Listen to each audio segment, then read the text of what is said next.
Так, ребят, всем привет-привет, добрый вечер. Рад, что вы все присоединились. Так, немножко у нас затянулось вступление ввиду технических неполадок. Хотел я, короче, подключить VK Play и Trovo. И OBS-ка у меня сказала до свидания. То есть 14 окон. Так.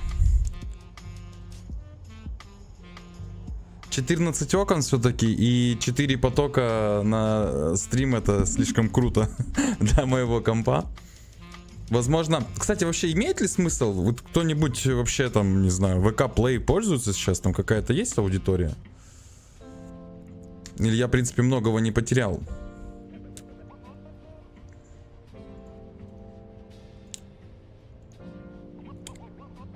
Так, Twitch тут. Twitch вроде как тут, да? Что-то у меня немножко отвалился.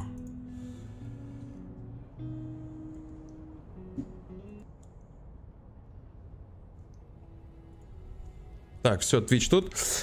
Ну что, будем начинать потихонечку. Сегодня я прям хочу максимально за вечерочек накопать. И уже закрыть наконец-таки вопрос с оплатой лопат. Оплатим лопаты и начнем уже потихоньку разбираться с планетаркой, с производством и с прочими вещами. Так, у нас опять этот же товарищ на Ковротенгу. Кто помнит, тот помнит.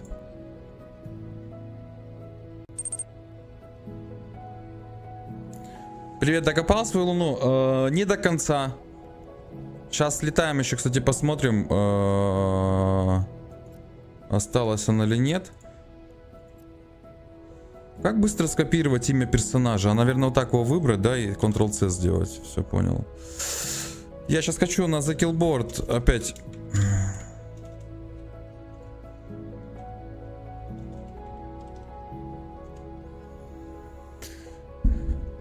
Давайте прочекаем, может он что-то убивал новое, и мы от нем что-нибудь новое узнаем. Нет, вот он как 12 числа спилил трактор чей-то. Что за музыка, я не пойму.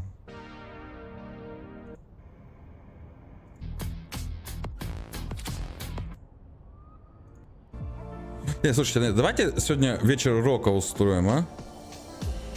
Какой-нибудь ракешник послушаем с популярных. Вот, повеселее.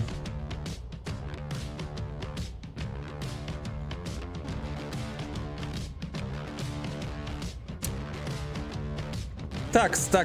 Значит, он ничего не убил, ничего не потерял. И просто так висит. Но это опять же... это может...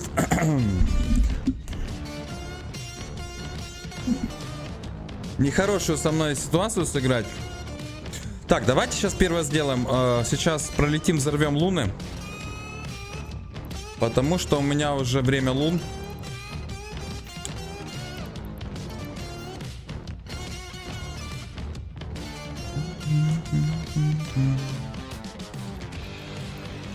Я сейчас буду вообще дико поражен, если будет...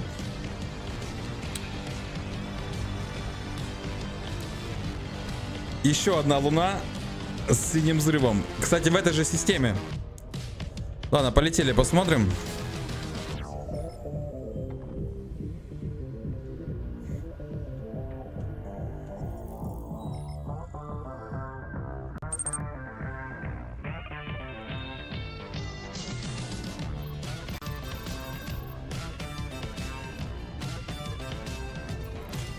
Так, давайте посмотрим. Борис Илин, я повелся на название. Интересно, это прикол? Да нет, не прикол. Абсолютно не прикол. Ты имеешь в виду про 5 этих? Про какое? Можно ли накопать 5 лярдов за вечер?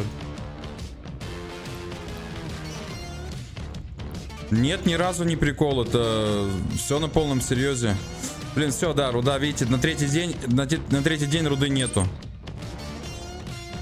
На третий день руды нету. Так, ну полетели, значит, сейчас еще одну мою приватную взорвем.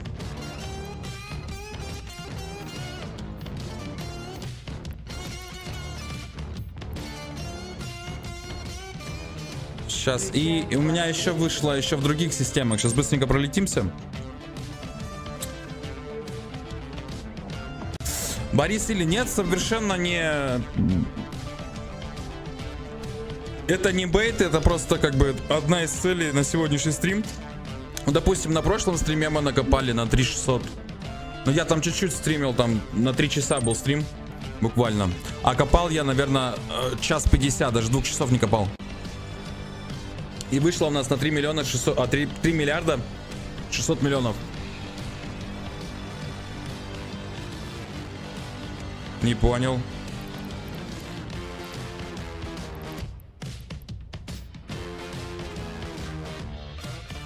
Не понял.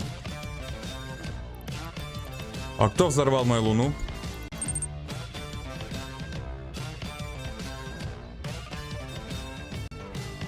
Ребят, всем привет. Добрый вечер. Не, я понимаю, да, можно удаленно взрывать, но просто кто-то мою луну тронул зачем-то.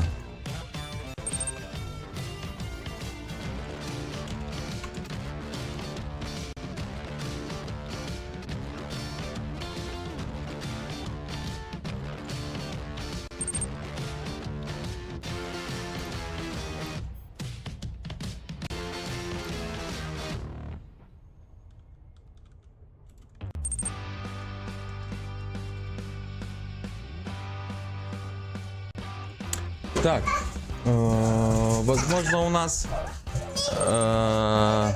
и другие луны взорваны. А как удаленно посмотреть?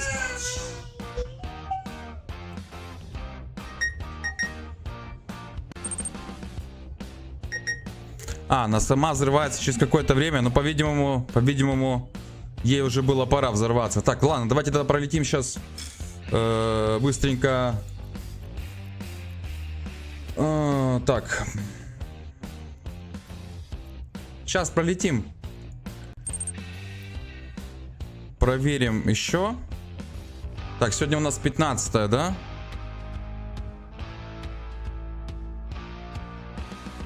Ну вот, получается, да, все. Нет. 12-го вот этого мы взорвали. С 12-го. Все, я понял.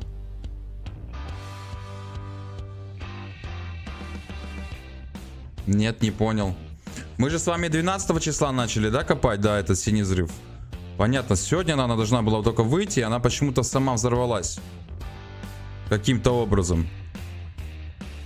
У нас следующая луна выходит 17 числа, получается, в пятницу.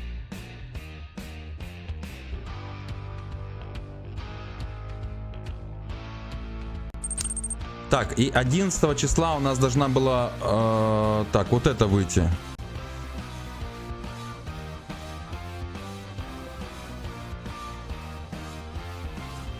Что-то я запутался в своих лунах, если честно. Так, раз луна, 2 луна, 3 луна, 4. А, все вот это вот. Понятно. Каким-то образом, короче, сама луна взорвалась. Либо ее кто-то взорвал из корпов зачем-то. Я хотел это сделать на видео, блин. Ай-яй-яй. Ай-яй-яй так делать. Раз, два. Так, полетели тогда, слетаем вот в эту системку.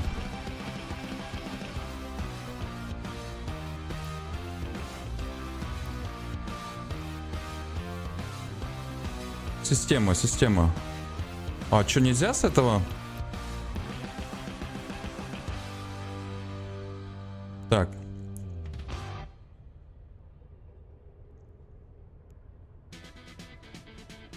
Это у нас сейчас, секундочку, где? Так, ребят, всем, кто присоединился, здравствуйте, добрый вечер. Я сейчас немножко в запаре тут, поэтому извиняюсь, если я молчу.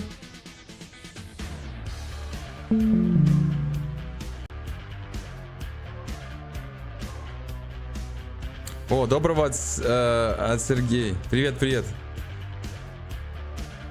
Все, если ты не взрываешься через 3 часа после выхода, автоподрыв. Я понял. Значит, нам все равно надо сесть. Нам надо сесть и запустить этот. Выставить луну, короче, надо сейчас будет. Все, ребят, понял, спасибо. А то я думал, может, что-то взорвал.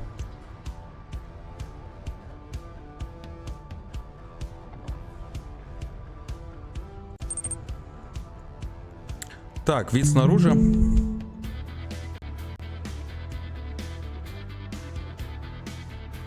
Кто-то сзади. Нет, все ложили, в том-то и дело. И немножко я был разочарован. Я думал, будет что-то реально хотя бы острое. Но нифига острого не было. Но тут ребята посоветовали магазинчик один.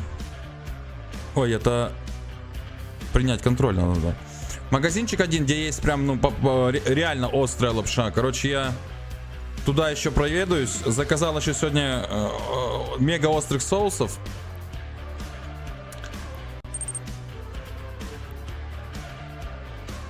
Так, я выставлять буду, наверное, на 30 дней. Давайте на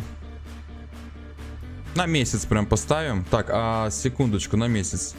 Да, на месяц. 20... На декабрь, на 18 число. Не, давайте на 15 число. Это как раз таки будет пятница. И в пятничку ее покопаем. По if time сделаем 15:00. Вот так вот. Нет, даже не 15:00, а 14:00. Все. Нормально. Атавита, кабальтит. Так, в общем, на 15 декабря сейчас я быстренько выставлю календарик. На 15 декабря создать событие.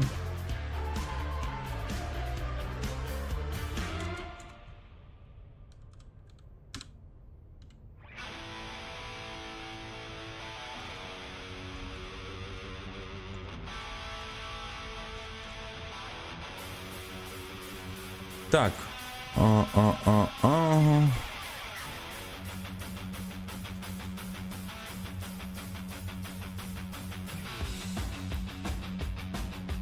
Все отлично.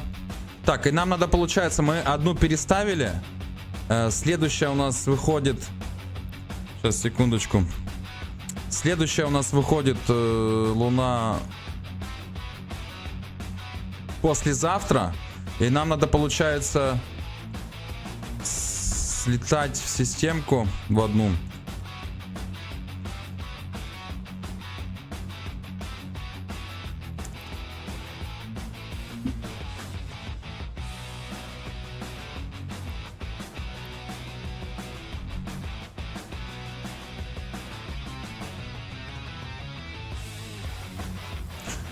Так, а как удаленно взорвать? Давайте удаленно взорвем, чтобы я просто сейчас ерундой это не занимался.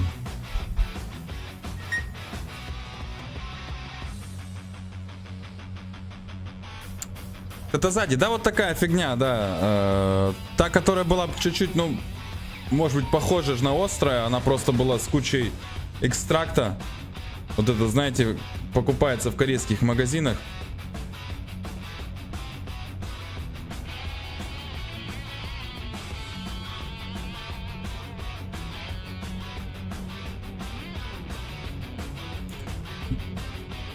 Так, взорвать удаленно. После взрыва пропадает руда через 3 дня. Я понял. Лукиш, привет. Привет, дружище, привет.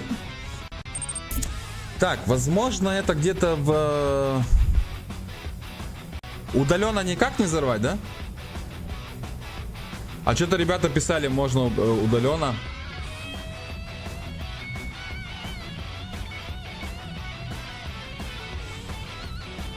А никак, надо садиться, да. Вопрос, Ряду, как продаешь? По готовым ордерам или свои создаешь? Я контракт создаю на людей, которые выкупают. То есть там договоренность такого рода. Ты просто берешь вот весь объем руды, его весь выставляешь на человека, кто скупает, не указываешь никакую цену, ничего, просто ставишь контракт на 4 недели с нулевой ценой. И человек, когда принимает у тебя руду, он берет по житобаю, у тебя покупает. Ну, плюс-минус там какой-то там небольшой процент, там 3% или что такое. Вот. Как бы довольно быстро все происходит. А, это вот этот тупичок.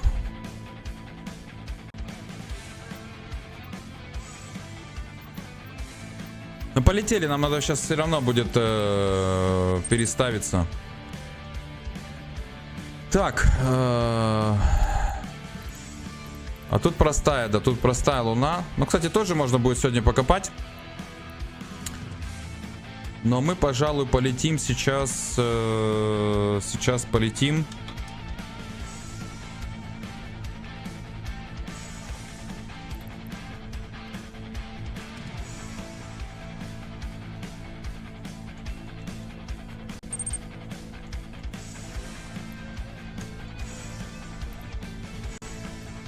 Сейчас АДС поставлю. Угу.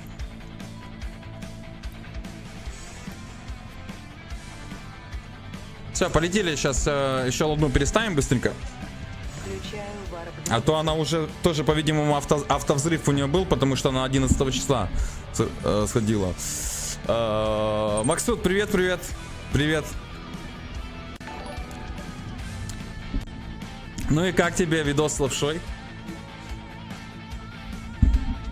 Я, если честно, расстроен, и супруга расстроена. То, что мы ожидали чего-то остренького, действительно, а это нифига не остро. Причем, ну как бы лапша стоит так это нормально денег. Как бы не дешевая. Зачем так над женой издеваться? Да я еще не издевался. Когда действительно мы острые вещи будем пробовать, вот тогда да.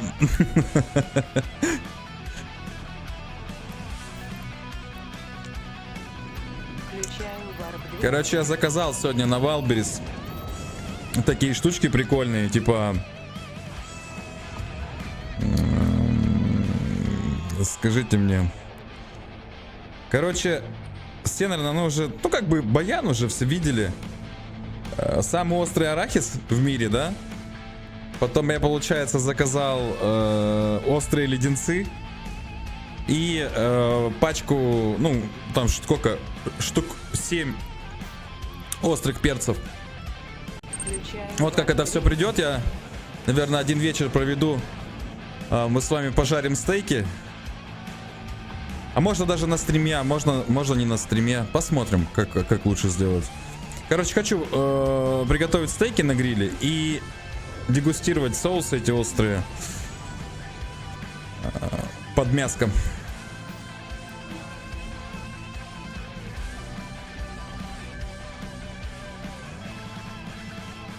Да, с роком, кстати, поинтереснее немножко. Поживее.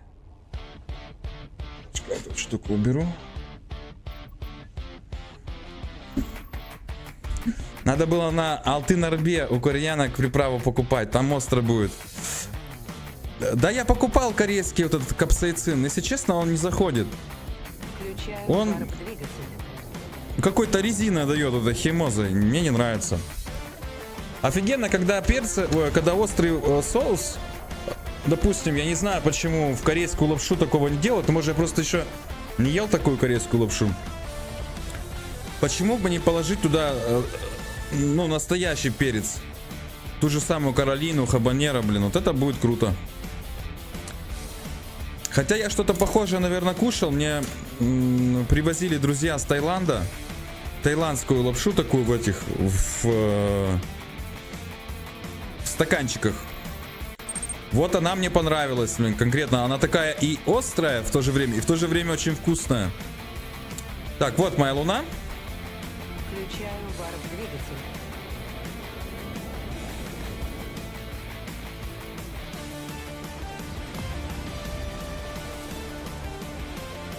Ага, ты еще младшую стейками накорми, она тебе вспомнится. Не, ну младшую не. Хотя она у меня уже пробовала перчик.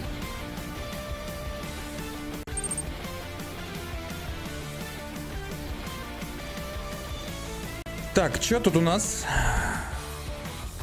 Она уже взорвалась, и, соответственно, тут уже нет руды даже. Вот я прошляпил, конечно, с этими лунами. Ну ладно, сейчас взорвем.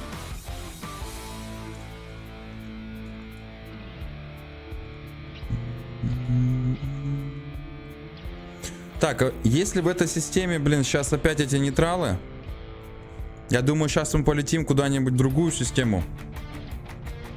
Какой-нибудь тупичок забьемся, где нету вот этих типочков. Покопаем там и потом вернемся. Так, принимаем контроль.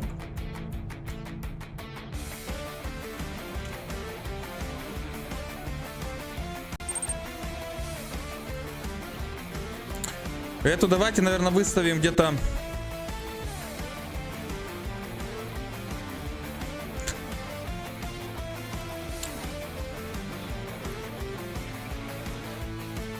Блин, ну, наверное, на начало декабря давайте поставим. Я бы вот что-нибудь там число... Так, опять же, это должно быть день стрима. Так, у нас получается 6 декабря. 13, 20... Давайте на 6 декабря воткнем. На 6 декабря, вот так вот, на 14:00 по Еве. Вот так вот.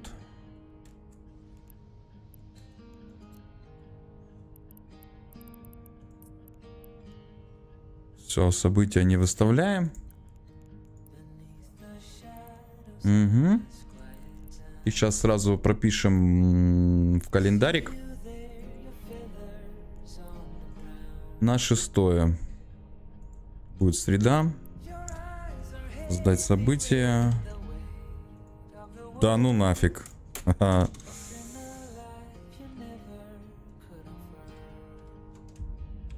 Я даже пока брюлить не буду, потому что это будет не скоро. Так, а луна? Какая луна это?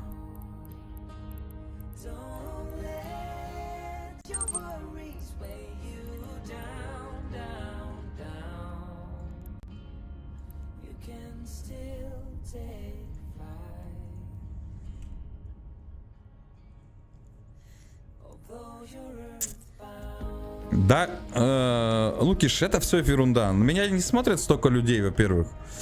Во-вторых, как бы... Какая это луна-то, ёпты, 0718, все. Как будто это, короче, я не знаю, надо высканивать. Вот я вот это не люблю, если честно. Вот меня это немножко подбешивать стало в карпе, когда прям, я не знаю, как будто все вот летают тут, если кто там фроты прилетают, они не могут дотлан открыть и посмотреть, ага, в каких системах что есть.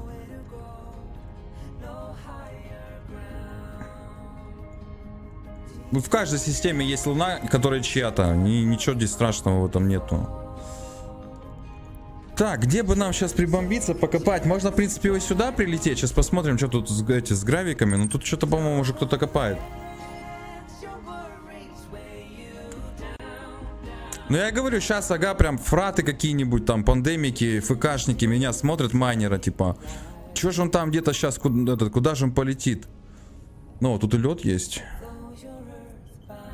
Включаю варп-двигатель. Чтобы только вот смотреть Юрия Прудникова, чтобы он спалил системы.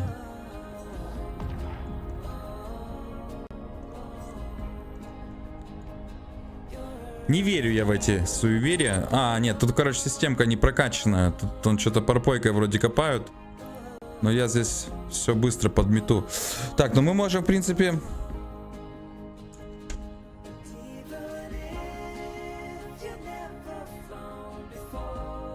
А полетели, знаете, куда? Сейчас, секундочку. Так, как она называется-то?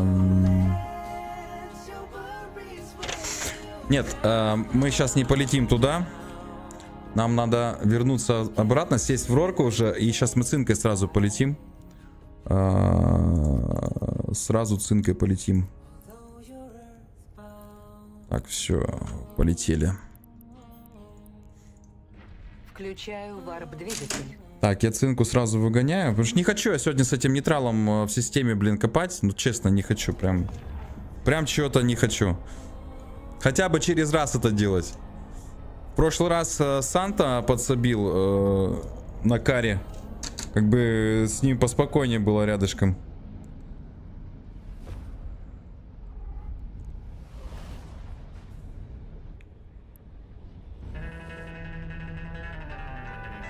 Хотя там наша луна. Не, давайте сегодня покопаем где-нибудь там, где спокойно. Ну нафиг, короче, рисковать. Включаю варп-двигатель.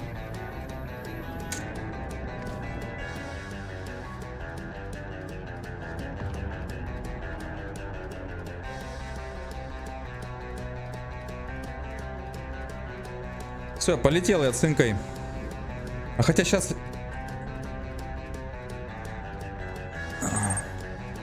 Сейчас я еще одну системку чекну быстренько.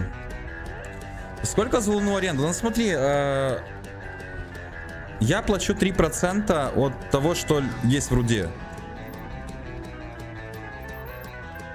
Ну то есть, типа, она на месяц выставляется.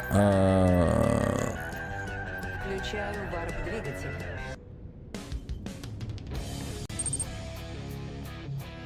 И вот 3% все, что по ней есть, там по жито-селу, по жито-ба, как-то так считается. Ну да, Титана нет спокойствия надо. Ну да.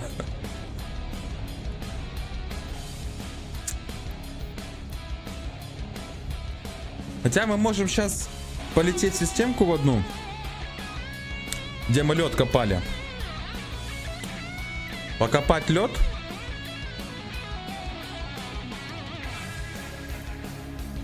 О, ну кстати, вот же системка сейчас. Включаю варп-двигатель.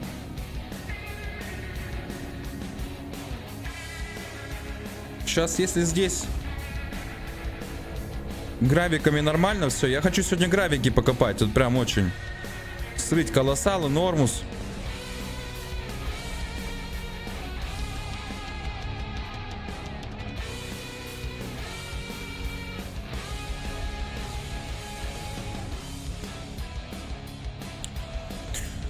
Так, вот тут чистенько, да, никого нету левых.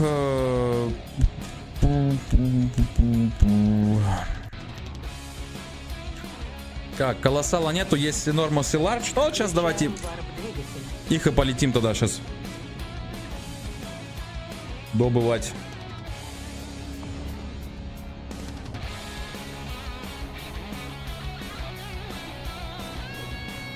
Так, полетело сразу с инкой выставляться. Ага, тут уже копают. Тут уже докопали, он мерк подбирает, да?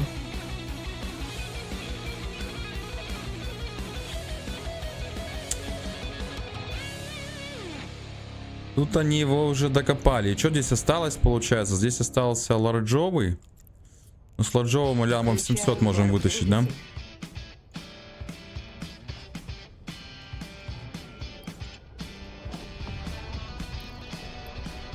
Угу. Лайки проставляем, не забываем. Спасибо, ребят, спасибо. Спасибо за лайки, спасибо за то, что переживаете. Так, и ларжовый уже докопали. Ну вот что говорит, да, если система... Он, кстати, тоже, смотрите, как симпатично. Под парпоечкой. На халках. Система более-менее спокойная, и сразу тут все вырыли.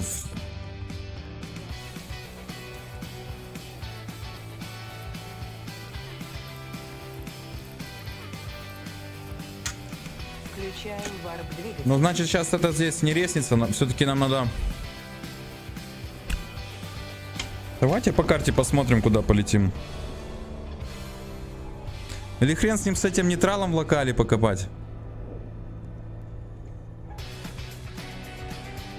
Что скажете?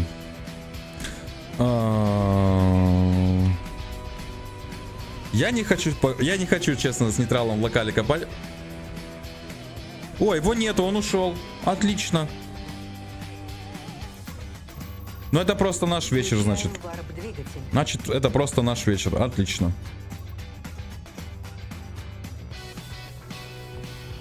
Да, садимся. Так, секунду. Сиги посмотрим.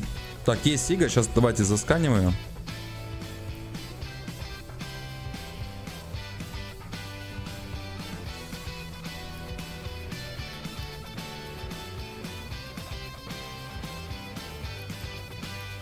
Сейчас я быстренько прогоню.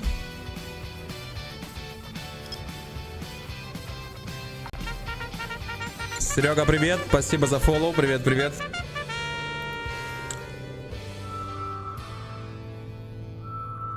Сейчас быстренько чекнем. Что это за вообще Сига?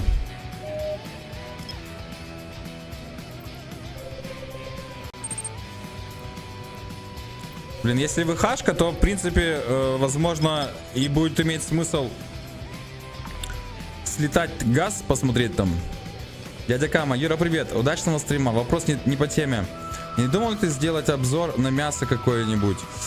Дядя Кам, да я вообще как бы хочу вот эту тематику еды в целом как бы на каналчик снимать.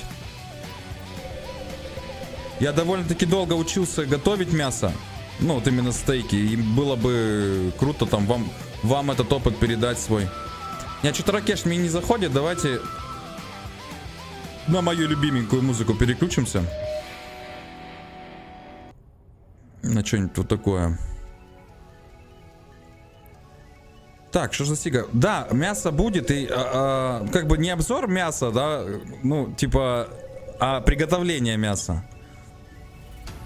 Различные такие вещи. Потому что, ну реально, я, допустим, люблю очень готовить на природе. И я думаю, эти штучки тоже надо снимать. Ну все, это датка информационная. Все, мы тогда игнорируем. Пробочки собираем. Все, давайте садимся и поехали копать.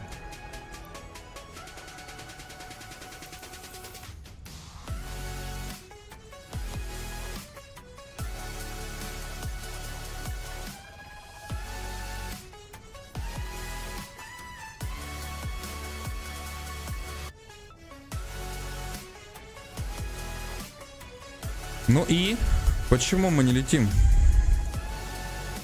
Даже так. Только небольшая просьба, камеры бы чуть-чуть получше. В смысле чуть-чуть получше? Чем тебе эта камера не устраивает? Это один из самых дорогих объективов. 18 миллиметров 1.8 светосильный. И Canon M50. Немножко я не понял. Качество видео очень хорошее. Чем тебя не устроила камера? Разрешение Возможно, может быть, ты в настройках Ютуба качество не выставил. И у тебя оно зерном пошло. Я как бы, ну, в этой теме разбираюсь. И много разных было камер. Вот остановился именно под видео на этом комплекте, потому что фокус тупит скорее не из-за того, что камера плохая. Ну, заметь, он довольно-таки быстро там, ну, может быть, да, было пару моментов, где там 1-2 секунды после того, как я близко приближался и резко назад отходил. Да, я видел эти моменты, но это ничего страшного. Ни одна камера так быстро не сможет переключаться. Даже знаменитые эти Sony А-серии. Sony Alpha, допустим, S2, S3, S4, даже они так быстро фокус не переключают при вот таком освещении, при вот, допустим, когда ты близко и раз такой резко назад.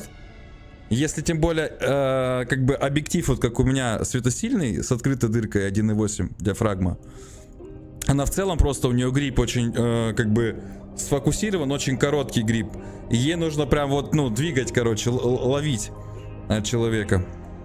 Поэтому не, нифига. Камера у меня одна из топовых в этом направлении для видео. И здесь как бы, если два момента было по фокусу, ну, только из-за этого. Из-за того, что я как бы сам немножко неправильно делал. Так, давайте, ладно, пересаживаемся.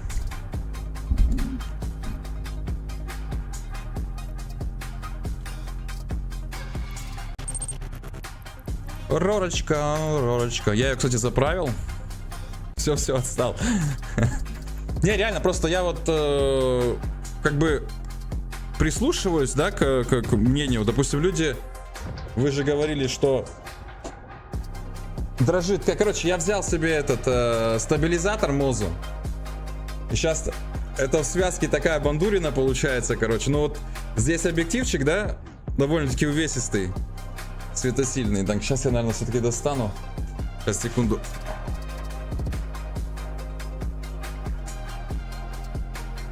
Плюс еще взял вот такую бандурину. Ну, то есть, если мы сейчас говорим о... Блин, предохранитель. Короче, эта вот штука. Камера вот сюда цепляется. И ты, в общем, вот с такой бандуриной ходишь. Но... Зато ничего не дрожит. Уже как бы проверял даже и бегал. Так что будут еще видео с ходилок. Боже мой.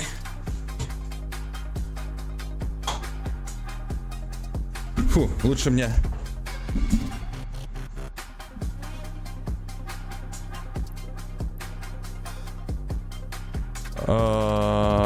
Чат палишь. Привет, я знаю. А что такого? Ну давай вот так сделаем. Господи, да что ж вы так этот... Я как на это, как на бочке с порохом. Ну что такого в Интеле? Ну скинули здесь систему и там нейтрала. Ну ни у кого нету интелов, что ли, я не знаю, в альянсах других. Ну хорошо, ладно, давай я вот так буду переключаться. Я немножко переработал, сделал отдельную сцену для дока, чтобы было как бы вот... Там проблема была, что вот эти блюры, которые на... Вот эти все составляющие, они, ну, на мой взгляд, очень мешали вам, как зрителям, там, смотреть. А сейчас я, допустим, могу как бы разыграться уже, да, там, вот в этих отношениях. Допустим... Ну, вот это вот лишний блюр, вы сейчас его не видите, мне кажется, так лучше. Я же все о вас стараюсь, все о вас думаю. Так, я заправил. У нас... Все заправлено, только единственное, сейчас, наверное, мы полетим копать гравики, и мне нужно, соответственно, снять лунную сжималку, поставить астероидную.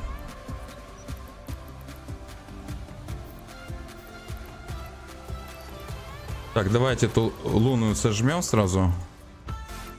Закинем фит.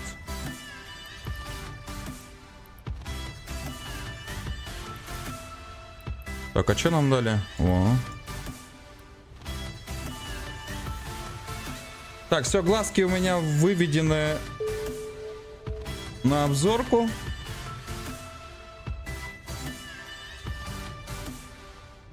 Сегодня среда, я думаю, не должно быть прям каких-то там проблем. Все, сейчас тогда прокидываем всем флот.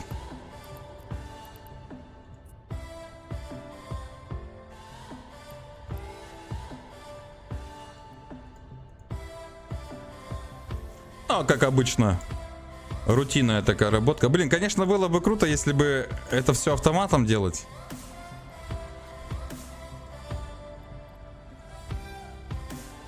Опаньки. Чё это? Да кто отвалился? С чего ты вдруг? 10-я лопата отвалилась почему-то. Так, ну мы пока состав флота. Стахановцы.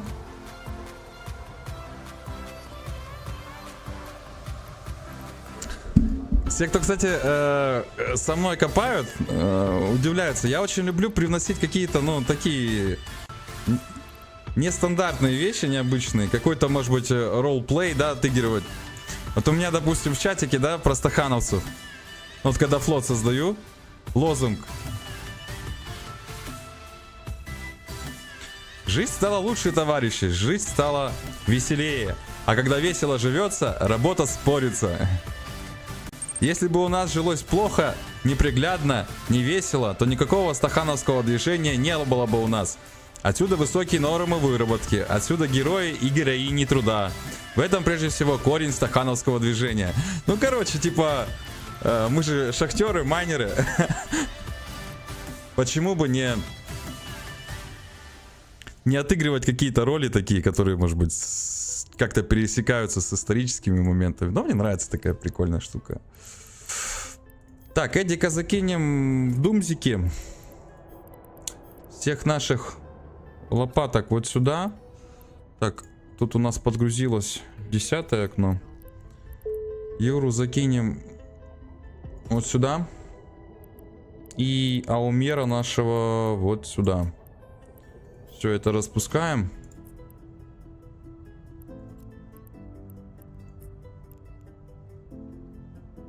Угу. Так, и сейчас быстренько 10. Это кто у нас подгрузился? Я все забыл. Шелон, да? А, нет, Фалит. Вот его, да, мы подгрузили. И... А, нет, он во флоте. А кто не во флоте? Вот этот Шелон. Давайте сейчас Шелона прокинем.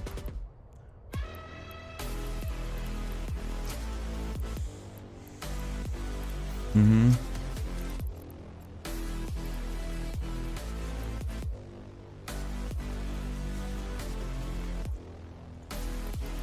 Так, здесь все. Глазки выставлены, все тихо.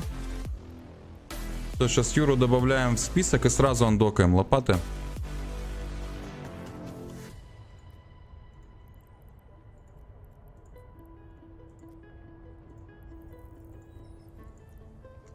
Гравики давно не копал, то мы все луны, лунный лед. Хоть гравики почесать, посмотреть. Но мне, кстати, гравики нравятся, если вот в отличие, допустим, от лун. Ну, хотя и луны тоже нормально. То, что я, допустим, у меня в отдельной буке, в отдельной вкладке камни меркоцита, и я лопатами его вообще не трогаю. В самом конце его подбираю. Вот, и у меня Рорка лочит просто этот меркоцит, и я вообще не переживаю, что у меня там... Рорки не будет за что-то зацепиться. Все, андокаемся и погнали на гравик. Слава богу, этот товарищ, который нам мешал жить, свалил. Релакс Мьюзик. Вчера пересел на B-Type кристаллы с Source Трипов. Резко поднял добычу. Копаю пока в хаяк. Спасибо за совет на стриме в понедельник. Пожалуйста, пожалуйста. Я же говорю, Лакс, да. Если копать в хаях именно вот этот Вильдспар, да, там руды куча. Ну, с Т2 кристаллами, конечно, побыстрее будет. Но, допустим, вот в нулях гравики копать я не советовал бы. Так, полетели на аномалечку. Начнем с колоссала. Включаем варп-двигатель. Так, тебе не проще андок замбидить на быструю кнопку, чтобы быстрее тону окон андокать? Да проще, надо заняться оптимизацией. Я ж все...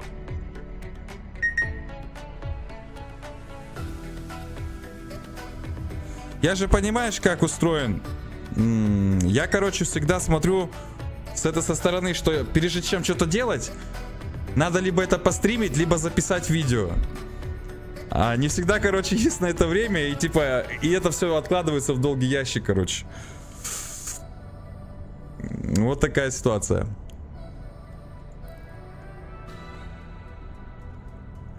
А так, конечно, да.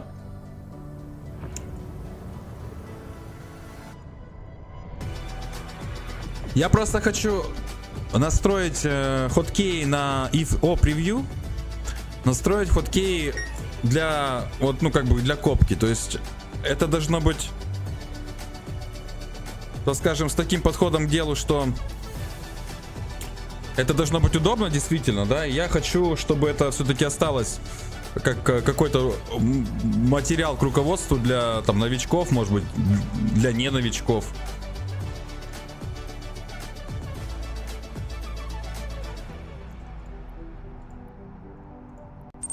Короче, вот проблема в этом. Я, если честно, крайнее время-то в Евку и не захожу без стримов. Что-то мне как-то вот такой формат понравился, играть в Евку именно с вами вместе. Бывает, конечно, там что-то, какие-то там, ну, вещи, когда ты там знаешь.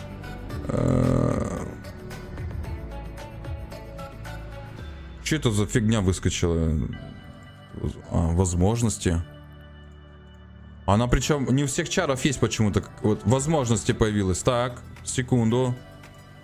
Кто мне сейчас подскажет? Что за возможности?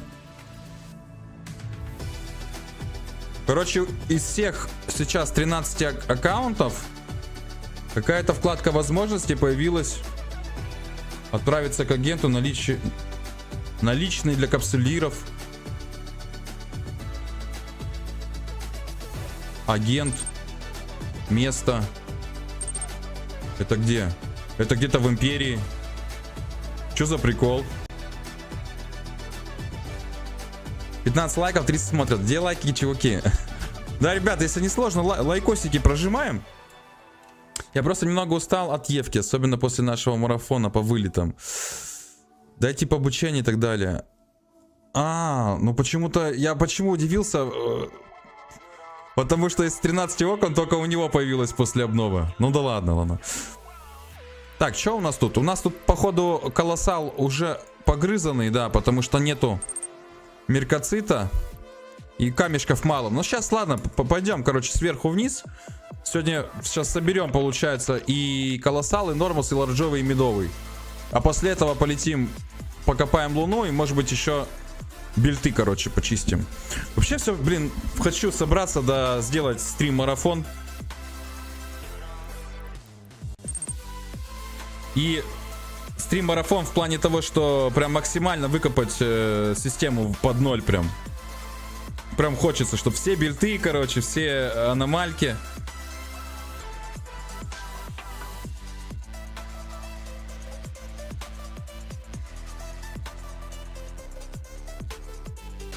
Так, ну все, вроде как бы чистенько. Давайте начинаем выставляться. Контик у меня есть с собой. Давайте бонусы, нажималочку, погнали.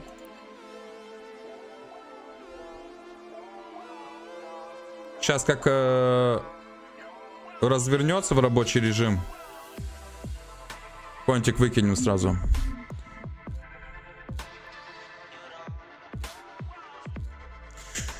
Так что вот такие вот дела.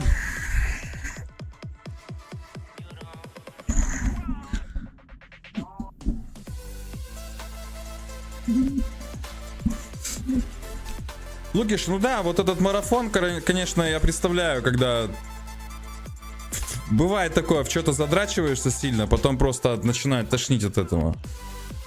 Поэтому, возможно, и этот баланс и нужен для того, чтобы, так скажем,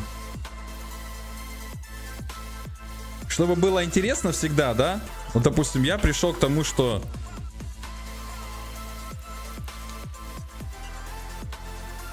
я стараюсь играть в Евку, когда стримлю. И поэтому мне будет как бы всегда это интересно. Так, все, Ророчка встала. Давайте погнали по лопатам.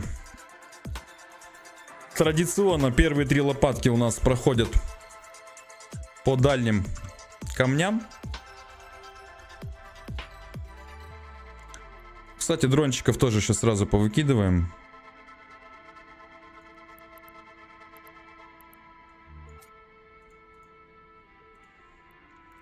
И в ассист будем передавать Аумеру. О, кстати, вовремя.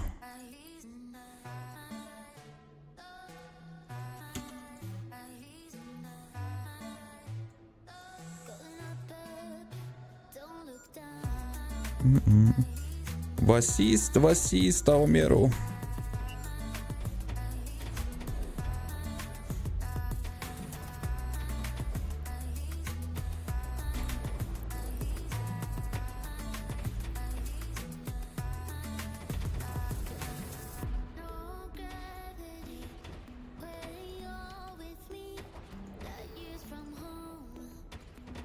А сейчас всех прокинем дронов, чтобы от неписи быстренько. Так, помочь. Опаньки, кого?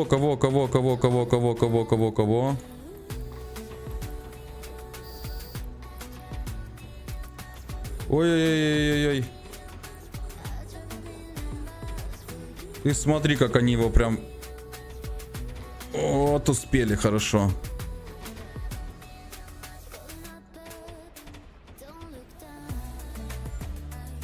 Так, они вообще пинают там, нет?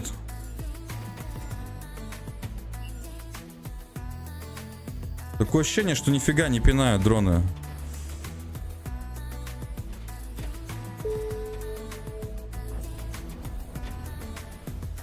Так, помочь. Аумер, по-моему, непись переагрилась.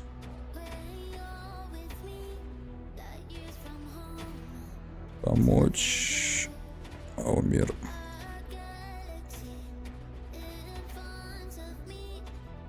Помочь. Аумер.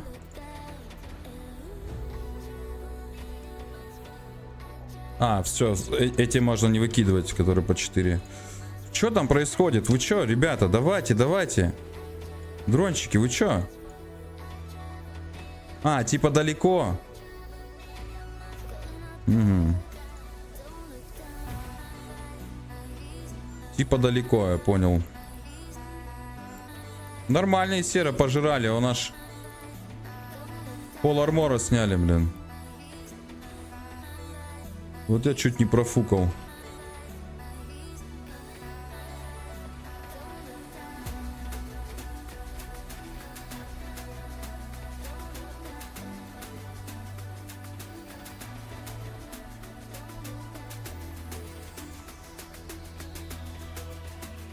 А, короче, роровские фигачат.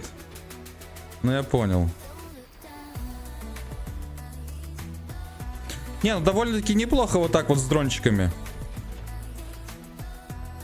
Когда в ассист.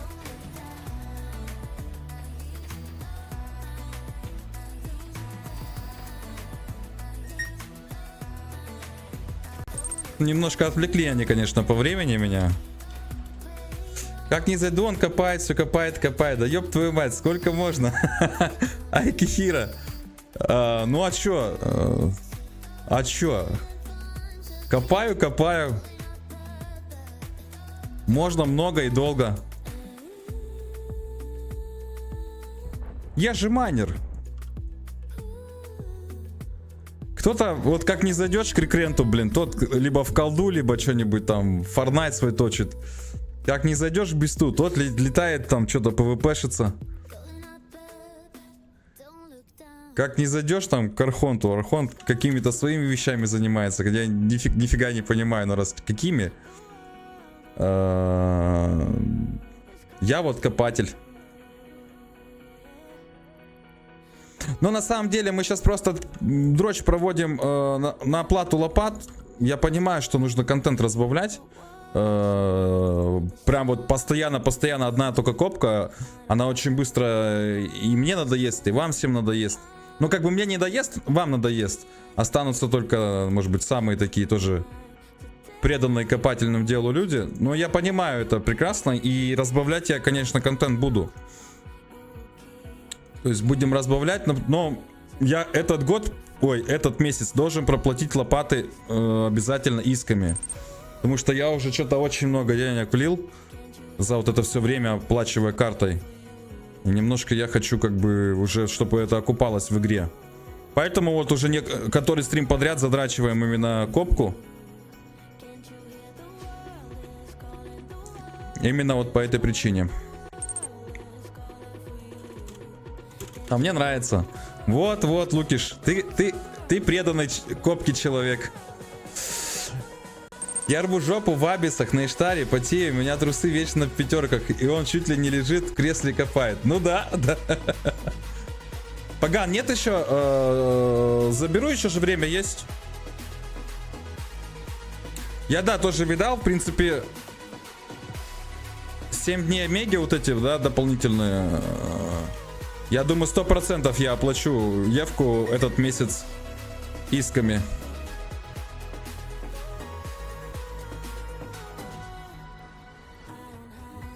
Я как бы все, ничего, можно играть и в 1-2 окошко. У меня, допустим, 2 окна-то прокачаны, там альт и основа надолго.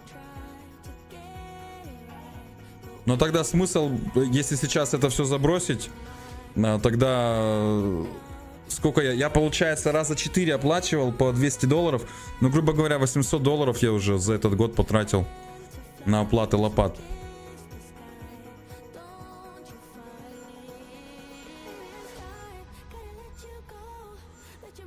Как бы вот такая ситуация.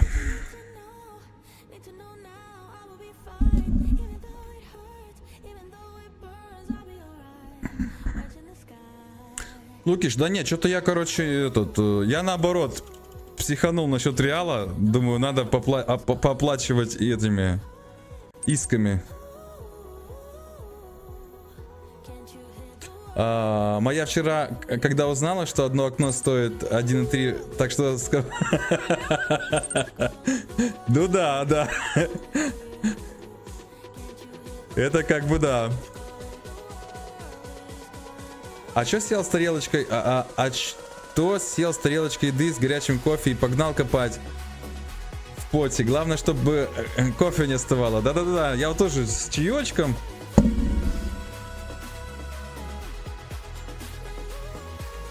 Копка — это такой процесс интересный. Хотя вот тоже абисы показывают мне там, да, в 3 ретрибы там. Как будто бы даже много получается. Но я тоже посмотрел стримы, как эти абисы крутят. Там вот ты ретрибы эти собираешь, хорошо.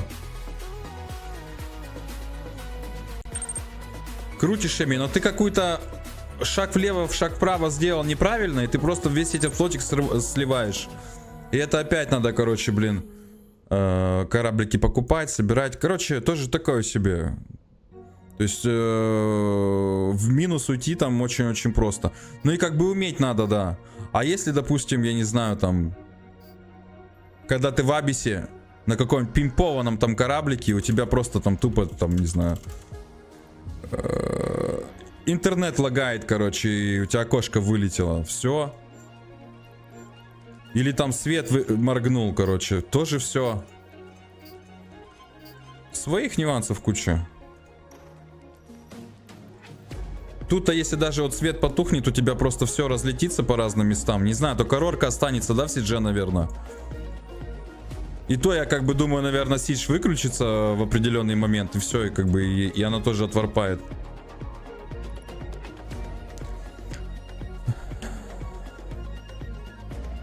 А что сел с тарелочкой еды, говорят, да, ты аккуратней с озвучкой таких сумм, там у людей может сердце слабое.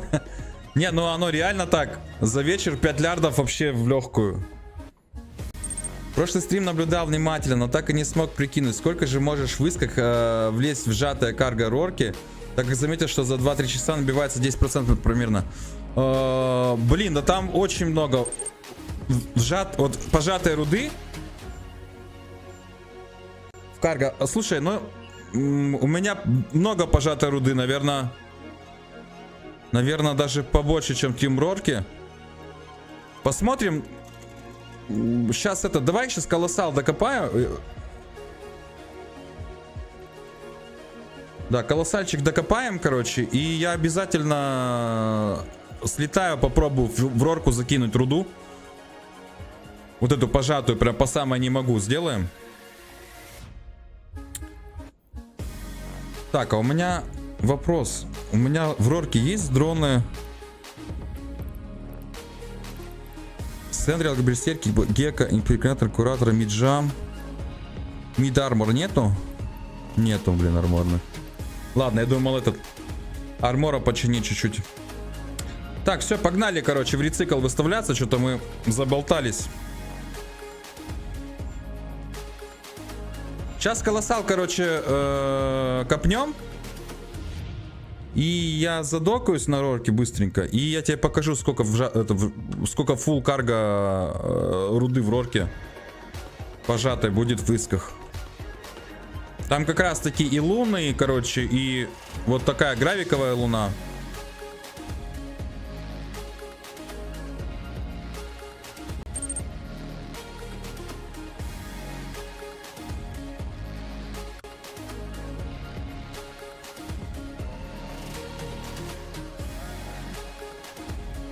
Так, а мы тут уже все, в рецикл встали везде.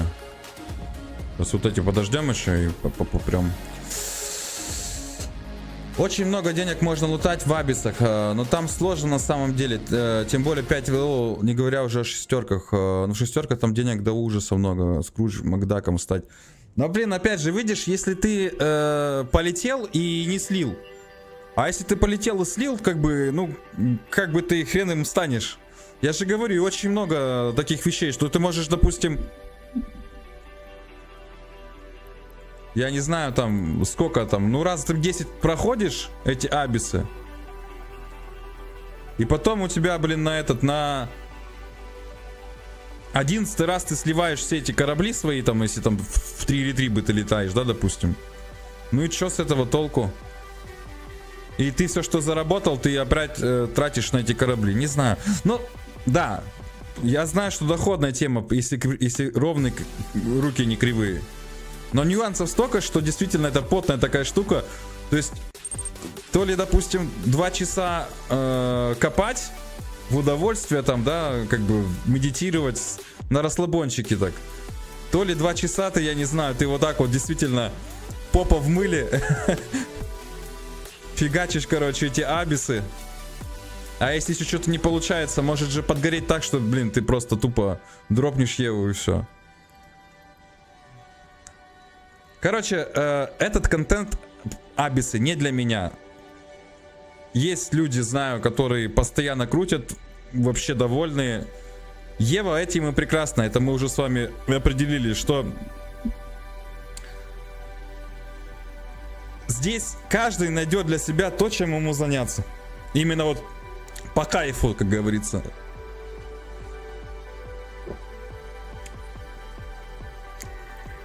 Тарий, привет. У меня 20 евро с учетом, что сигареты стоят самые дешевые от 10 до 15. Ержан, Юрий, салам алейкум, алейкум ассалам. Спасибо большое за поддержку. Ага, переполнилось.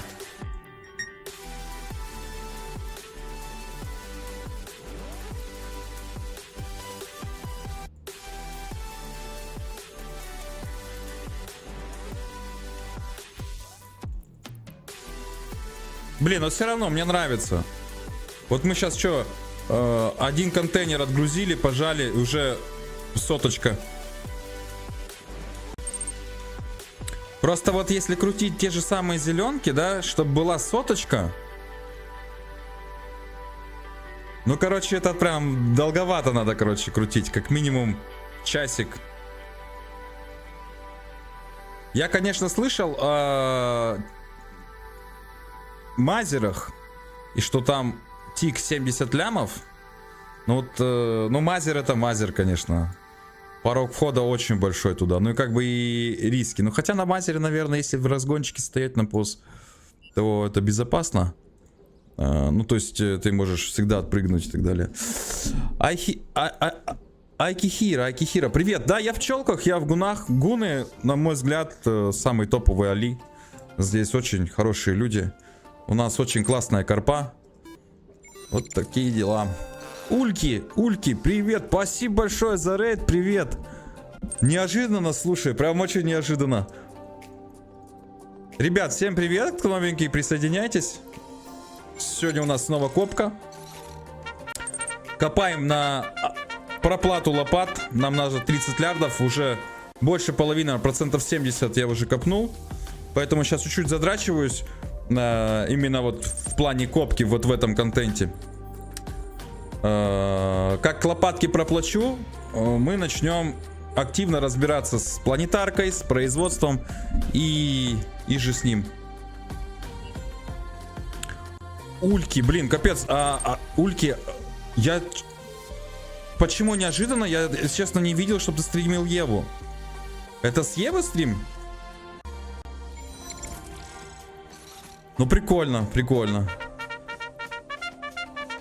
Спасибо за поддержку такую. Я обязательно тоже, когда так совпадет, рейдик на тебя закину.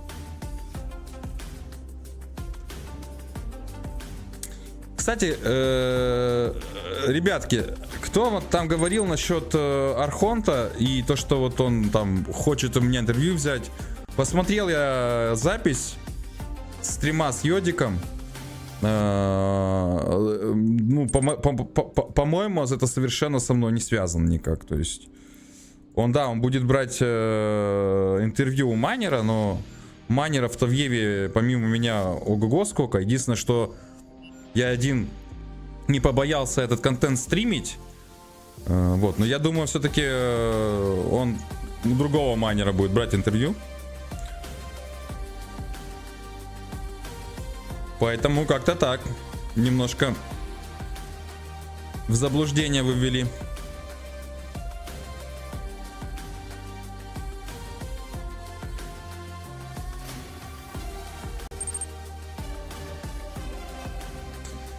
Так, давайте выгрузимся. Что-то я немножко раньше прогон сделал.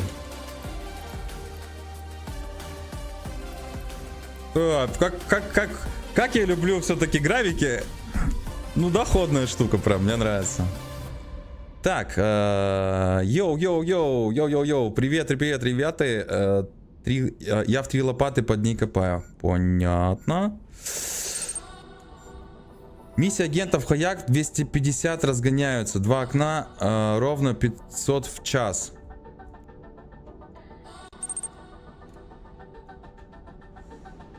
Блин. Я что-то вот эти не верю в цифры. Ну не бывает такого, что там в империи 250 лямов в час с окна. Да я знаю, у меня отец был в гунах. Ник у него Зидан 77. Может быть, видел такого? Нет, не встречал. Слушай, как круто. У тебя отец... А отец играет до сих пор в Евку? Просто это уже, как бы, представляете, несколько поколений. То есть у человека отец играл в Евку, был в гунах. И человек вот сейчас смотрит стрим про Евку и, скорее всего, тоже сам играет. То есть уже будучи чадом того человека, который играл в гунах. Офигенно! Ева, это, я говорю, это она уже несколько поколений воспитала в себе. Вы представляете просто, насколько это круто? Твой канал просто находка. Второй день пересматриваю твои стримы. Не могу оторваться. Полезная информация море. Буряковский, спасибо большое за... Спасибо большое за такие теплые слова. Офигенно. Я очень вообще воодушевляюсь, когда вот вы делитесь такими своими эмоциями, что вам действительно это нравится, что я приношу какую-то пользу, мотивацию для майнеров. Круто, спасибо. Именно поэтому я здесь. С Евы это все Майер. Окей, спасибо. Понял. Блин, надо будет обязательно как-нибудь попасть на твой стримчик. Хочу тоже посмотреть. Вообще люблю всех, кто стримит Еву. Стараюсь всех смотреть. Нет, если есть возможность поддерживать донатиком. Ты один бурами копаешь? Нет, я фракционами копаю. Ты один уже давно в прошлом. Но видишь, у меня еще, говорю, лопат много. Мы уже вот эту тему обсуждали много раз. Нужно ли копать Т2 кристаллами, допустим, или оровскими стрипами? Когда много лопат, тут, ну, как бы вариаций мало. То есть это обязательно должны быть оровские стрипы, чтобы минимизировать, ну, то есть вообще исключить отходы. Потому что когда, допустим, 12 лопат копают Т2 кристаллами, и каждая лопата делает там очень-очень там 70% отходов, просто половина руды, которая в гравике находится, выкидываешь как отходы в космос. Так, непись, где наш умер? Это непись близко. Сейчас смотрите, как она быстренько будет отлетать. Вот что значит сила большого количества дронов. Фон, полетели. Сейчас смотрите, как быстро лопнет. Хоп, и все. Повторим.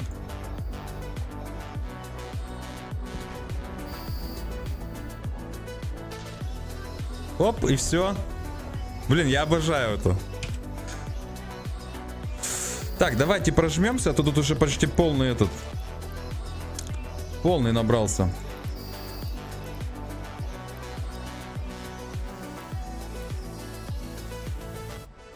О, мы даже еще в рецикл успеваем. Офигенно. Здрасте, копать. Да, так именно так.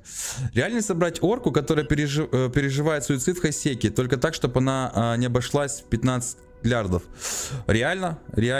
Но смотри, опять же, реально, но и ты там как бы сам должен не втыкать, грубо говоря. То есть, если это прилетают какие-то там суицидники, которые, ну, думают, что это простая какая-то орка,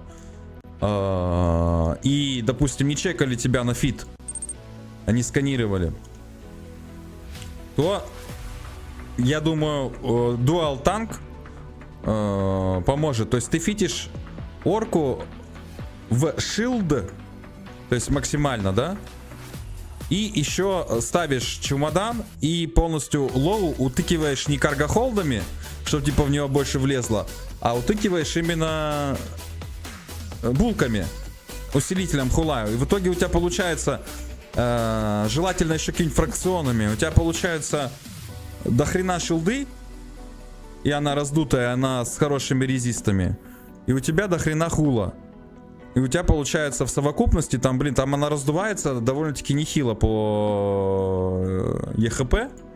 Вот, и поэтому каких-то стандартных самоуверенных суицидеров ты прям переживешь. Но если тебя, допустим, эти ребятки прочекают, увидят это и прям зададутся целью тебя слить, то им нужно будет привести, ну, там, намного больше количество этих дестров. И тут вопрос уже, да, будет ли такое количество аккаунтов, которое сможет пробить твою орку. Если будет, тогда ты, в принципе, это увидишь заранее, что там большой буст локала, и ты сможешь улететь. Ну и, как правило, не так много, допустим, суицидеров в целом имеют аккаунтов, что, допустим, на такую орку они просто не будут агриться. Но, опять же, это не дешевый вариант, ты сам понимаешь. То есть, как ты пишешь, можно ли собрать орку, которая будет типа жить, и при этом дешманскую, такого не бывает в принципе вообще. Ни в реальной жизни, ни в Евке. То есть, если ты хочешь какой-то эффективности в чем-то, то, соответственно, за это нужно давать денежку, потому что нужны лучшие модули. Желательно и резы какие-нибудь синие, там, офицерские. Если собирать такое. Я, кстати, подумываю как-нибудь в Империю слетать за вельцпарчиком, и там мы орочку соберем такую. Вот сейчас я говорю, сейчас, ребят, сейчас однотонность это закончится буквально, когда я проплачу лопатки. Я уже... Нет, из 30 лярдов, наверное, сейчас лярдов 18 у меня уже есть точно. Вот еще 12 лярдиков копнуть. Это вот буквально еще вот сегодня и в пятницу. И мы с вами начнем уже, говорю, заниматься планетарочкой, там по Империи полетаем.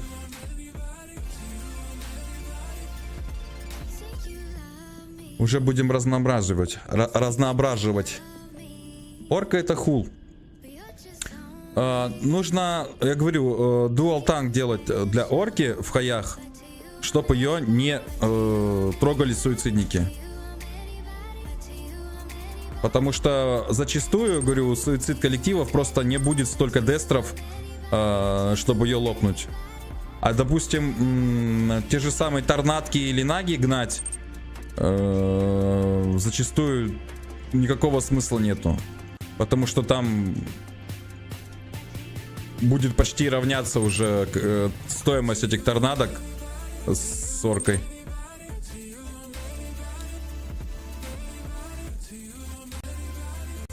Так, все равно же получается ассистом.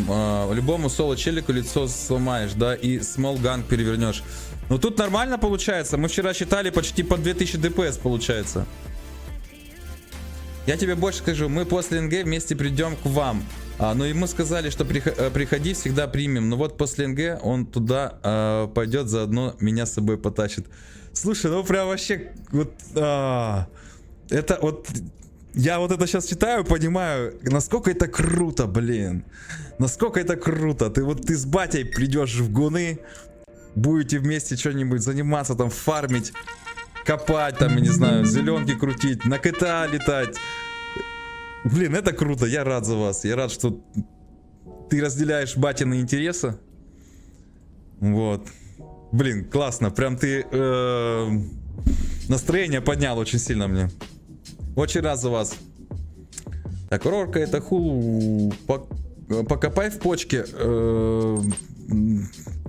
Ну, здесь опять же, в почке покопать можно, но только если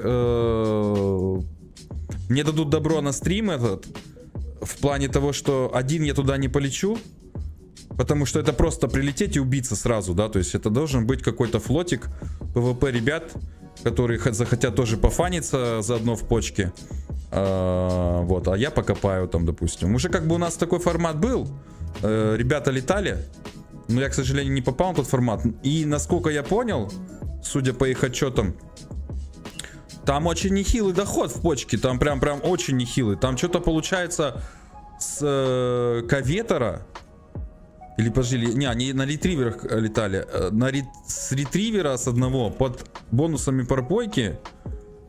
Что-то там под... Чуть ли не под 240 лямов в час получалось по доходности. Поэтому почка, да, почка это доходная тема.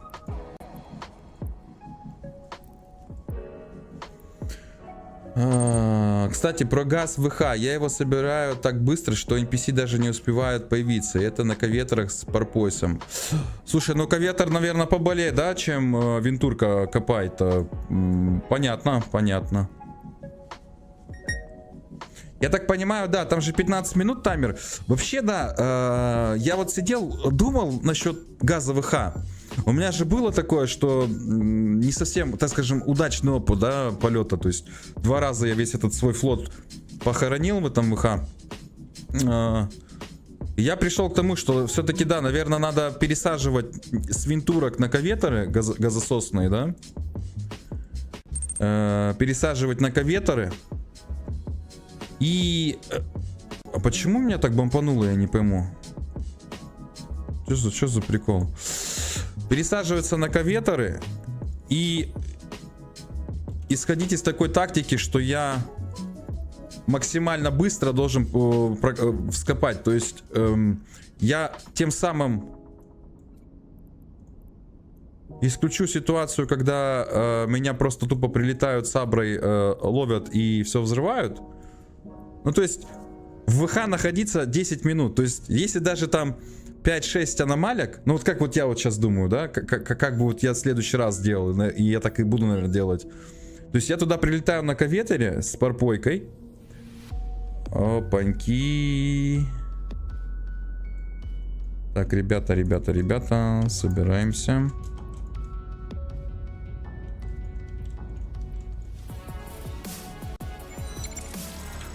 Нейтрал в соседней системе, я лопату увожу.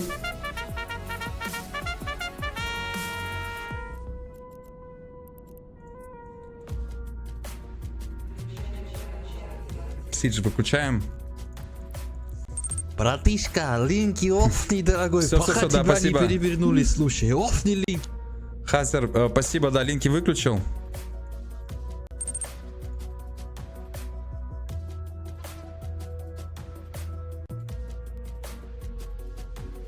Так, все, нейтрал ушел. Поэтому сейчас лопатки назад возвращаем. Ничего страшного.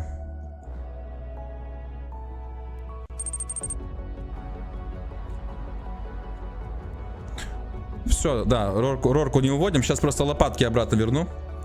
Так,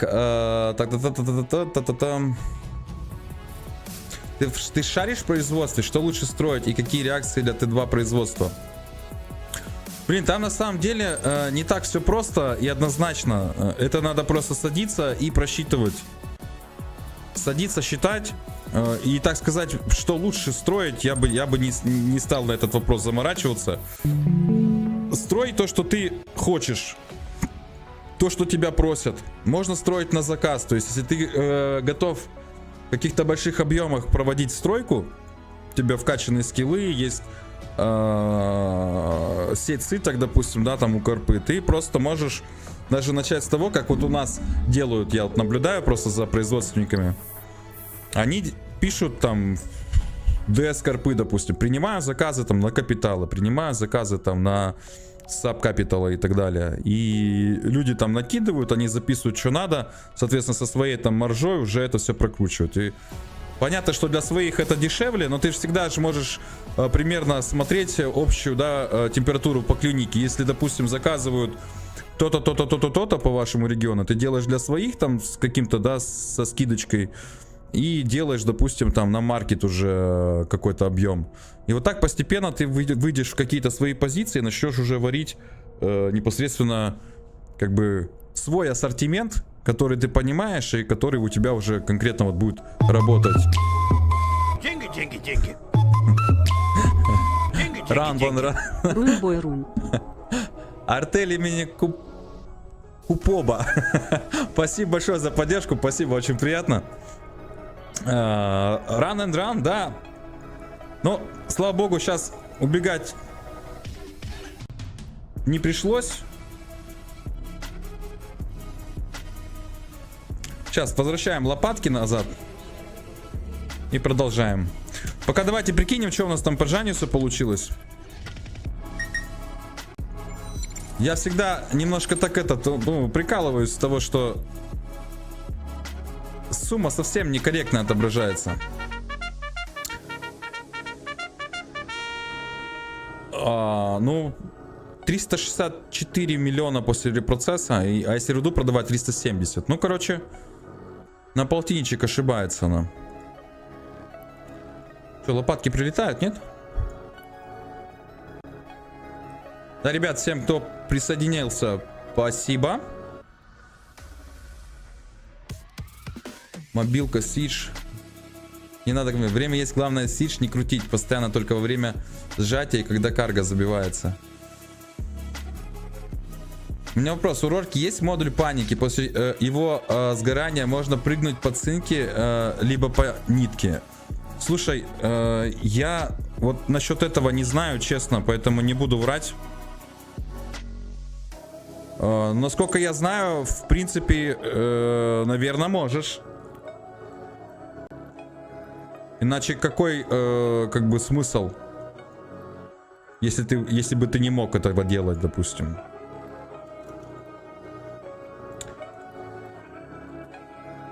Блин, какого черта он прилетал? Только весь цикл мне сбил. Ё-моё, только я выставился.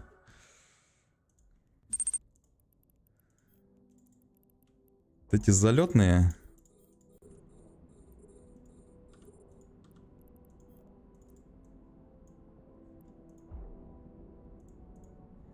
Так, ладно, выставляем сейчас снова быстренько. Хоп-хоп-хоп, хоп-хоп-хоп.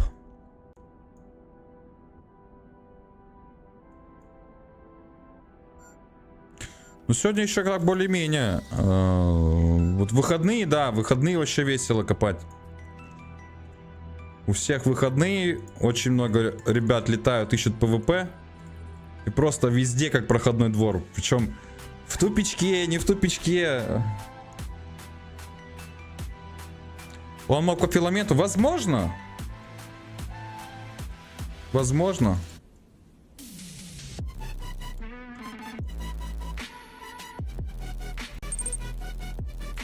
Ща вернутся все, и будет потише у нас. Ну да, там же еще получается очень доброе количество людей вернется. С севера, так скажем, переедут новеньких для региона. Вообще, здесь будет прям и людей побольше на самом деле. А это говорит о том, что оживится прям, бустанется нехило так рынок. Но представьте, да, если даже сейчас там человек, там, ну, 1003 сюда переселится, да, с севера. Это же, ну, им надо будет покупать там и корабли, и много всякого другого. Поэтому кто посмекались и сейчас уже могут какие-то схемы свои прорабатывать.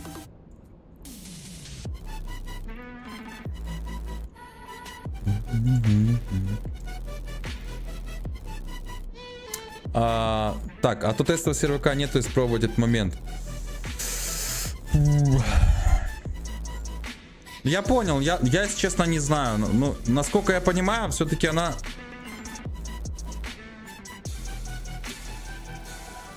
должна отпрыгивать. Она же, получается, отварпать-то может после этого. И даже, по-моему, если ты ее отремонтируешь в панику, ты можешь еще раз в панику, по-моему, вставать.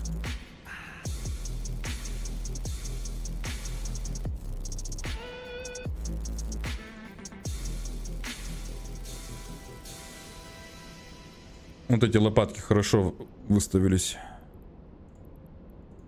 Эти лопаточки прям хорошо рядом с...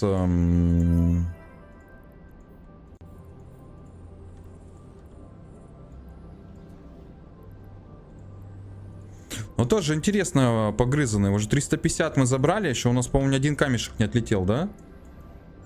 Я к тому, что... Походу только мерк сгрызли. Хотя, если честно, я не понимаю, кто чисто вот этот мерк собирает именно с гравиков. Там его там чуть-чуть, там блямов на 170 всего. Ну, короче, чисто такая заморочка, как бы, не понимаю. 33 тысячи онлайн я видал 2 дня назад. Во всей карте одни игроки были.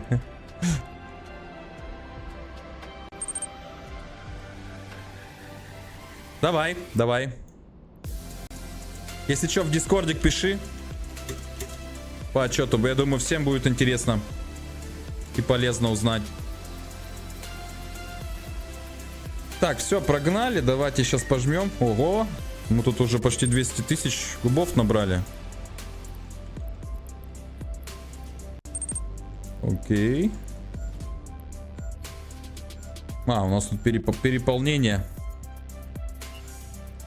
Все, погнали в рецикл.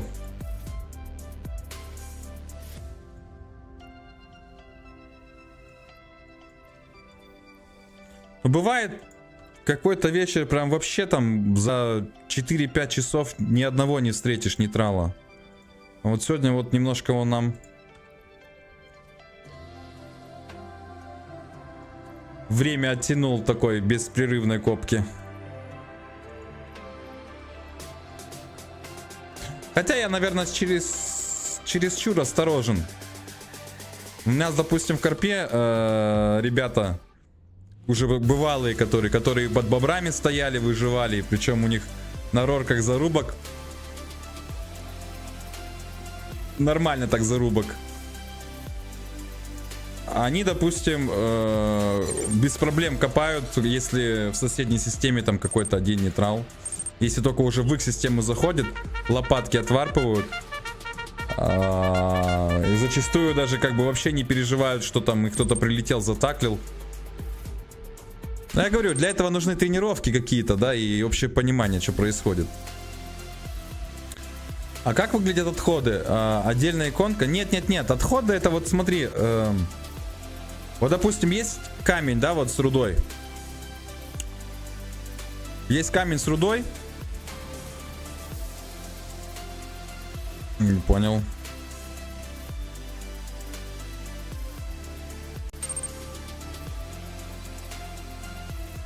Есть камень с рудой, допустим, в нем 100 тысяч кубов руды, да? 100 тысяч кубов.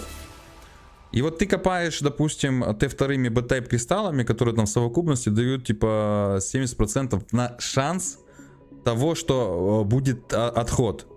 Вот теперь смотри, тут важное понимание. То есть многие не понимают, думают, что типа это какой-то там процент отходов свой. Так, сейчас давайте приаторов выпустим. Сейчас я дрончиков быстренько раскидаю.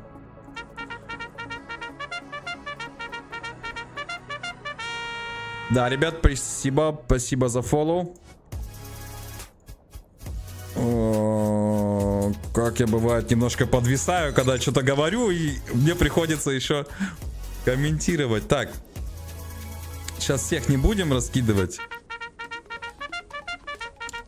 Ребят, спасибо за фоллоу. Всех рад видеть, всех приветствую. Вот так вот сделаем. Короче, смотри, вернемся к отходам. У нас стрип добывает, вот допустим в моем случае, 2420 кубов в минуту. Ну, в цикл. Вот, соответственно, что такое отходы? Вот этот процент, который вот мы видим, 70% на шанс получения отходов. Это как раз таки про то, что у тебя есть 70% от того, что ровно то же количество руды, которое добывает стрип за цикл, из камня возьмется и как бы улетучится просто в отходы. То есть понял, да? Ты в карго также получаешь там вот эти 2400, но если шанс 70% на получение отходов сработал, то ровно еще 2400 из камня берется и выкидывается в космос, просто в труху. То есть у тебя прошел один цикл, и у камня убавилось не 2400, а у камня убавилось 4800. То есть понимаешь, да? И в итоге получается, если ты копаешь вот кристаллами с отходами, у тебя, допустим, в космосе, там в аномальке 1 миллион кубов, да? К примеру. И если вот эти отходы, короче, происходят, ты по факту достаешь, ну, как бы вот с космоса в карго не 1 миллион кубов, а, допустим, достаешь 700 тысяч кубов. То есть 300 тысяч кубов у тебя уходят просто тупо вот в отходы. То есть они испаряются, улетучиваются. И почему я, допустим, не копаю Т2 кристаллами гравики? Потому что руды здесь ровно там где-то на 1,2, 1,3 лярда, ну, что-то такое варьируется в зависимости от рынка. И, собственно, если я копаю B-type кристаллами, то вторыми, то есть я выношу не 1,2 лярда, а там 1 650-700 с гравика. Но опять же, вот это вот переставление, не настолько ты быстрее его выкапываешь, чем моровскими стрипами. И это актуально именно к вопросу, когда много лопат у тебя. Вот такая тема с отходами.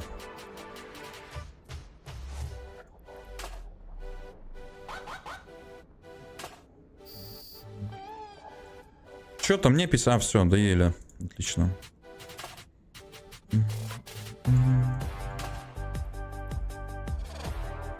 А что здесь? Здесь переполнилось, что ли?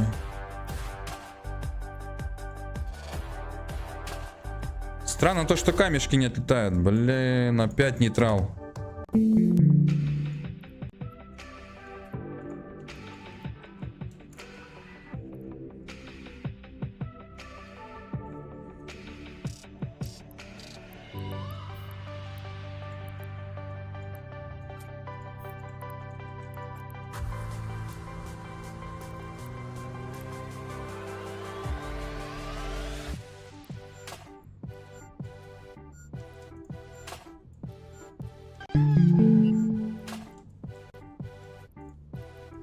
Давайте мы тоже не будем сейчас за нейтрала в соседней системе переживать. Если он к нам провалится, то тогда просто будем отварпывать лопаты. Если же он к нам не провалится, он сейчас может просто уйти. Возможно, ему не обязательно фигачить сюда.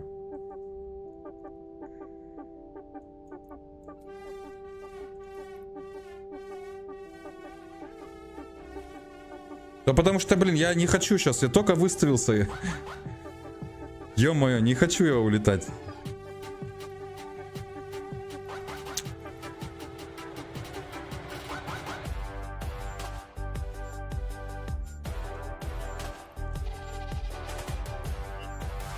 Я очень, как бы, подозреваю, что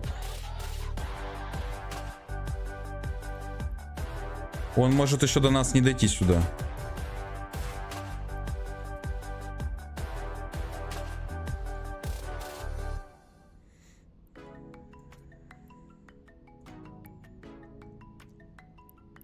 Ну, в принципе, мы уже как бы боевую школу прошли, да?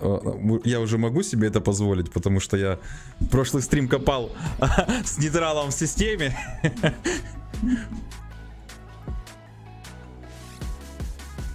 Не, конечно, вот эта пачка дронов, она решает. Я думаю... Нет, цинка, конечно... слушайте, а если цинка зажглась от бобра, да, и этот бобер тут же лопается, и цинка же не продолжает гореть, она, получается, тухнет же сразу, правильно? И то есть там, если не успели все пройти, да, пройдет только часть, да, дропальщиков. Просто может быть... Блин, ну тогда это очень большие риски. Нет, это нужно будет пробовать не на халках с оровскими стрипами, да, где их, блин, жалко будет потерять. Я вообще думаю, сейчас с проплатой решим. Может быть, собрать такую прям боевую рорку и скифов. Тоже фиченных в танк с дрончиками. И попробовать вот так вот побейтить, даже если, допустим, прям я буду видеть нейтрала, все, я, короче, не ухожу, прям жду, что он ко мне прилетит. И давать отпор. Просто не каждый будет к этому готов. Братишка, линки офни, дорогой, пока тебя не перевернули, слушай, офни линки. Толи, да, линки пока рано оффать еще, пока еще пусть повисят. Это, знаешь, это сделал я специально, потому что у меня...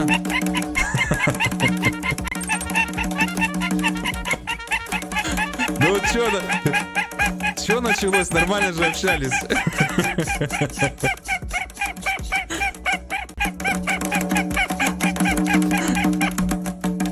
Ну все, хорош. душить гуся. Я к чему? Линки бывает очень часто забываю выключать. И специально вот такую кнопочку даже сделал, чтобы вы могли меня об этом предупредить. Потому что уже даже одна орка была из этого слита. Прям вот на стриме в записях есть. Когда я тупо не выключил линки, полетел, думаю, ага, сейчас я их выключу там. Я всегда думал, что если линки не выключены, я все равно могу докнуться. А оказалось так, что ты даже докнуться не можешь. Но при всем при этом ты в NPC-станцию можешь докнуться, когда у тебя линки не выключены. Вот такая вот ерунда. Обожаю этого гуся.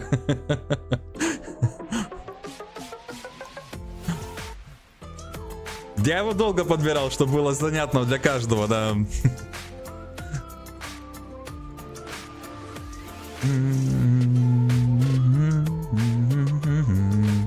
Вот что вот он делает там, этот нейтрал, а, в соседке? Вот уже достаточно долгое время висит там. Так, это понятно, просто тут речь была про всякие офицерские модули для фита. Да, да.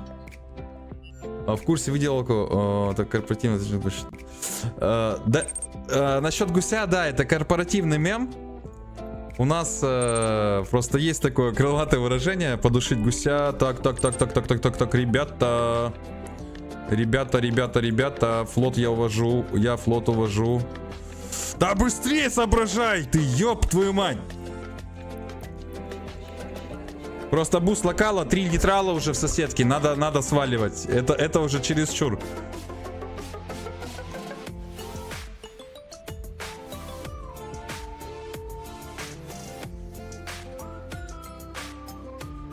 Это надо уже пересидеть будет. Ник, скинь, посмотрим по борде. Блин, на другом компе. Хип-хоп-ху. Ну вот это, короче, что-то нехорошее. Хип-хоп-ху. State War Academy. Может, они кого-то дропают здесь?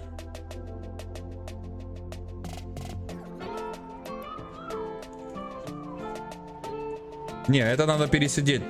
Потому что если что-то они сейчас летают, это будет такое. Здорово, сколько примерно в исках за 1 час таким составом выкапываешь? Ну вот, копали синюю 8-ю луну, получилось 1,6 лярдов в час, даже чуть побольше. Если вот гравики копать, ну где-то... Блин, сколько же гравики я выкапываю? Получается в час где-то, ну, на гравика где-то 1,5. Лярд 400, 1,5, если, допустим, вот так вот нейтралы не мешают, то 1,5 в часик получается.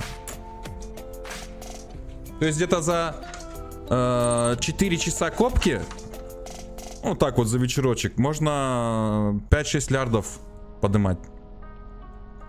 Если не мешают, вот как вот в данном случае мне сегодня. Так, а у меня вот это давайте удалим. Андок, астрал, скипчик. Ага. Надо забукать координатки.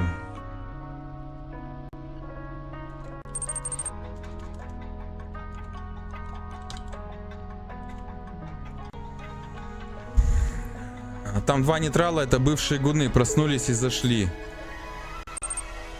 Немайр, привет, дружище. У тебя сколько окон? У меня 14 активных окон.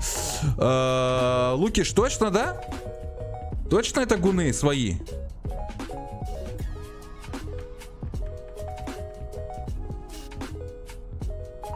Но их по интелу прям, ну, как бы показывают.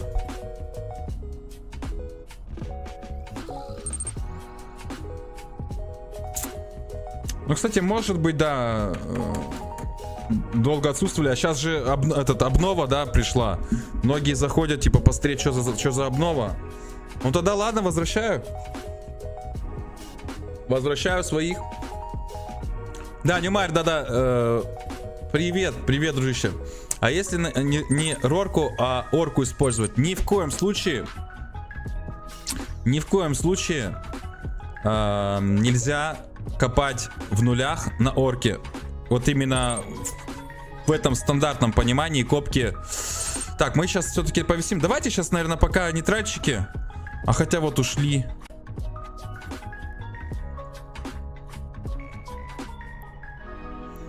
Лукиш, ты смотрел этот, который Ниса Зелера? Это вот бывший гун, он сейчас один опять остался. Будет повод руду взвесить. Ну кстати, да, я же обещал. Давай сейчас тогда мы потом переварпнемся вместе. Все, сейчас я как раз таки посмотрю, сколько входит этой Включаю варп-двигатель. фулл карго сжатой руды, сколько по деньгам будет. Смотри, Нельсон, объясняю почему. Почему нельзя. У Рорки есть такой модуль, как паника. То есть, если она сама по себе очень нехило качается в CG, и она живет, ну, хотя бы минут 5. И получается, в панике она тоже там 5 минут где-то неуязвима. И получается так, что ты можешь дождаться с большой долей вероятностью, когда люди сформятся и прилетит флот спасения, распинает дропальщиков. Орка, она лопается, вот, ну, чтобы не соврать, секунд за 30, за 40. Там ее даже 10 бобров попинают, она буквально там за минуту лопается, все. То есть, если ты копаешь на орке в CG, это вот вопрос просто, ну, времени, да, когда к тебе прилетят, зажопят и сольют. Вот и все. Поэтому на орке можно копать. Блин, еще один нейтрал. Что-то да, короче, надо чуть-чуть пересидеть. На орке можно копать, но я сейчас покажу как. Пока тут фигня с нейтралами, короче, сейчас мы полетаем, меркоцит пособираем с бильтов. То есть я нашел для себя формат копки на орке следующий. Ты ее фитишь с таргет пейнтером, с МВДшкой, чтобы она уходила вместе с лопатами в варп быстренько. Вот, и соответственно, смотри, какой алгоритм. Ты летаешь по билтам, заранее их разметив, с пачкой лопат на орке. Раздаешь только бонусы, не встаешь в сидж. И получается, лопаты, которые копают меркоцит, они туда складывают в орку. Она как большой, короче, контейнер, да, используется, и бонусы раздает. И все, ты по бильтам пролетаешь, как только орка заполнилась. Я не рекомендую, опять же, вставать в сидж и сжимать. Ты просто летишь оркой к татарке, катанорке, и прям не докаясь, перекидываешь туда руду. И все, летишь обратно к лопаткам, и вот так вот ты можешь кружок пройти, там, 1-2 системы. При этом, если, допустим, филам метится нейтрал, заходит и там прозевал, ты всегда уйдешь. То есть там скорость от варпа, как у лопаты у этой орки. Вот в таком случае, да, можно. Но если, допустим, у тебя нету рорки и хочется покопать с бонусами, позжимать, не парься, берешь парпойку и летишь за место орки с парпойкой. Ты также можешь 12 халков одеть, все. Но просто за место орки используй парпойку, потому что она недорогая, на нее не так прям активно и как бы хотят прыгать, да, там именно, давайте, вот, ищите парпойку, где там копает. Да нет. Если, допустим, в системе есть там мародеры, кто-то там на рорке, кто-то там на карри, допустим, и заходит дропальщик, он в первую очередь полетит искать мародер, но никак не парпойс. Вот, поэтому если вот ситуация выходить, и у тебя нету, допустим, сейчас возможности на рорке летать, ты ее там не выучил, у тебя хула нету, там фита нету, не думай о борке, бери парпойку и спокойно с парпойкой копай, потому что, допустим, когда был деплой и не было 911 флота, не было флота спасения Бихаева, да, для копалок, я летал на парпойке и как бы вполне нормально. Там разница с парпойка орка, разница не такая прям существенно заметная, как орка-рорка. Поэтому там не прям очень много ты потеряешь, если будешь парпойка копать. Ага, все, вижу, понял.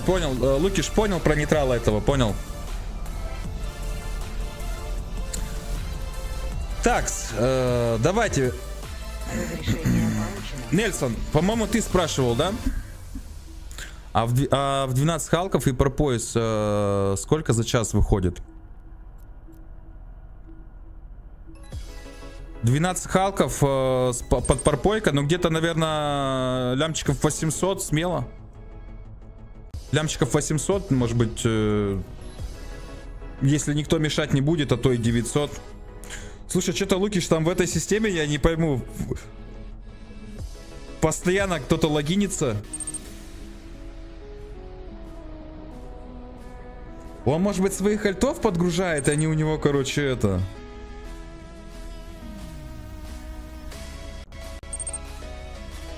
Я ничего не пойму. Да, он, походу, подгрузит кого-то, выключит, подгрузит, выключит. Так, кто там интересовался? Давайте я сейчас покажу. Смотрите. Касательно сколько руды влазит в рорку пожатую. Вот у нас есть руда. Ну вот давайте вот там... А давайте гравиковскую возьмем. Не будем брать сейчас луны. Во, вот так вот, да? Так, это что? Это еще кернитик. Сколько здесь получится? 137. Плюс меркоцит. А, нет, все-таки лунную надо будет захватить.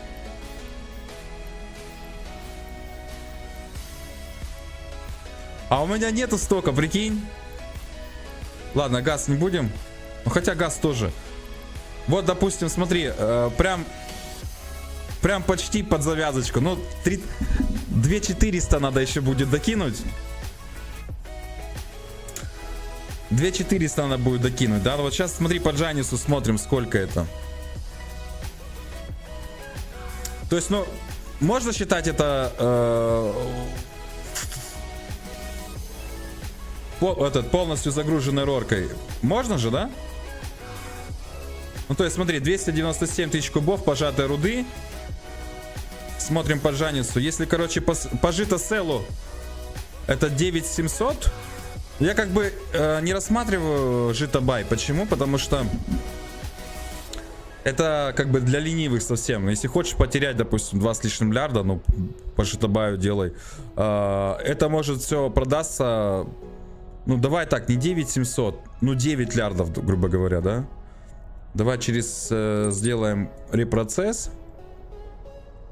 После репроцесса получается у нас 8100. Ну вот давай вот на это ориентироваться. Вот, допустим, там, грубо говоря, 8100. Ну давай прям совсем, грубо говоря, 8 миллиардов получается. Это вот full карго руды рорки. Неплохо, на мой взгляд, довольно-таки неплохо.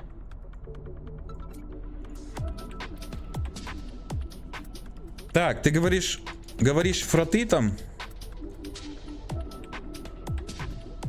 Собирает такой же флот покопать. Там хурда появилась в соседке. Блин, хурда это плохо. Прям вообще вкусно выходит. Пойду на банки крабировать. Я же говорю, причем смотри, майнинг какая штука. Ты дней за 10, за 12 так не особо напрягаясь. А если прям напрягаясь, можно и буквально за 2-3 дня.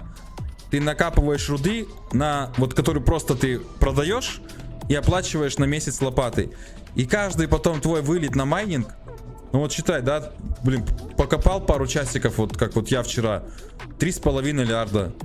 Вот так вот 10 дней покопал, и ты уже мазер купил, короче, вот просто, да, как бы, ну вот если вот так рассматривать, почему нет? На мой взгляд, майнинг одна из самых прибыльных вещей, но опять же, прибыльных вещей именно с точки зрения, что ты многооконник.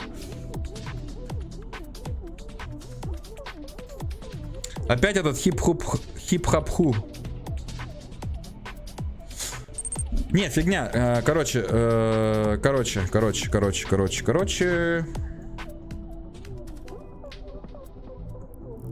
Сейчас полетим этот меркоцит пособираем пока. Ну нафиг. А, это тоже гун.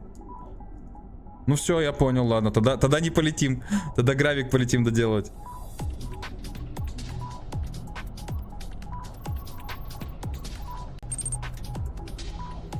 В жито все вывозишь? Переработку нас не освоил, чтобы с развитием планетарки.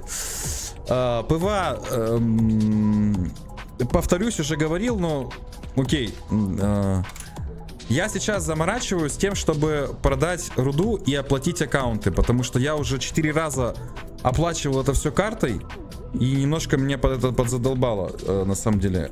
Это уже все, в принципе, выросло в то состояние, когда может себя абсолютно без проблем оплачивать исками, поэтому сейчас я заморочился именно тем, что мне нужно накопать 30 лярдов. Больше половины я уже накопал. И после этого, да, будем заморачиваться с планетаркой, с производством и со всем прочим. Есть инфраструктура у нас корпорации, благодаря нашему SEO. Очень большое ему спасибо.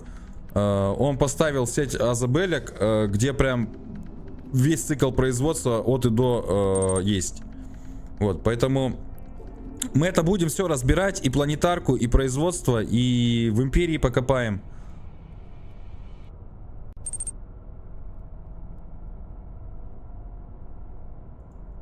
Понял. Понял, Лукиш, понял. Ну да, вот так и получается. Немножко я подзадолбался, короче. Не хочу больше с карты оплачивать. Окон у меня в Омеге много. Я просто пробую разный контент, чтобы не упарываться в крабство. Надоело уже. Сейчас вот к ковке плотную подхожу. Ну вот смотри, Нелсон, насчет копки. Относись к этому еще вот с таким пониманием, что просто взять и покопать, это как бы и продать руду. Это самое, что не нужно делать именно вот в таком русле. То есть ты, исходи из того, что ты будешь копать и производить. Соответственно, ты планетарочку настроишь и тому прочее. И то есть нужно исходить из этого. А если исходить из этого, то есть та же самая планетарка, то же самое вот в ВХшке газ, да, покопать, что я, кстати, несколько раз делал успешно, несколько раз неуспешно. Это тоже интересно, это интересный контент. Потом разобраться с производством, потом разобраться с логистикой всего этого дела, джамфуру выучить, блин, принимать заказы на производство. Это такая, короче, ниша. Это такой большой пласт контента, который, ну, очень интересен на самом деле. Когда в это углубляешься. То есть майнинг это не просто там прилетел на астероиды и что-то там, короче, однотонно копкой занимаешься. Нет, это действительно Включаю варп-двигатель. большой пласт в Еве.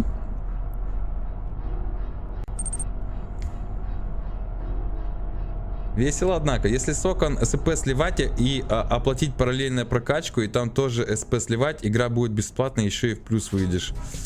Ну да, оптимизация аккаунтов, так называемая. Тут тоже, короче, надо с этим запариться. Вот сейчас, вот, говорю, лопатки у меня все, что нужно, прокачают. Я так понимаю, там, вот с учетом того, что будет планетарка на каждом чаре, будет на каждой лопате выливаться СПшки. Ну, насколько я понимаю, короче, именно оплачивать аккаунты, чтобы они сами себя оплачивали, вообще никаких проблем не будет. Да, Дмитрий, через Гамазавр можно. Юра, какие корабли юзают на КТА? Я про боевые. Да разные. И у всех по-разному.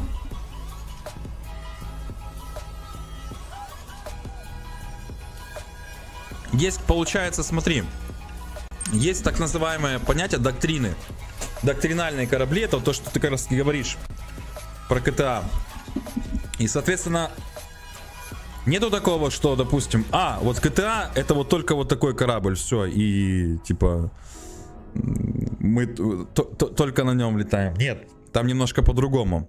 Есть несколько доктринальных кораблей. И, допустим, если ФК собирает флот под какую-то задачу, он говорит там: сегодня летим на том-то, короче. Или там летим вот на такой-то доктрине, том-то. Вот исходя из этого, где ты находишься, в каком коллективе, в каком альянсе. Блин. Давайте вот так сделаем. В зависимости от того, где, говорю, в каком альянсе ты находишься, там доктрины у всех разные. Соответственно, ответить на вопрос, на каких кораблях летают на GTA, я не могу. Но у нас, допустим, очень часто это какие-то гарпии, там, вольфы. Если что-то там сабкапитальное, ну, там, руки. На сакрах очень часто летают. Ну и плюс, опять же, какая у тебя роль, допустим, в этом? Если ты ДДшник, ну, то есть боевой, ты его качаешь. Я летаю на КТА исключительно на логистах. Анериус, Скимитарчик. Если это капитальные какие-то вещи, я на этом, на Минакаве, у меня факс Минакава.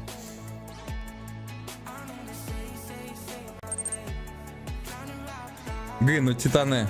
Оптимально 15 саков.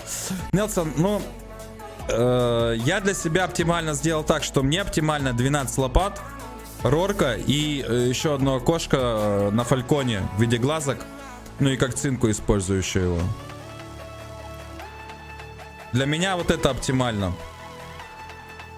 Все, что выше, если бы, конечно, я не стримил бы, я бы, наверное, еще 3 лопатки докинул, чтобы было 15 лопат.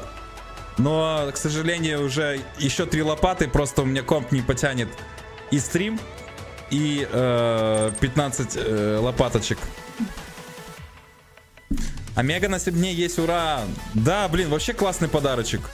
Я теперь так вот не шибко сильно напрягаясь смогу точно проплатиться. Ого, тут аж 120 этих.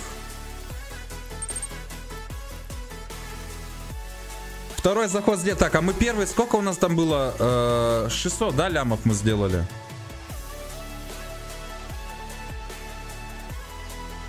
Погнали дальше. Тут сейчас, походу же, мы сразу в рецикл встанем. Сейчас эти все рядышком.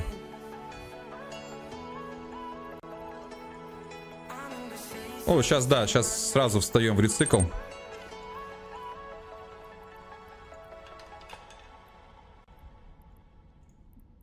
Тин-тин-тин-тин-тин-тин-тин-тин-тин.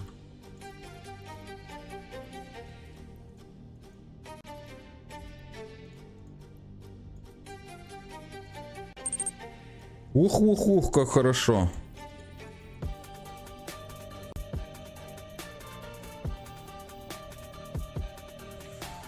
Ой-ой-ой-ой.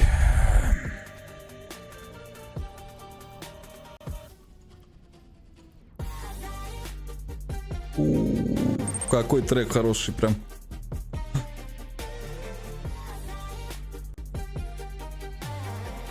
Аж раскачала как.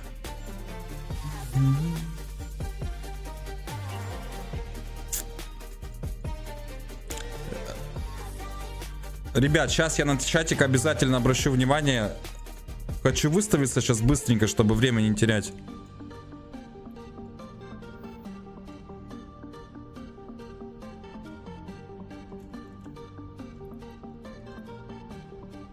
Ну давай, ты сможешь.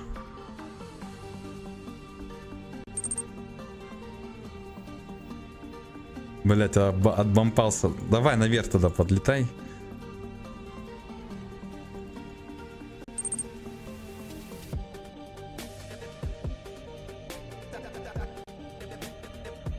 Все, теперь вот сюда.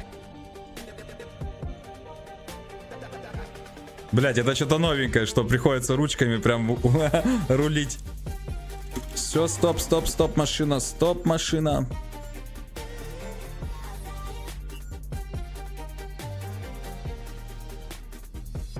Угу.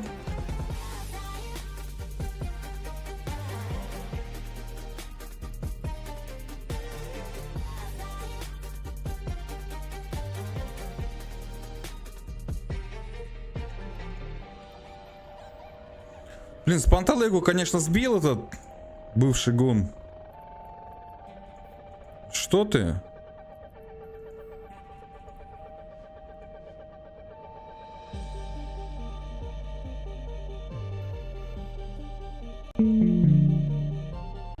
Ну все, и тормози. Все, тормози. Так, что там у нас? 2 лопатки.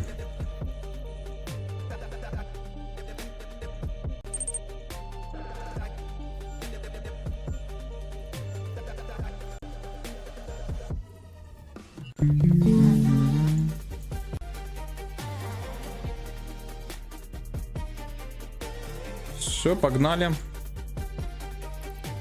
В рецикл 5.25. Что случилось?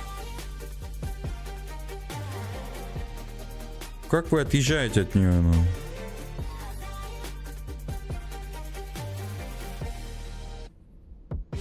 Что странно, Рорка стоит не прям вертикально, а как-то под наклоном. Что-то я такого еще не видел.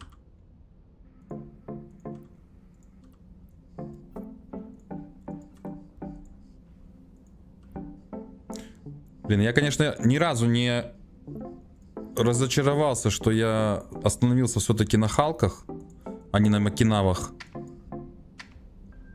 Потому что Макинавы это прям скучно было бы.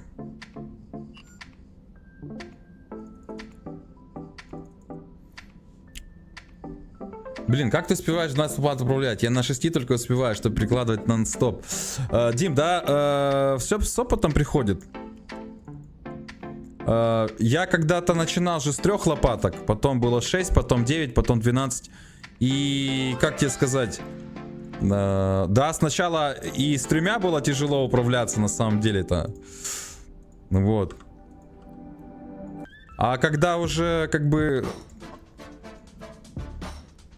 много копаешь, уже там смотришь, а здесь вот можно вот так сделать, а здесь вот так вот, допустим, ускорить, да, упростить. Вот и получается, что в принципе 12 окон сейчас уже как бы, ну, в легкую. Я думаю, даже 15 потяну без проблем.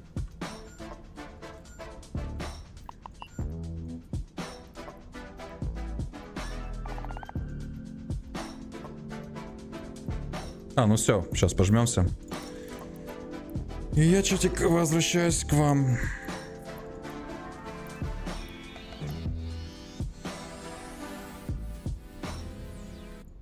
Блин, ну люблю я это дело. Только залетели, уже вот, грубо говоря, 100 копнули. Оп-оп. Так, Самега, я побежал крабить, пока появилась возможность. Давай. Просто у меня только бластеры, и вот поэтому и спросил. Понял. Не успеваешь 6, лети на проспектах ВХ. Там ты еще за чаем успеешь сходить. Я на Мальку скраблю. Да нифига. Не знаю, про какой ты говоришь момент с проспектами ВХ. Как по мне, там еще это все геморней.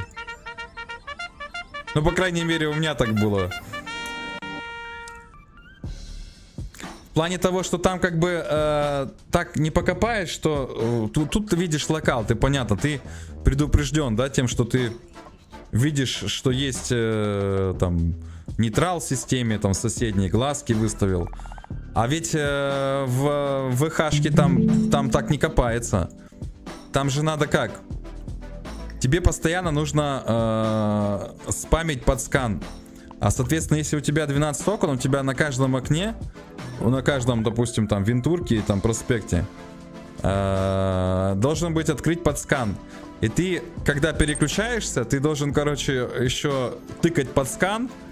И если вдруг что-то подозрительное ты там увидел, нужно успеть среагировать, короче, и отварпать лопатки. Потому что если прилетит сабра, ну это все, считай. То есть у тебя словно 12 активных, а остальные тупо планетарят и выкачивают СП. Я не понял, это мне вопрос? К шлюзу грузовому подкатывался, похоже, что пруду перекинуть. Ну, может быть. Опаньки. Камешки отлетать стали как быстро. Но мы уже заканчиваем этот колоссал. Или это Энормус? А, нет, колоссал. И полетим на Энормус.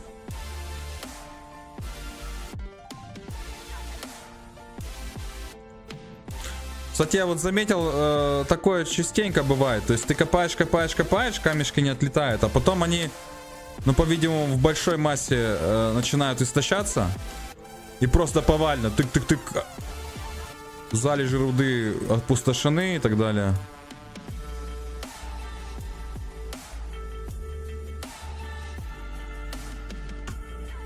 Все, в рецикл заходим. Докапываем.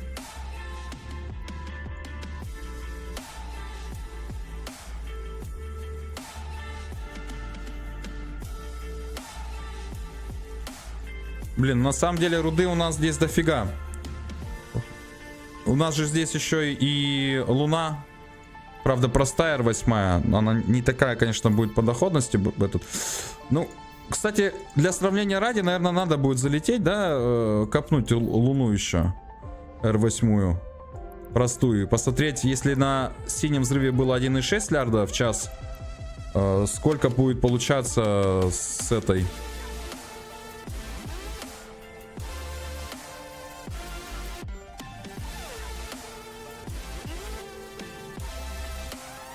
Доходят камешки уже прям быстро.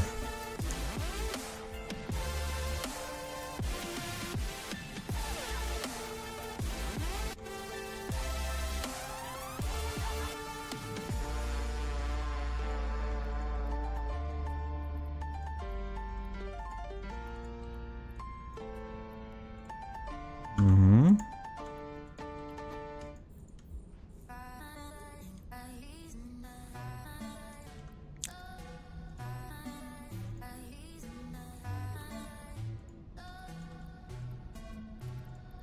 Так. Еще 4 камня, да, осталось, значит. Еще, наверное, минут 7 мы будем это все дело копать, скорее всего. Хотя, нет, хотя может и подольше.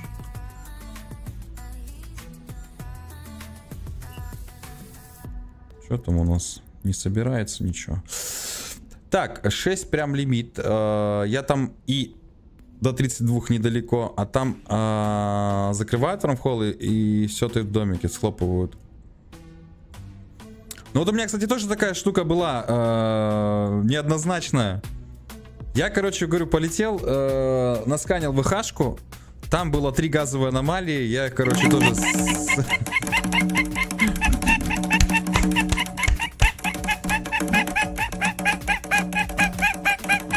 Behind. С чем, собственно, я тебя и поздравляю.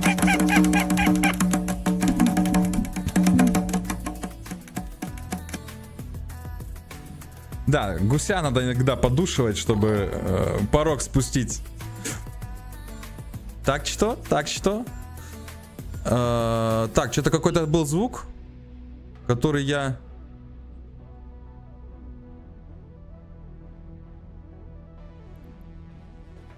Что-то я не помню такой звук. Это что было сейчас? Вот это было? А, точно, точно, да. Витал, привет, привет. Присоединяйся.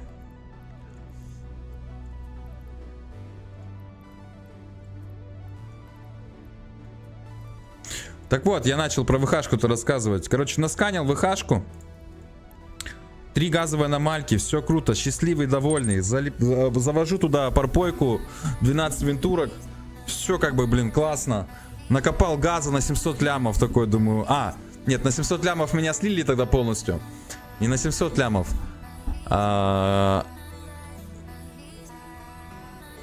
Получается... На 300 с лишним лямов я накопал. Я сейчас немножко перепутал этот вылет. Короче, все. Думаю, мне хватает, потому что, как бы, я не жадный. Если даже там 300-очку копнул, надо попробовать вывести. Лечу обратно на ВХшку. А хотя, когда залетала, она была нормальная, не критическая. Но я даже там, ну, наверное, даже, наверное, минут 10, короче, я там побыл в этой... в газовой аномальке покопал. Лечу назад, короче, выходить на ту буку, где ВХшка была. А все, она уже схлопнутая. И получается, пробки нету, чтобы посканить выход обратно. И пришлось мне, короче, селф-дистракать весь флот. Вот такая тема, короче, с ВХшкой. Для многих, конечно, кто там живет, кто уже привык к этой движухе, для них это обыденные вещи, что у тебя должен определенный набор быть шипов, каких-то, да, там, альтов ВХ. Это обязательно сканерщик, это обязательно какой-нибудь боевик, так скажем, да, который может зачищать аномальки от неписи. Ну вот, я этих нюансов еще там не знаю всех. И получается так, что, грубо говоря, я 2 раза слился. 1 раз я удачно газ все-таки копнул и вывез оттуда. Это вот на стриме было. Вот, и, собственно, 2 мои другие попытки увенчались тем, что я просто оставил там флот. И это, как бы, если честно, даже, ну, как бы бьет по карманчику. Это кажется, что там одна винтурка, да? Когда ты просто одну винтурку там фитишь себе. А когда тебе надо их 12, там по денежку нормально получается. А плюс еще парпойка, и где-то там лямов под, наверное, 400-500, если вот так вот флот сливать. Поэтому я и говорю, что вот прихожу к тому, что в ВХ за газом лететь только с поддержкой ПВП сокорпов, которые там, может быть, кто-то покрабить тоже захочет. И вот ты карпой туда залетаешь, ПВПшники, которые ищут фан, краберы, которые аномальки там свои покрабят, и вот, допустим, копатели, которые за газом туда поехали. Вот в таком составе можно. Либо это парпойка плюс каветеры, да, и как бы такой вот максимальный там залетел, быстро-быстро все высосал, мониторя под скан там постоянно, и тут же улетаешь. И опять же, здесь обязательно нужен, помимо вот того, что ты ведешь туда парпойку с лопатами, обязательно альта на сканящем корабле. Потому что вот может оказаться так, что ты просто прилетаешь обратно на вылет, а все, дырку хлопнули. Саулис, привет, спасибо за фоллоу, присоединяйся, располагайся. У нас сегодня копательный вечер.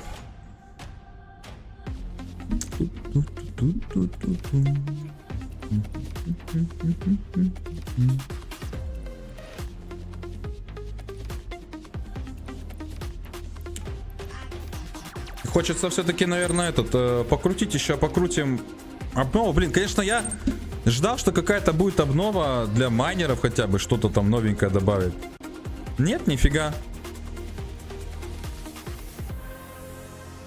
По сути, вся обнова для жителей хайсеков. Для нулей я вот патчноты почитал, для нулей вообще ничего не сделали. Ну да, некоторый контент сейчас хороший. Мы, кстати, это же обсуждали на одном из прошлых стримов. Куда, да, движется Ева. На мой взгляд, это все очень в целом позитивно. Можно, конечно, сейчас включить душнилу, подушить вот так вот, что типа вот, нифига не делают для нулевого контента и тому прочее. А никто же нас не держит в нулях, вот прям вот, я не знаю, цепями не приковал. Можно полететь, попробовать этот новый контент, как он выглядит, что он в себе интересного несет, да. Проблем-то с этим нету. А для людей-новичков, кто, допустим, там вот, ну, любит какие-то казуальные темы или какие-то вот эти темы, так скажем, лорные, для них это вообще в кайф. Это, представьте, там новичок какой-то приходит, там, вот, ты можешь быть полицией, можешь быть пиратом, можешь быть там тем, всем, короче. Это на самом деле интересно. Вот, поэтому чем больше это игроков привлекает Еву, тем нам всем будет интереснее в нее играть. Ну, я хочу попробовать полететь. Кстати, вы уже определились вот в этих вот... Короче, за пиратов вы или за... Как они там называются-то? За Эденком? Привет, привет. Услышал про газ ВХ. Не мог не приджойниться. Саут, привет. Я так понимаю, вообще, кстати, тематика газа тоже многим интересна. И на самом деле я никогда, вот для себя не ожидал, что она настолько прибыльная. Я просто посмотрел, сколько крутят винтурки там Ты просто прилетаешь, там буквально 5 минут повисел винтурками, у тебя в каждой винтурке уже там по 30-40 миллионов. Ну вообще вкусно, короче, прям. Как бы да. Вот заметили, чем... Ну это, наверное, и логически справедливо, чем сложнее какой-либо контент, тем, собственно, он прибыльней, доходней.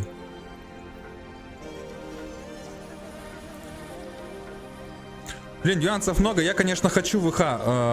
Все-таки газ такая штука, которая для производства нужна в больших количествах. И было бы хорошо ее добывать самому. Возможно, какие-то нюансы расскажешь, Саул? Вот про газ именно. А гнейс там покопать не пробовал? Нет. Но разнообразие есть, но в 0 секах блоках по факту очень грустно, так как контент там создавался всегда игроками. Но и до сих пор так и остается, то есть здесь весь контент генерируется игроками. Но тут видишь, тут немножко про другое еще. Тут про взаимодействие людей, то есть это про дружбу внутри корпорации, понимаешь? Это как бы вот... И контент, да, действительно создается ФКшниками, сами людьми между собой. Тут больше как вот про какую-то социальную составляющую нули, да. А в Империи, ну, оно и понятно, что оно в принципе так и должно быть, что в Империи, так как это социальная составляющая, она, конечно, есть, но ты от нее не зависишь. Поэтому и я как бы вижу, да, что такого рода контент, он должен генерироваться. Так, в принципе, мы Сидж уже можем вырубать.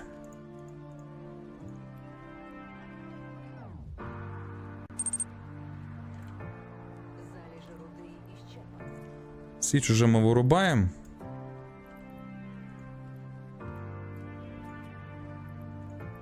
Гравик мы этот уже дорыли. Сейчас полетим на следующий.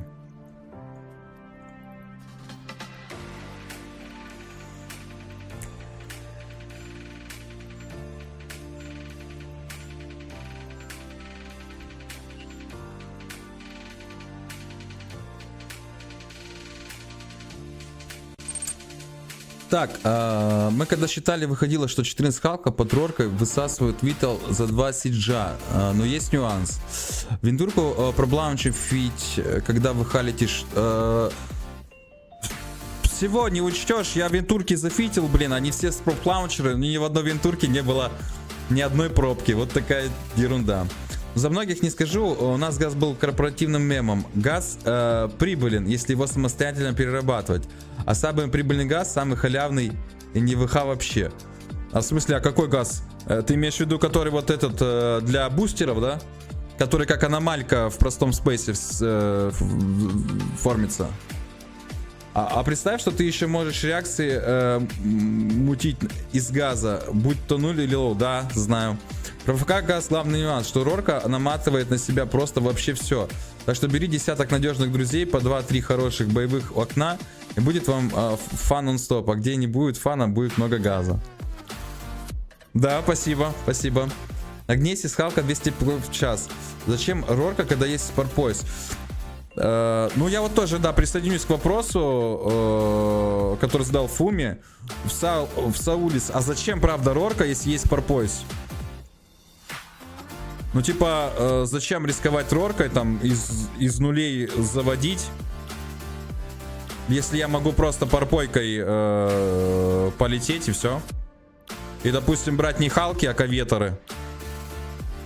И как бы по таймингу, если, допустим, там 2 цикла рорки, да? Ну, пусть это будет 5 циклов парпойки, там, как бы по времени плюс-минус то же самое, не так критична разница, да? Но по уровню риска того, что ты можешь потерять, разница колоссальная. Рорка для Минмакса и намотки. На рорку андокаются люди, которые за пару недель до этого писали: рортись, мы не андокнемся. Блин, ну это если, короче, к вопросу, да, к вопросу фана, ПВП и тому прочее. Здесь, да, соглашусь, но... А если рорку сольют? Вот в чем вопрос.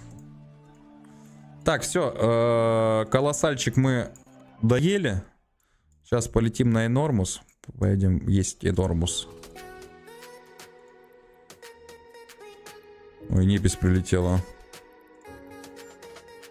А интересно, если сейчас эту Непись не спилить и улететь, колоссал не закончится, да, получается? А мы сейчас...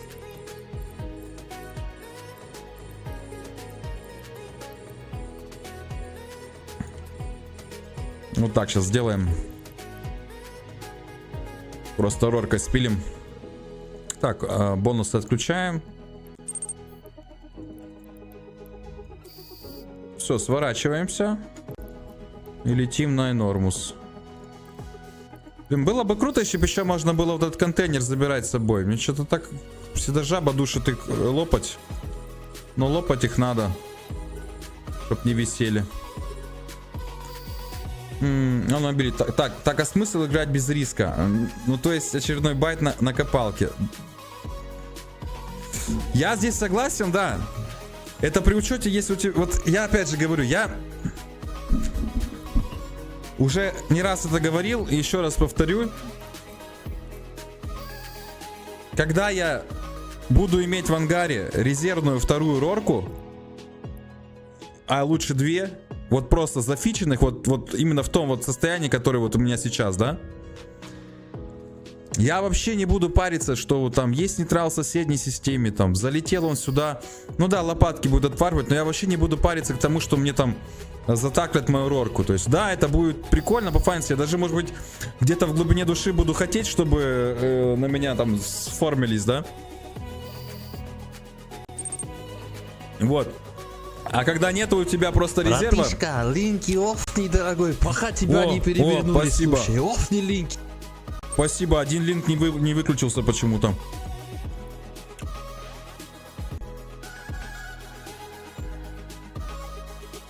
Так, полетели на тизер, встанем. Выгрузим руду. Я схожу, налью себе чаек. Включаю варп-двигатель. Ой-ой-ой. Дронов забыл.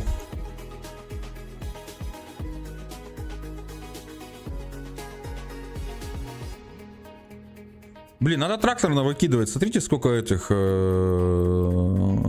тоже не лишние денежки. Что-то я... Сейчас на Энормусе выкинем и трактор, и мобилку. Самый дорогой газ это мукосироцин. Понял. Этим нужно заниматься, если есть капитал, чтобы сразу после слива андокнуться. Кстати, текстуру доме Титана поменяли. Теперь Crucifier стоит 240 лямов. Кстати, текстуру доме Титана поменяли. А что за... Фуми, что за доме Титан? Какой? Молок? Так, все улетели, да? Да, все улетели, отлично.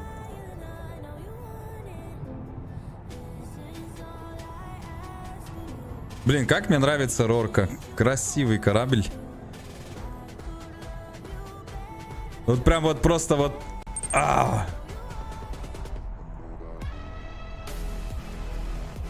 Прям просто сказка.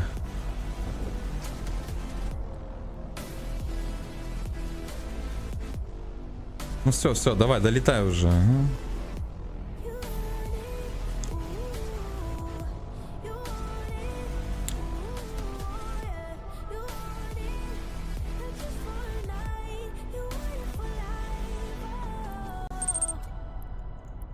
Так, все, перекинули.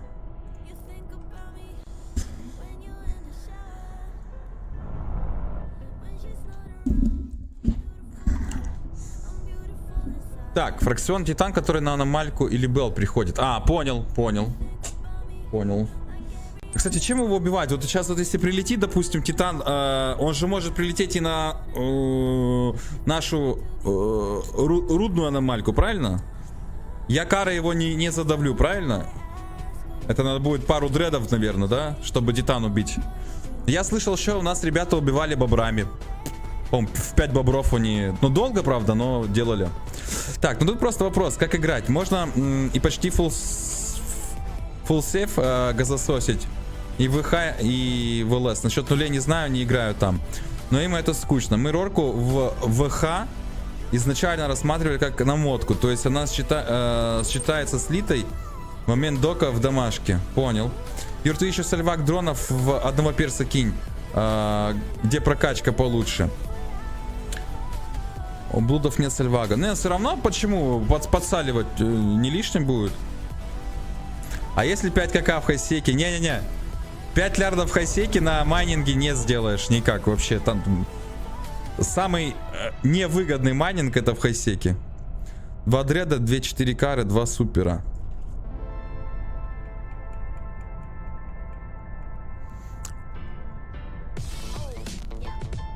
Ну, понял. Нет, супер, мне кажется, мазером одним можно убить. Если мазер крабовый, там почти под 9000 ДПС, по-моему, с мазера. Так, что у нас по топляку? Мы тут водички изрядно покушали. Давайте заправимся.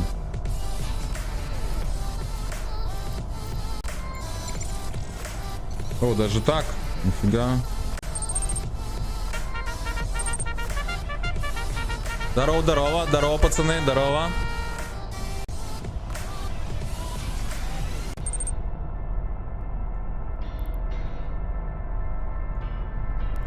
Файтеров бывает слишком серьезно. Ку, а можете посоветовать хорошую академку?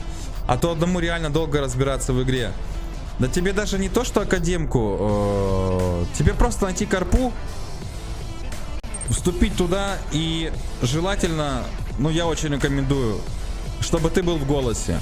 То есть у каждой карпы сейчас уже есть Discord, и в Дискорде есть голосовые комнаты, чтобы ты просто мог всегда быть на связи. Так, а что это у меня отбомпало так? От кого?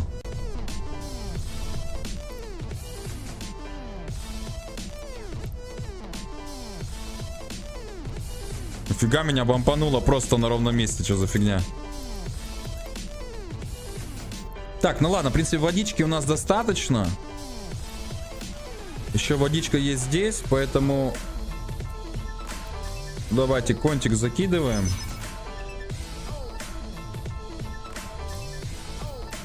И ща полетим.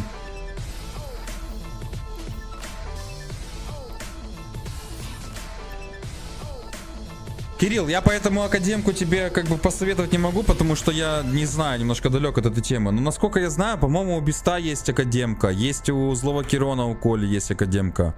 Это вот из разряда... У Ньюмайер, да, по-моему, тоже у них есть академка. Скан-стакан, который, по-моему, там есть у них. Можешь туда к ним в Дискорд постучаться. И, собственно, Кирилл, а у тебя... ты давно начал играть?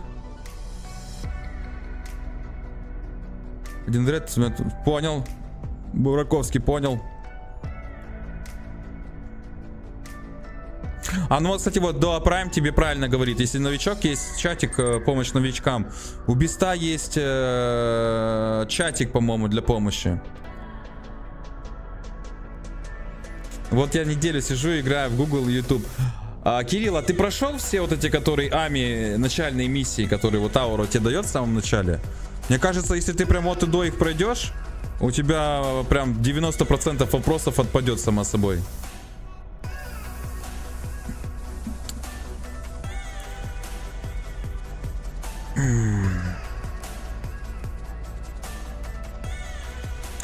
Так, ребят, я на минуточку отойду, налью чайку себе, а то что-то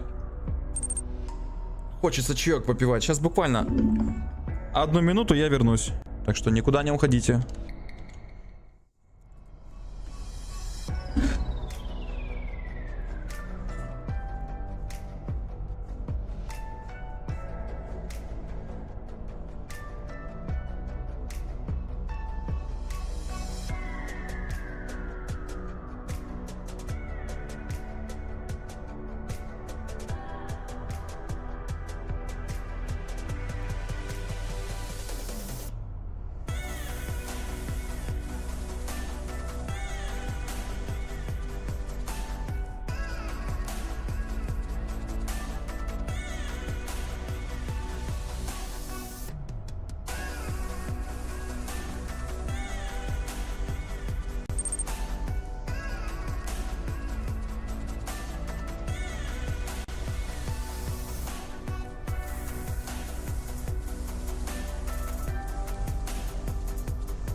Так, я снова здесь.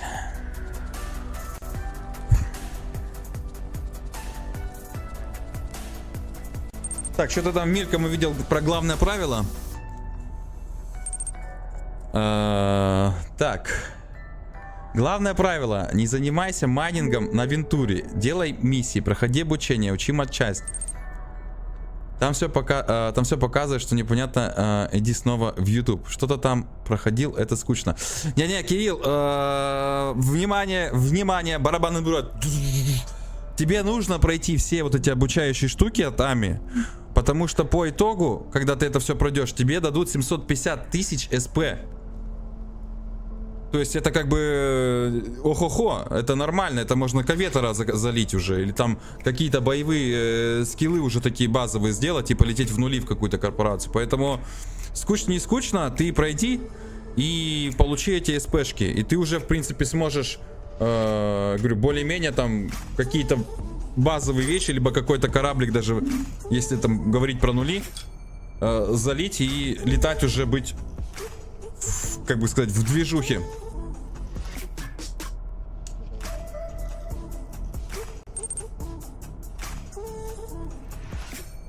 Сейчас пытаюсь ходить в Абис и на ФВ. Хорошее начало, да, офигенно.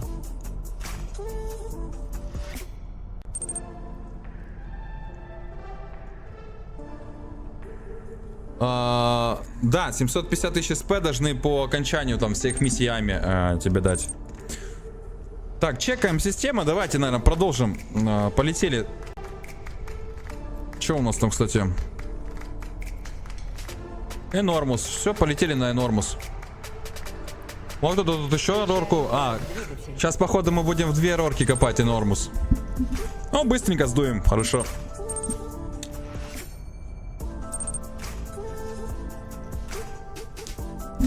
Блин, Кирилл, ну на самом деле, знаешь, что меня смущает в данном вопросе? Вот я когда создал новых чаров, вот лопатки, мне первое время, ну чтобы вот не соврать, вот, смотри. То есть я создал в мае, да, и мне сразу там в несколько первых дней, короче, куча писем приходила. Типа академка, это при том, что эти лопаты, они сразу поехали в нули. То есть их не было в империи вообще практически.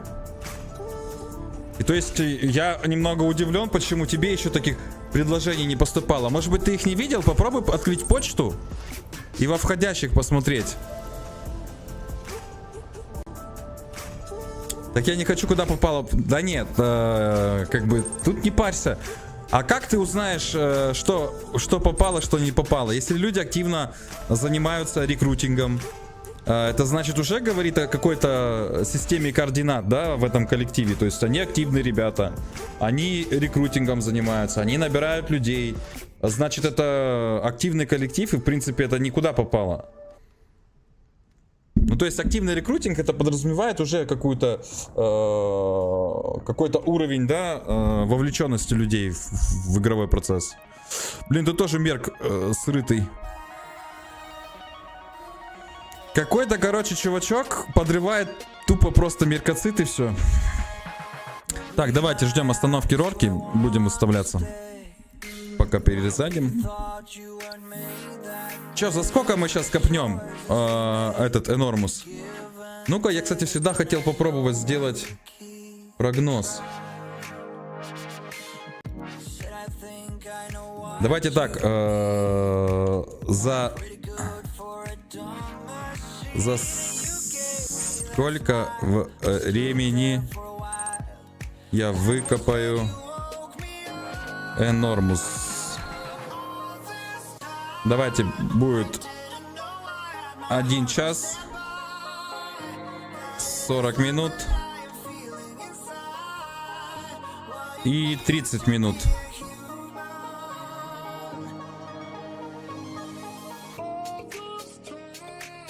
Давайте на 15 минут. Ну-ка, начать прогноз.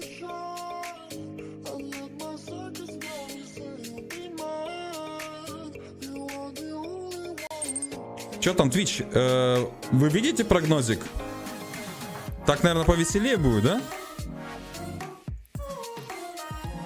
Все, погнали.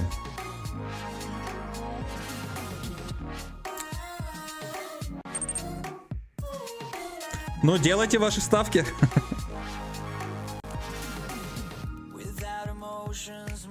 Блин, а как мне посмотреть? Так, я хотел посмотреть. А, я тоже вижу, все вижу. 40 минут. Ага. Вы в основном все ставите на 40 минут.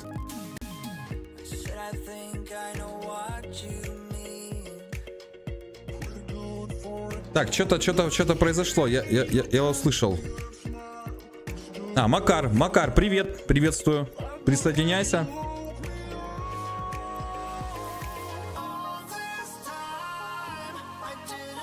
Ай, как высоко. Бля, опять лопатки надо будет подтягивать. Ну ладно.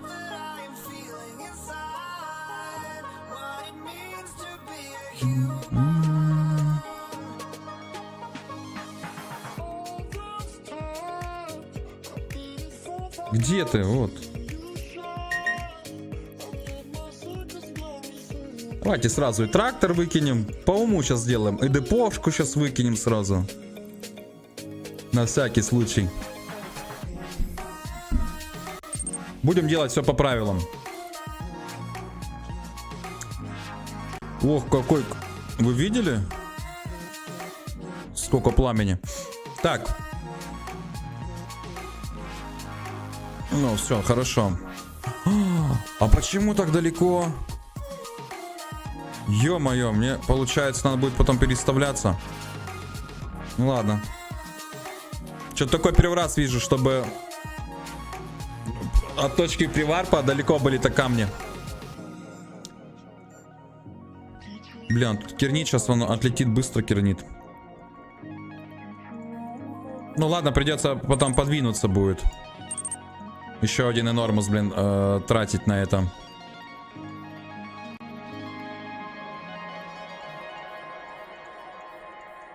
А ну хотя нет, зачем? Я сейчас просто дальние лопатки я туда отправлю. Ладно, тогда просто в лопатках будем прожиматься. Фиг с ним. Это может и переставиться лучше будет, конечно. Ладно. Сейчас решим. Инфильтраторы. Непись.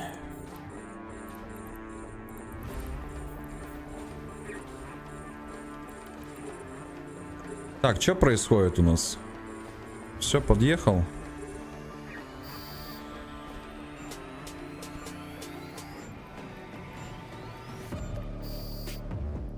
Блин, а тут же один кернит, да?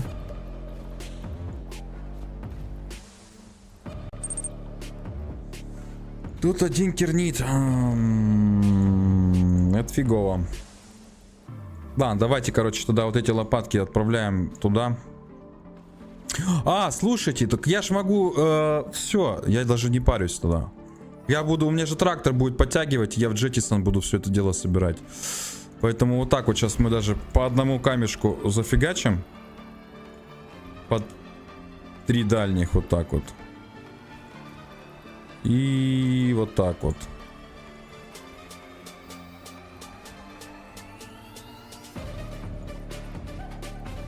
Так, вот это дальний. А вот эти 3 пусть копают вот эти ближние. Все.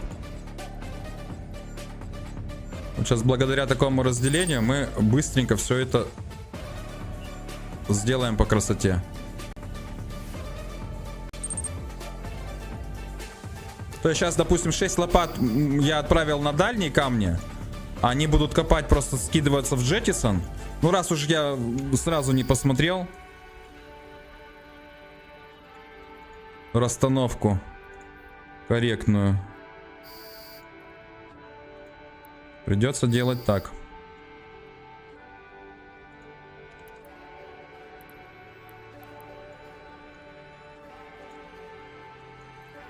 Так, а между делом, кстати, давайте кернит сразу сейчас уберем, чтобы меньше камней было. Он прям сейчас быстренько будет отлетать. Так, что мы имеем? Что мы имеем? Мы имеем то, что тут, в принципе, все хорошо. Здесь сейчас должен быть какой-то камень самый близкий. А, ну вот он и выбран. Все, я даже сейчас стопаюсь, чтобы далеко не лететь. И чисто этот камешек буду подбирать. И отсюда буду просто выкидывать в Джеттисон. Так, ты был вот на этот камешек, да, все, я тебя тоже стопаю. Вот так делаем. Стопаю. А, это дальний кернит, но еще лучше.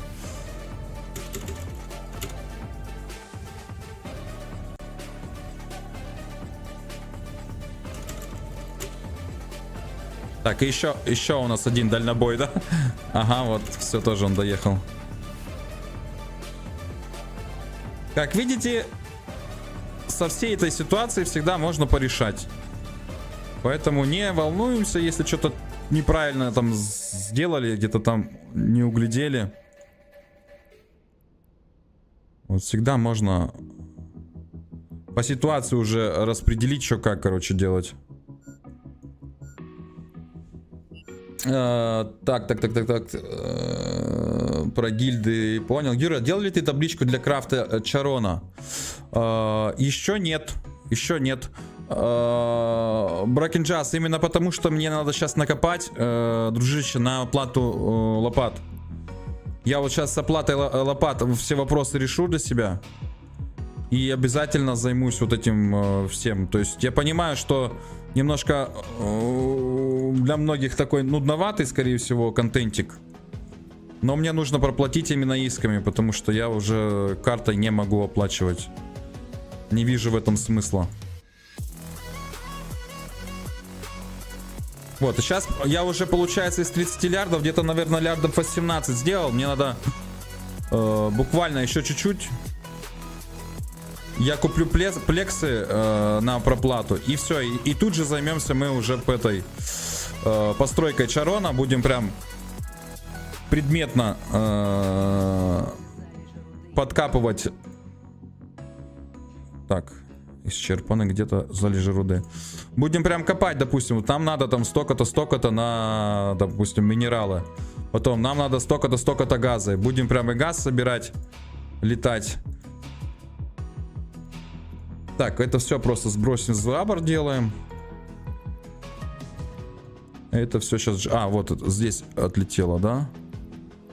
Соответственно, сейчас мы давай вот этот еще дальний.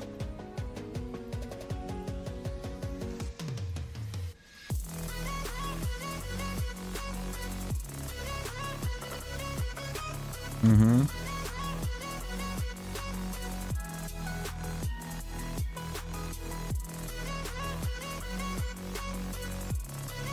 А, так часто нельзя.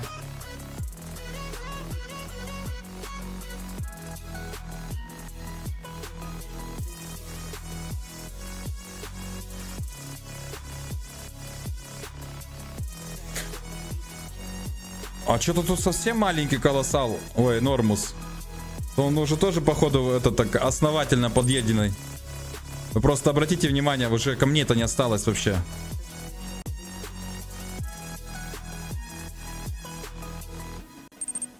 Так. Чего это происходит тут? Была мысль, кстати, заселиться в насечный статик и редить гравики на меркоцит. Прочитал поиском, получилась ерунда. Потом проехал по кругу клоун ринг и нашел ни одного куска меркоцита. Так и забил.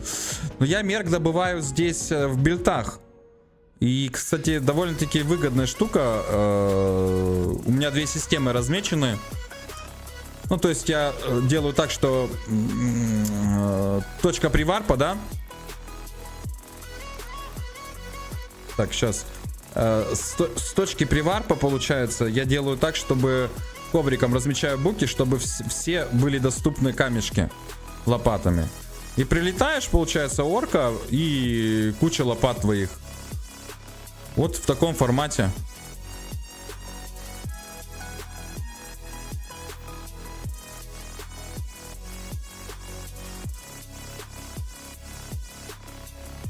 А, ну вот все, так, все, вот так закидываем.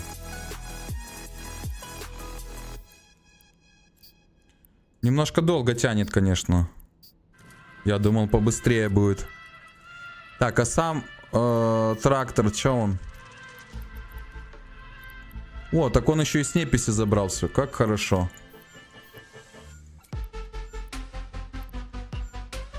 Ну, пока я это забирать не буду, тут что-то мало, я потом лучше индусиком заберу.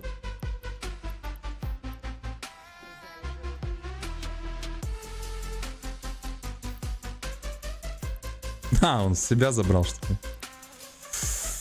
Где ты, трактор? Вот он.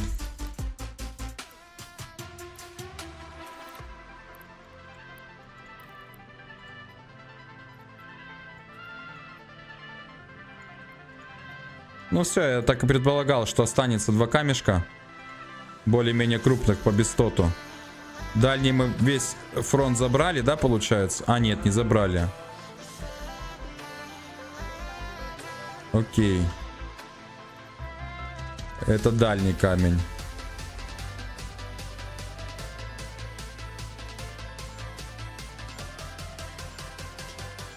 Ну, он сейчас... его, кстати, сейчас мы быстро сдуем. Юр, ну смотри, там в Excel таблице опиха есть. Она неплохая, но можно было бы сделать лучше. Там есть готовое табло производства, куда просто персонажа через API подключаешь, но там считает стройку в плане купил все, крафтанул, продал, так что лучше свою таблицу делать. Юр, газ ты не копаешь сам? Никогда готовь оборотные вещества на выкуп газа. Никто, так нет, я ж с газом попробовал. И с газом все получилось, как бы. Я как бы собираюсь сам копать газ. Это, во-первых, интересно, это как бы для разнообразия вообще очень круто. Но единственное, что нюансов много. Я вот уже, допустим, 2 шишки набил. Вот, и уже 3-й раз, когда полечу, я прям вот это вот вопрос тщательно продумаю, может быть, скооперируюсь еще с кем-то, чтобы позвать кого-то. Мне нужен C50, C60, C70, C72, C84. Короче, все цешки вот эти, которые для реакций. Для постройки кап-компонентов, так скажем. Потому что у меня сейчас задача номер 1. Это... постройка Чарона, а после постройки Чарона это постройка этого. Скажи мне. Джамфуру.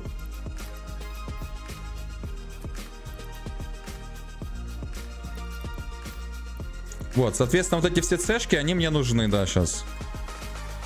Потому что, ну, причем нужны в больших количествах. И именно для того, чтобы строить кап-компоненты.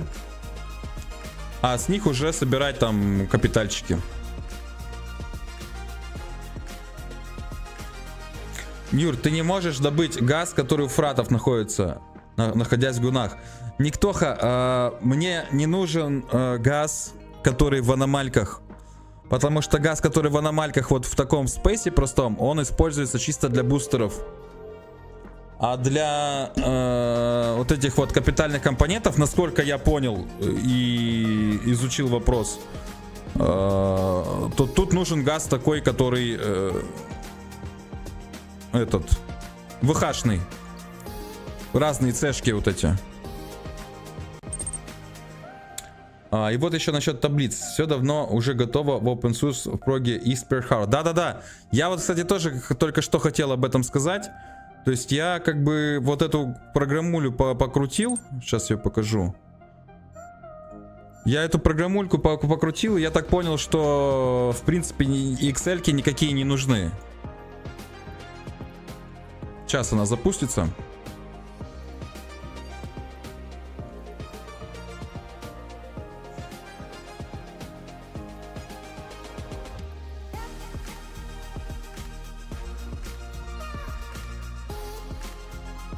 А какая-то, да, у нас мега странная копка получается с этим вот.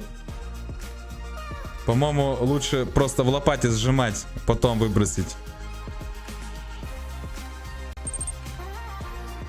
Ладно, я сейчас уже как по старинке сделаю.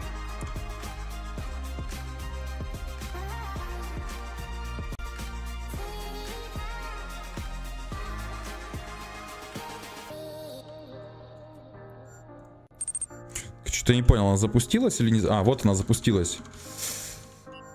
Вот такая программуля, я думаю, через нее лучше всего делается. Да, нет, нейролинки варятся из миксероцина. Мика добывается в лоусека, как минимум 2 способами. Там мыка и цита нужен, если с нуля строить. Нет, ну эти какие-то мелкие позиции мы докупим, конечно, вопросов нет. Только вот в подпихе можно свои чертежи сразу выгружать. Цены парси, трил, не знаю. А вот насчет насчет лоу-классового газа, ну скажем так, тебе его куда проще будет купить, действительно. Не думаю, что ты сможешь нормально дефать флот лопат в лоу-классе. Мурат Тлихас, спасибо, дела супер. Короче, с этой программулей еще поразбираемся. А тут разве, тут же тоже можно добавить чара и свои чертежи. Ну, насколько я понимаю. Короче, ребят, давайте еще вы потерпите буквально, может быть, один стримчик. Вот это безобразие в нудной копке. Мы обязательно разберем это все. Я повторяю, мне чуть-чуть надо еще копнуть, чтобы проплатить лопаты. И все, и потом уже будет там такая фора. Уже настроим. И планетарочку прям хочу прям углубиться. Мне прям интересна эта тема. Вот эти все цепочки, это все продумать, просчитать стратегию. Но опять же, наша будет основная задача по планетарке. Это непосредственно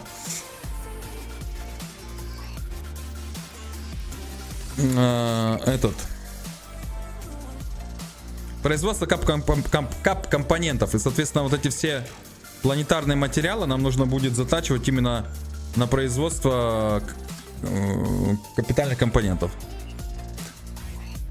А вот насчет, так, понятно, салам, дела хорошо. Чертежи сами подтянутся, если добавишь API по ССО в ИПХ. Да-да-да, я и говорю. Там чара добавляешь, и все туда подкидывается. То есть, ну, довольно-таки прям крутая прога.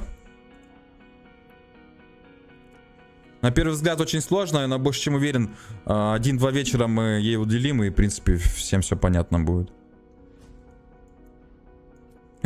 Я же тебя хочу пожать. Вот все, будем сейчас сжиматься. Давай тоже будем сжиматься.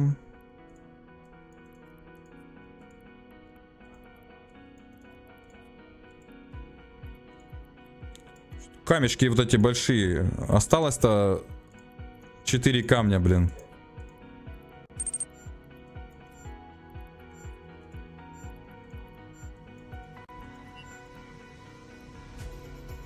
Ой, эти-то что я прокидываю? Эти-то можно сюда кидать. Сейчас сразу закинем. О, что я наделал?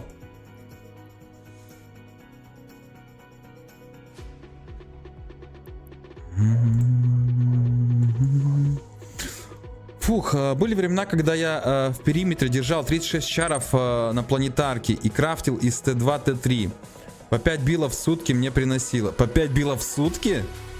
Спустя 2 дня в житии закончился Mechanical Parts и электроника на крафт Robotics. Обалдеть. 5 лярдов в сутки, это... Круто. Слушай, ну с планетаркой, допустим, как я вижу? С планетаркой вопрос.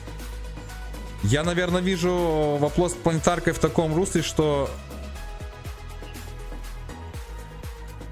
Я буду ставить максимально возможный цикл. Ну, типа, чтобы не там раз в 3 дня заходить, а сколько там максимально возможный цикл? Ну, чтобы хотя бы там 2 раза в месяц можно было там переставлять что-то.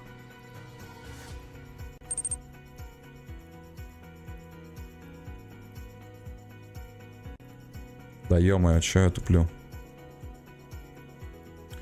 Пару раз в месяц, да, на всякие переставления.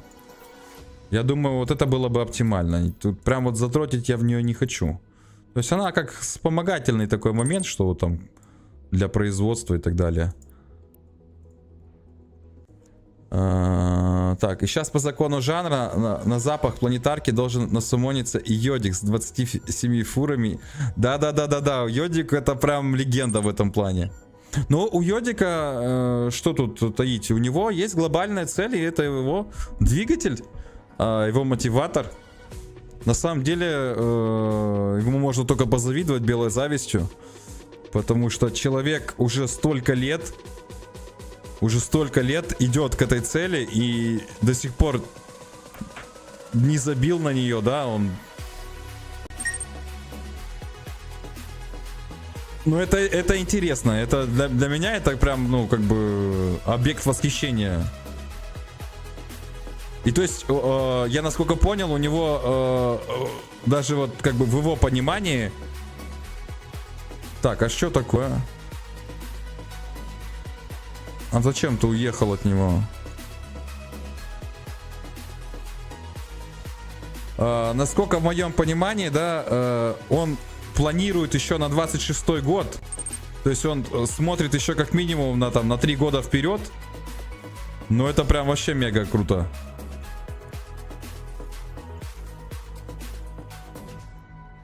Идеальный цикл переработки P1, P4, 6 дней, 20 часов. И вот с добычей все куда хуже. Скажем так, Йодик не добывает, закупает P0. Но я тоже понял, да, что он закупает. Ой, ладно, будем разбираться. Ну, как бы, вы понимаете, да, что в моем варианте, я же все-таки в 10 в нулях, мне как бы закупать... Ну, и...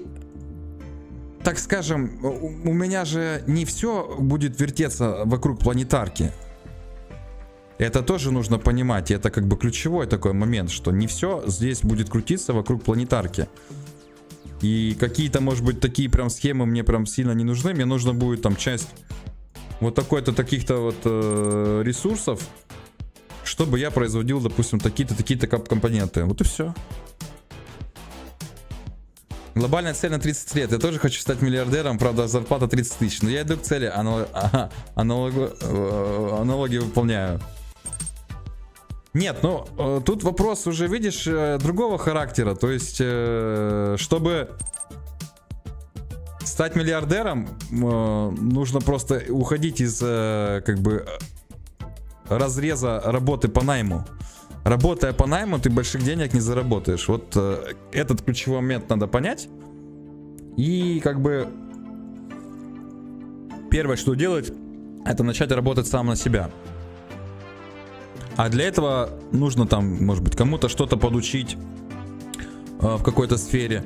Ну и, в общем, в этом направлении. А так, допустим, если типа 30 лет работаю, получаю по 30 тысяч, ну...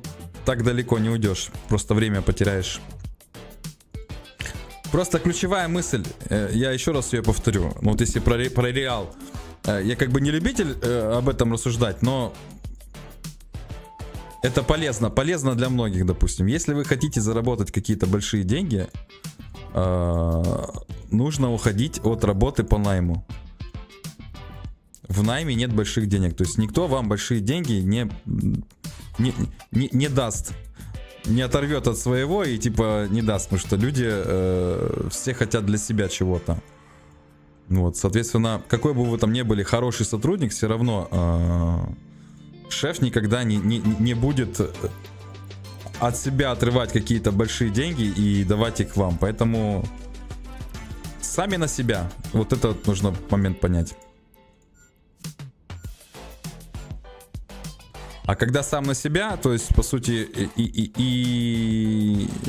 нету никаких рамок, нету потолков, нету никаких вилок. Сколько ты сам вот себе хочешь, столько ты себе и нарисуешь. Ну я твои цели знаю. Построить Рею с нуля, да. Ну, для начала, просто мы бы могли, конечно, типа заморочиться, типа, давайте построим, там, не знаю, там, Доминикс. Но это немножко мелко, вот, поэтому я и как бы решил сделать так. Сначала, получается, мы Чарон строим. Я уже пак чертежей купил. У меня лежит в 1DQ. Пак чертежей купил. Сейчас по плате разберемся и будем смотреть там, что там по планетарочке заводить. Ну, я так понял, раз в 6 дней, вот это нормально, в принципе. Ну, ладно, 4 раза в месяц можно попереставлять там планетарочку. Ну так правильно, Йодику не нужно самому строить, нужно работать с людьми, а он замкнул на себе, ему нужно оптимизировать толку от его 300 персонажей, ему нужно 300 человек в команду, а не 300 чаров. Понимаешь, о чем я? Да, я с тобой согласен здесь, абсолютно. То есть в его ситуации, видишь, но опять же, я насколько понял, он не любитель каких-то больших объединений людей. Ну, есть такого рода, да, люди. Ну, то есть он как бы не любитель. То есть он пробовал. И причем, насколько я понимаю, какая-то система даже комплексно работала. То есть когда люди там вот именно были мотивированы и помогали ему с этим. Но, по-видимому, просто слишком это нудно. И не каждый, не все выдерживают. То есть и каменюки, и монматы, и газик, и планетарка, и реакции всех 3 типов. То есть буквально вся индустрия. Цель-то благородная. Только Шифер поползет вообще все это делать.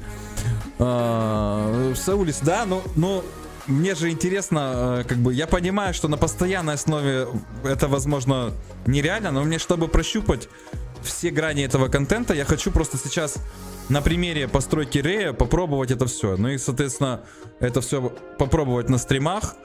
Это будет полезно и для, как бы, оставить после себя что-то, да, полезное. Люди будут пересматривать и понимать этот контент в Еве. Ну и для себя уже какие-то выводы сделать. Я же не говорю, что это буду делать постоянно. То есть сейчас мы вот полный цикл Рея построим. И я уже просто для себя потом буду понимать, что, ага, допустим, вот это мне проще докупить. Вот этот я, в принципе, могу, не заморачиваясь, сам добыть, допустим, там, при случае. Ну, при случае, что я имею в виду? Те же, допустим, эти... Сейчас непись прилетела. Те же, допустим, вот цешные газы, да, варпхольные.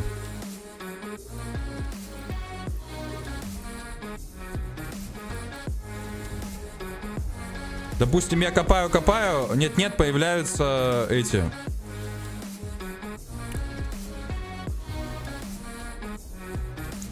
О, серьезно.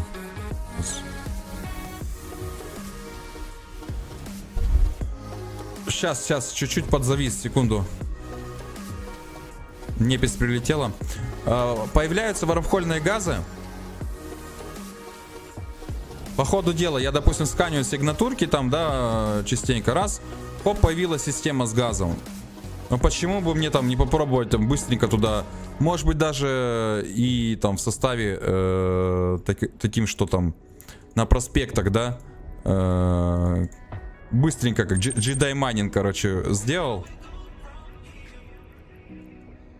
Можно так. А, допустим, какие-то вот по планетарке, ну, возможно, да, придется где-то подзакупать, сжитый привозить и тому прочее. То есть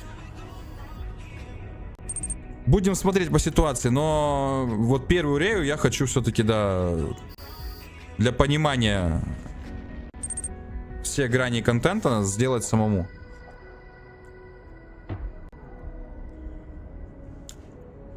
После производства и торговли Евы торгую криптой налегке. Ну да, кстати, вот этот прогноз по ценам, прогноз объемов, то, что вот сейчас даже из тех инструментов, которые доступны в маркете, это вполне себе имеет место быть, согласен.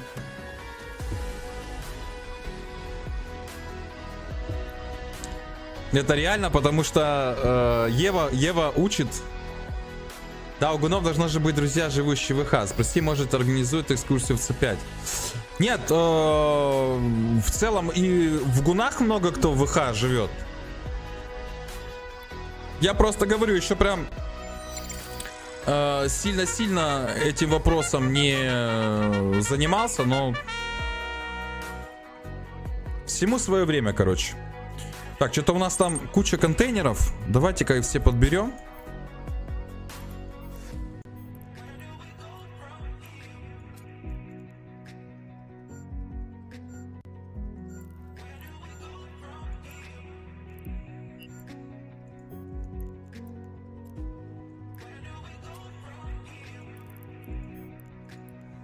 То мы Джеттисон кидали.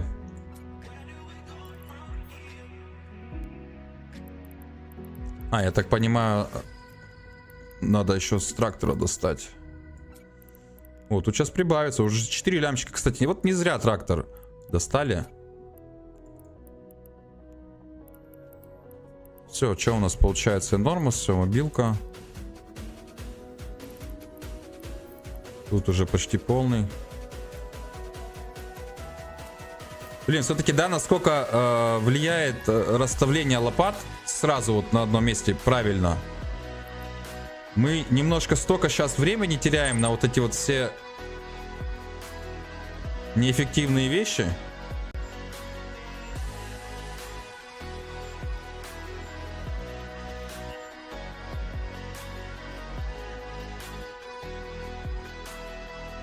А, 74-й там у нас вот это копает, да, копалка? Угу, понял.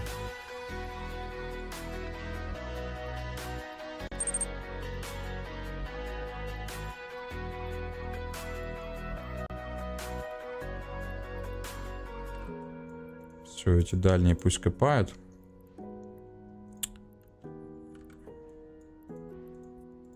У нас получается 3 камня, да, осталось? Так, это тоже лети. А, ты уже приехал. Все, давай тогда. Давай тогда. Вот эти копай. Ну, тоже выкапывать надо. Ну, что-то я такой первый раз вижу, что, говорю, на Энормусе, на приварпе камни раскиданы так, что... Залежи руды исчерпаны. Так. 2 камешка осталось.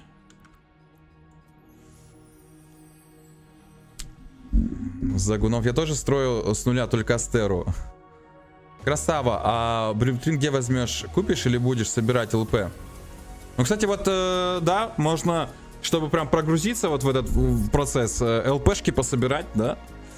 Ну, так правильно, я поставил час ставку, торопиться не нужно. Ну да. А ты зачем вебку отзеркалил? А ну, признавайся. Привет. Ванька, привет, да, потому что вот я сейчас нахожусь здесь, и я смотрю как бы в центр экрана. Ну вот, то есть вот сюда. Так лучше визуально. А если, допустим, я вот здесь, я смотрю вот сюда. Ну, то есть, да, вот сюда. Короче, все для удобства зрителя. А если, допустим, это чатик, то я вот смотрю вот со своей рабочей стороны. Как-то так, как-то так. Так. Не отвлекаемся, не отвлекаемся. Нам чуть-чуть 2 камня осталось докопать. Ом.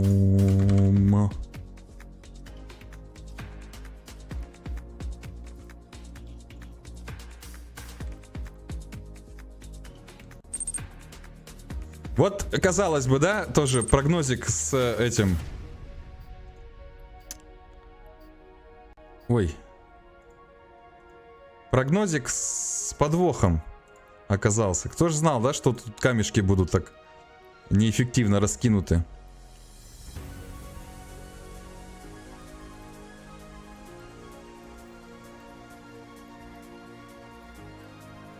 Я вот думаю, сейчас после этого, если колоссал не зарезается, наверное, полетим.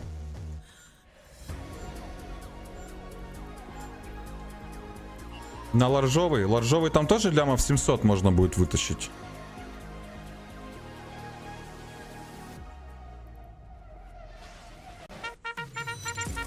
Юбас, привет, спасибо за фоллоу, привет.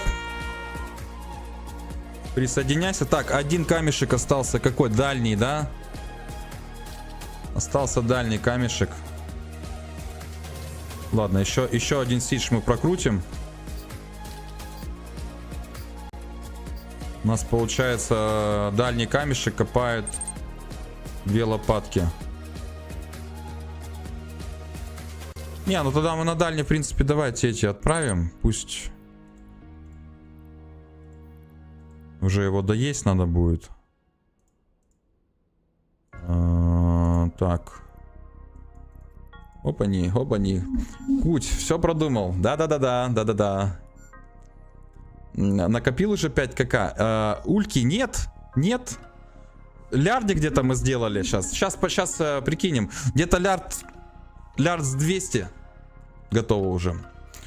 Да что-то у нас сегодня с нейтралами помотало, и это вот очень много времени заняло.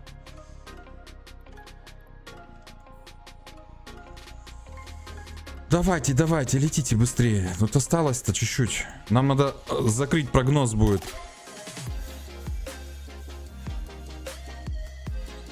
А кто-нибудь засек, когда я начал копать этот Энормус? Слушай, а как у вас с айтишником, с айтишкой в учебных заведениях? Внедряют какие-то платформы для обучения студентов? Ты имеешь в виду в этих, в университетах?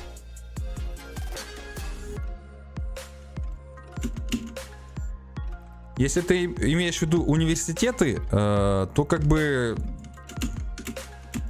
там все очень отстает. Понимаешь, там проблема-то какая? IT же оно практически каждую неделю что-то новое, да? Что-то новое. И, соответственно, нужно в ногу со временем быть. А все методические вот эти вот пособия, которые издаются, да, там кем-то утверждаются, это все очень штука такая инертная. Поэтому в целом сама по себе такая ситуация, что если ты где-то на IT учишься в университете, если этот университет еще не профильный, а какой-нибудь, ну, бывает такое, знаешь, как типа гуманитарные. Вот, там, короче, совсем все плохо.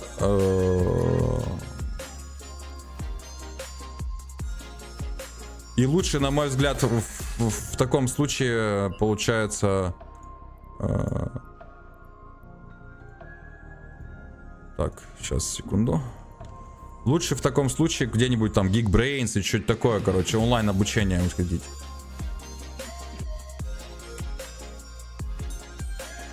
Поэтому, ну, как по мне, именно вот здесь, в Казахстане, не самый лучший, как бы, момент, если ты хочешь прям уйти в IT, уходить в какой-то там вуз казахский. Нет, безусловно, какие-то знания дадут, но видишь, опять же, как я подхожу к этому вопросу. Я сам всю жизнь, меня как бы не учил никто. Да, я закончил высшее образование, да, тоже специальный айтишник, но у нас было так, что преподаватели молодые работают только по методичке, и уже буквально к второму курсу я, собственно, все абсолютно знания, которые там даются, я их уже обогнал. И зачастую преподавателям на парах помогал разобраться, почему же программа, которую она напечатала, перепечатала, допустим, с брошюрки, со своей методички, не работает. И жизнь научила как бы тому, что самый важный навык у айтишника — это навык самообразования, самообучения. То есть правильно ставить вопросы, постановка, да, вопроса. И, соответственно, чем ты четче вопрос себе поставил, в том же самом Google, ты его нашел. Это вот первое. Второе, это ставить при самообучении практические задачи. То есть, допустим, ты сел изучать какой-нибудь там, не знаю, ну тот же самый Python. Ты не просто читать должен теорию, а поставить себе практическую задачу. Сделать на Python, допустим, простенький блок с админкой. Вот ты сидишь, ты делаешь этот простенький блок с админкой и конкретно гуглишь, как работать с базой данных там, на языке Python. Там, какие, и вот именно практически делаешь вот какую-то задачу. Вот если такой подход к делу самообразования делать для себя, ты очень быстро в целом у тебя мозг перестроится вот в эту систему, и для тебя, в принципе, не будет никаких проблем. Когда ты наберешься уже опыта, допустим, какой-то один язык программирования выучишь, работать с кодом там или с какими-то системами, именно в таком русле. Я, допустим, сейчас не боюсь браться ни за какую задачу, даже если ни разу этого не делал, там, не имея опыта в этом, я без проблем, мне буквально там 2-3 дня на обучение, ну, самообучение, да, посмотреть, как это делается, покрутить, повертеть, и все, я уже, в принципе, готов эту задачу выполнять. Так, Сич вырубаем.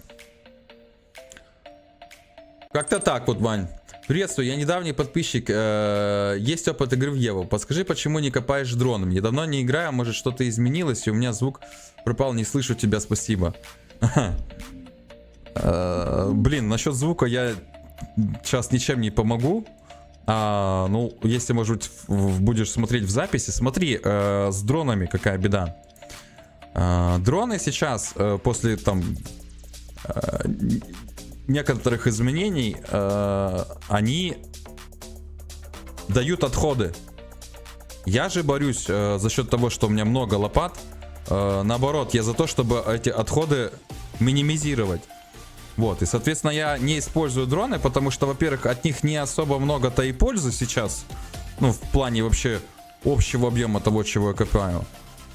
Вот, а отходы они дают. Но я использую дроны на рорке, вот эти вот экскаваторы, которые большие.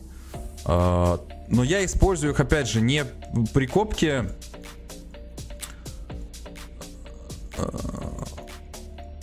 каких-то дорогих там руд, ну или, допустим, гравиков. А если есть R8 Луна, где очень-очень много руды, вот, я использую экскаваторы, дроны там, потому что там руды настолько много, что мне, в принципе, пофигу на отходы. Вот, а они, как бы для рорки, ну, примерно как Халк с Т1 с трипами по уровню добычи. Вот, а на Халках использовать майнинг дроны нет, не могу. Почему? Потому что у Халка, если ты посмотришь, он вмещает только пятюньку средних дронов. И вот тут вопрос, либо, короче, мы закидываем пятюньку средних дронов, либо мы майнинг дронов, либо мы закидываем туда боевые дроны. Но я приоритет отдаю боевым дронам, потому что мало ли, как мы уже вот успели убедиться, 2000 ДПС очень неплохо, как бы. Если, допустим, даже какой-то офицер сюда зарезается, допустим, бывает же всякое, я смогу уже этого офицерчика шлепнуть, так скажем. О, красный привет!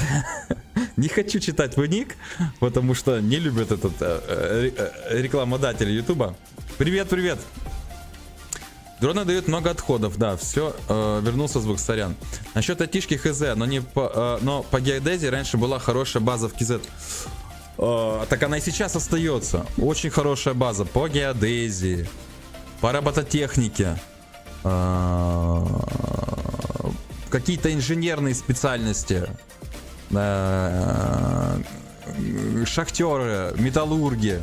Вот это вот все очень-очень хороший базис в Казахстане. Ну прям очень хороший. Да слава тебе, боже. Так, все.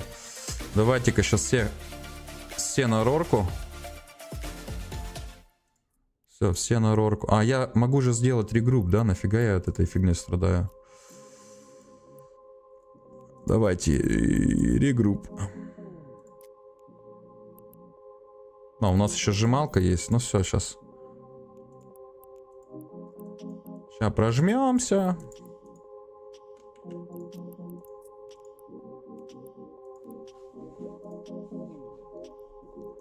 Так, что у нас трактор? Трактор мы можем забирать уже, да? Опаньки, трактор отъехал от меня. Да здравствуйте, почему? А, и не положишь его, да? А он, походу, сам двигается. А может трактор двигаться? Рорка-то стоит на месте. А трактор почему-то двигается. Прикол. Насчет айтишки так. А как, ну как остается? Пожилые преподы еще в мое время уходили. Ну а про коррупцию купить предмет КЗ и без меня знаешь. Но не без этого. Она везде, мне кажется, есть, поэтому тут как бы... Его ССПшники толкают, тролли стримера. Да-да-да, вот походу. Да я что-то, я двигаюсь 0,2 метра в секунду. Ты думаешь, из-за этого? Ну, возможно, возможно. Сейчас сиджа вылезем, да достанем все. Что я думал пожаться. Ладно, сейчас мы все равно на ларж полетим. А, ну или скинем сейчас на станку, хорошо. А там, может быть, и отрезается. Нам надо депошку собрать тоже, да? А, депошку давайте тоже уже соберем. А если Нормуса забрал, все? А, нет, не все. Все, его надо лопнуть, кстати, Нормус. Да, варьерами сейчас.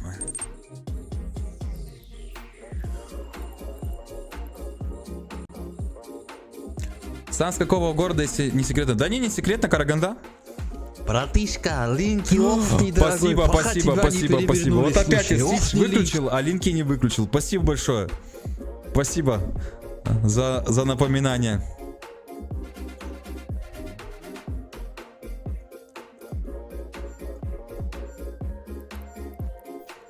Так, а что у нас здесь? 4 лямчика.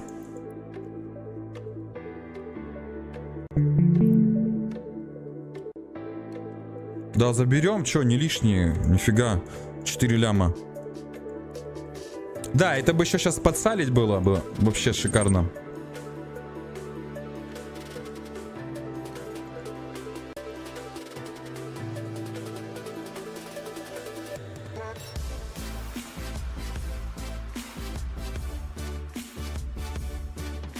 Так, сейчас давайте тогда...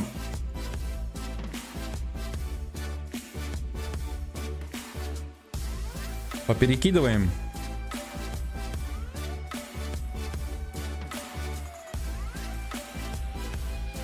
Полетим, выгрузим.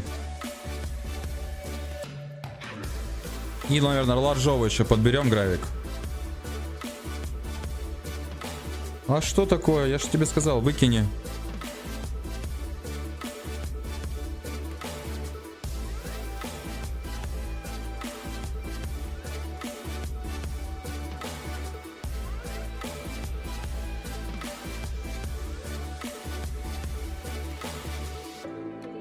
Так, все, давайте подбираем.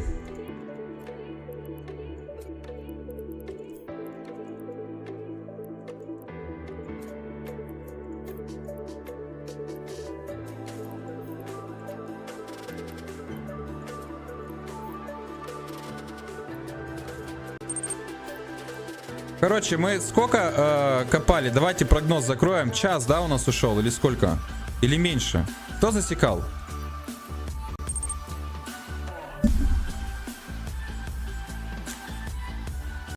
Так, татарочка, полетели все туда.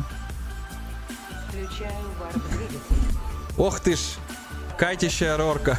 Да-да-да, бывал там и в Жезе. Не, Караганда офигенно. Мне прям, чем я здесь дольше живу, тем мне больше и больше нравится. Вообще в целом и природа, и регион, и люди. За развернутый ответ спасибо, но я немного не про то. Я про ведение дистанционного обучения в колледжах и универах. Нет, такого нету. Я в РФ повсеместно стараюсь внедрять дистанционку, используют всякое ПО, кто во что гораст. А вот как у вас там с этим дела? Никак. Все плохо. Я только сейчас понял, почему майнингом занялся. Почему? Жопик, почему? Ну-ка, раскрой свой инсайт.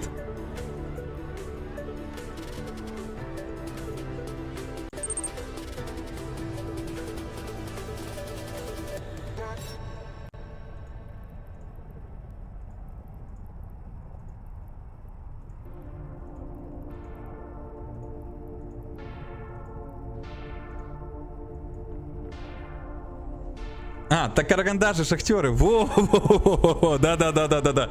Кстати, да, это же шахтерская столица Казахстана.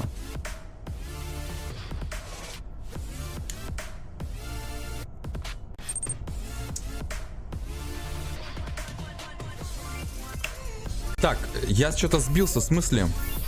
Ты долго еще будешь? Да, наверное, часик еще, часик-полтора. Ребятушки, кто засекал? Кто засекал, сколько у нас... сколько я копаю? Мне нужно выбрать исход прогноза. Я, если честно, блин, не помню.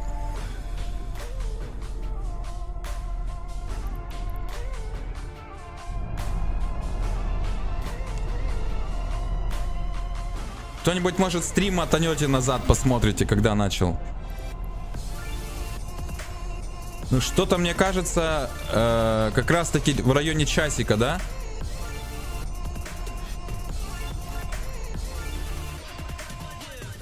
Или нет? Или не было часика еще?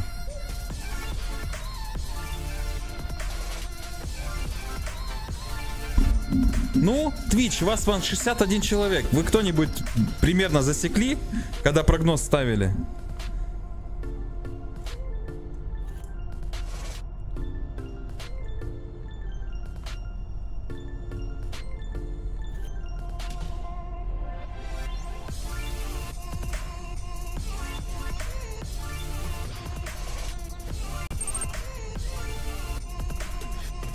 «45 минут». Ну вот я так и этот, все, победил 40 минут.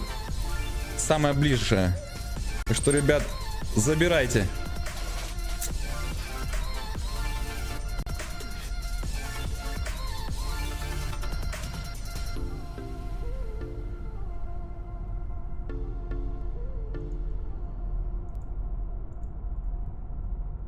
О, 2600 улетело. Ну, нормально, нормально.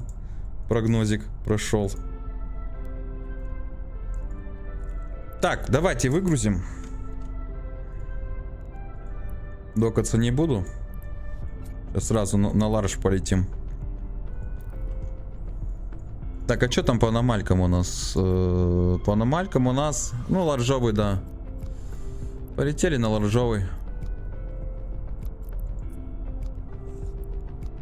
Включаю варп-двигатель. Ларжовый, там что-то в районе, по-моему, 700 плямов. Если не ошибаюсь. О, Санта, да, привет. Я что-то не обратил внимания, что это ты. Привет. Иван, а я горный инженер. Совпадение? Нет, не думаю. Так в том-то и дело. Я же говорю, Ева, она для всех. Хоть для горных инженеров, хоть для кого. Не, я в плане того, что да, майнинг. Почему майнинг? Потому что люди, которые с определенным складом ума, они заинтересовались, да, вот именно какой-то инженерной деятельностью.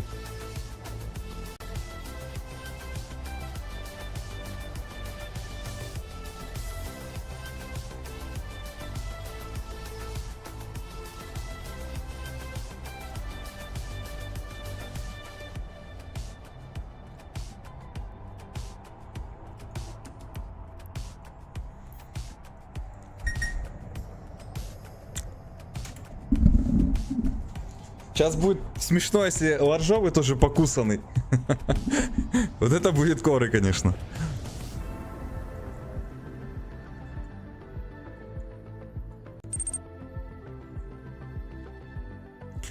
Если брать айтишку, то это скан. Ну, видишь, я айтишник. Не горно-рабочий какой-то. Но меня прикалывает именно что-то такое...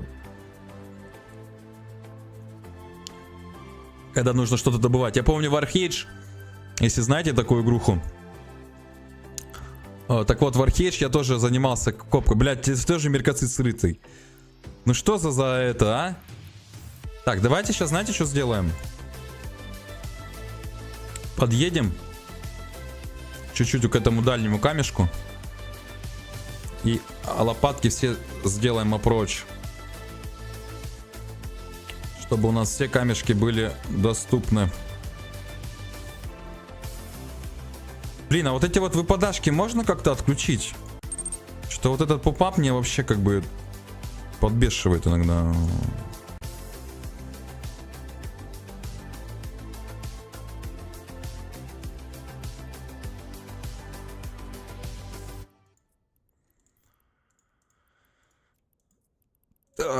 Такс.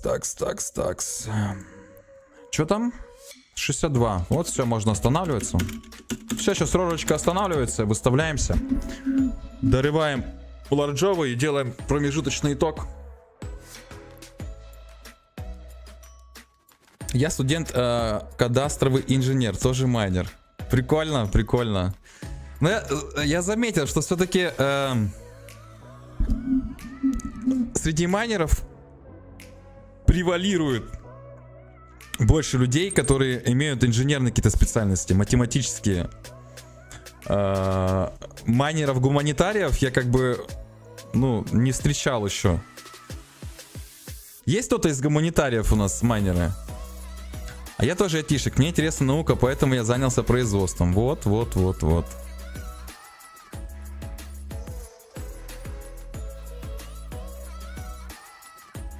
А гуманитарии, которые, наверное, как-то больше картинкой, да, живут, они, наверное, ПВП. Ну и всякие там, допустим, там типа крабинг, где просто как бы простота действий каких-то. ПВП, наверное, и крабинг, да.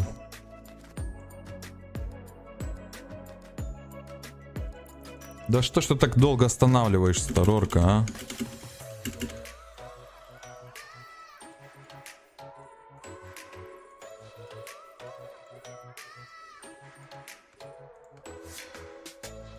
На, бонуса не дал, понял. Ну, пока пролочь.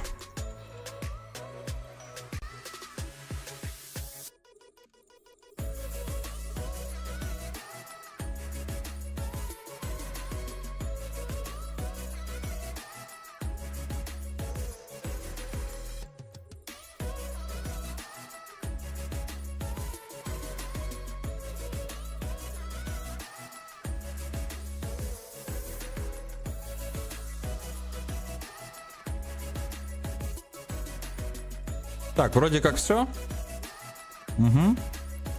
А, нам надо сейчас, что, по топляку. По топляку еще есть. Но все равно водички закинем. И у нас 2 контейнера. Блин, надо будет контов потом еще подзакинуть. Все, мы остановились. Давайте разворачиваемся.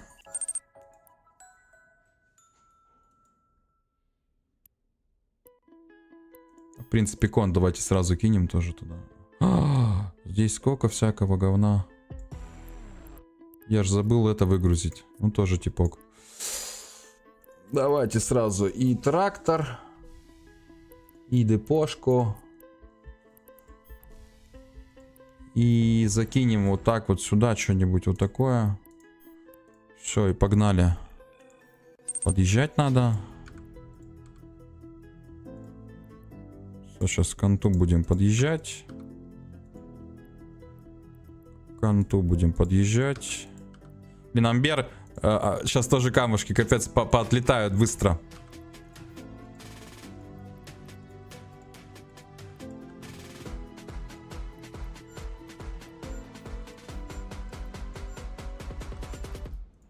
А мы можем сейчас с одной лопаты какой-нибудь чисто амберы пособирать.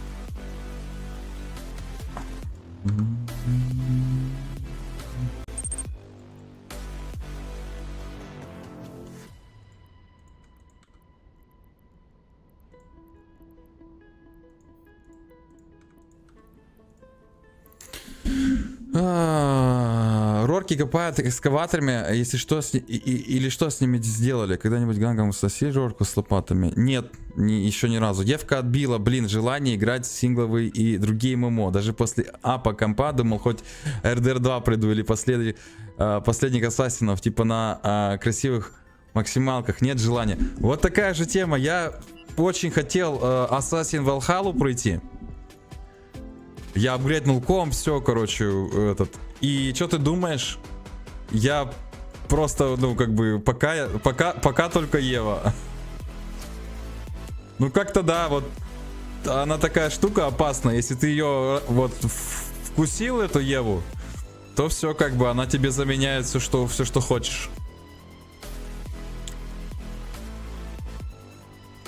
Ровно вот с такой же ситуацией столкнулся. А я что-то не то.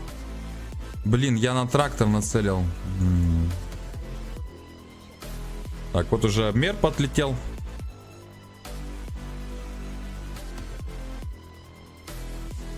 Ну вот хотя сингловый, я бы World of Warcraft, конечно, попробовал. Но мне интересно попробовать.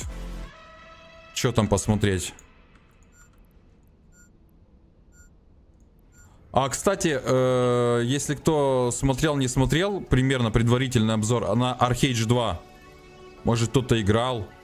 Там что-то такое, они, по-моему, ерунду планируют сделать, глупость. Они, короче, хотят сделать ориентированную на, короче, сингл и PvE тему. Ну, то есть, короче, вот эту PvP составляющую, которая была вот в первом Архейдже, полностью убрать. И при этом они хотят, короче, после выпуска Arcade 2, собственно, закрыть сервера первой Arcade. Ну, типа, я вообще не понял, зачем они так хотят делать. Мне кажется, это прям удар будет под их многим фанатам. Я, кстати, знаешь, Санта, вот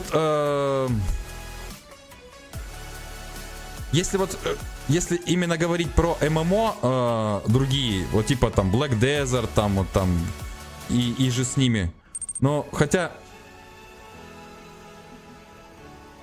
Паксидай, по-моему, да, этот есть сейчас ММОшка. Вот она более-менее еще хорошая. А все остальные после Евы смотрятся просто как какие-то игрушечные мультики. Как бы вот так, что ли, это назвать. И типа немножко это отталкивает, потому что ты привык к каким-то более серьезным вещам. А тут какой-то мультик. Ну типа, наверное, вот это и отпугивает многих. Оракл, привет, спасибо за фоллоу. Привет, привет.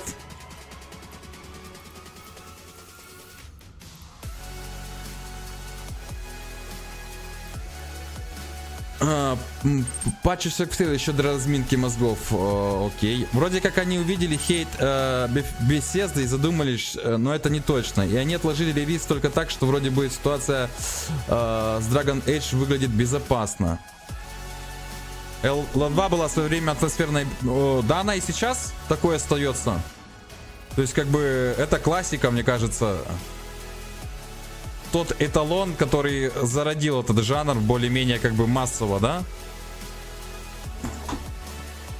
Да, линейка, конечно, это прям теплые воспоминания, как вспомню. Хотя бы я, наверное, сейчас попробовал погонять на какой-нибудь чисто классической теме, вот без всяких вот этих вот граций, тому просто Lineage 2 классик, вот как вот она была.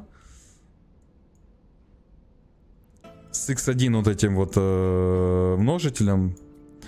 Может быть, было бы прикольно покатать. Но я думаю, сейчас нету каких-то живых серверов, чтобы там был какой-то движ. Ну и, как сказать, чем Ева подкупает? Я думаю, попробовать Альбион. Тоже как бы для разнообразия. Но чем меня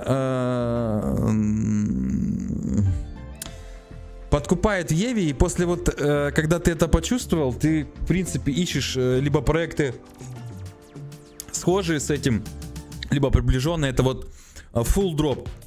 То есть, вот эта система, когда ты можешь потерять шип, на который ты там мог копить 3 месяца, и тебе его просто могут слить, и ты его никак не вернешь. Вот эта вот фишка, она очень крутая в Еве.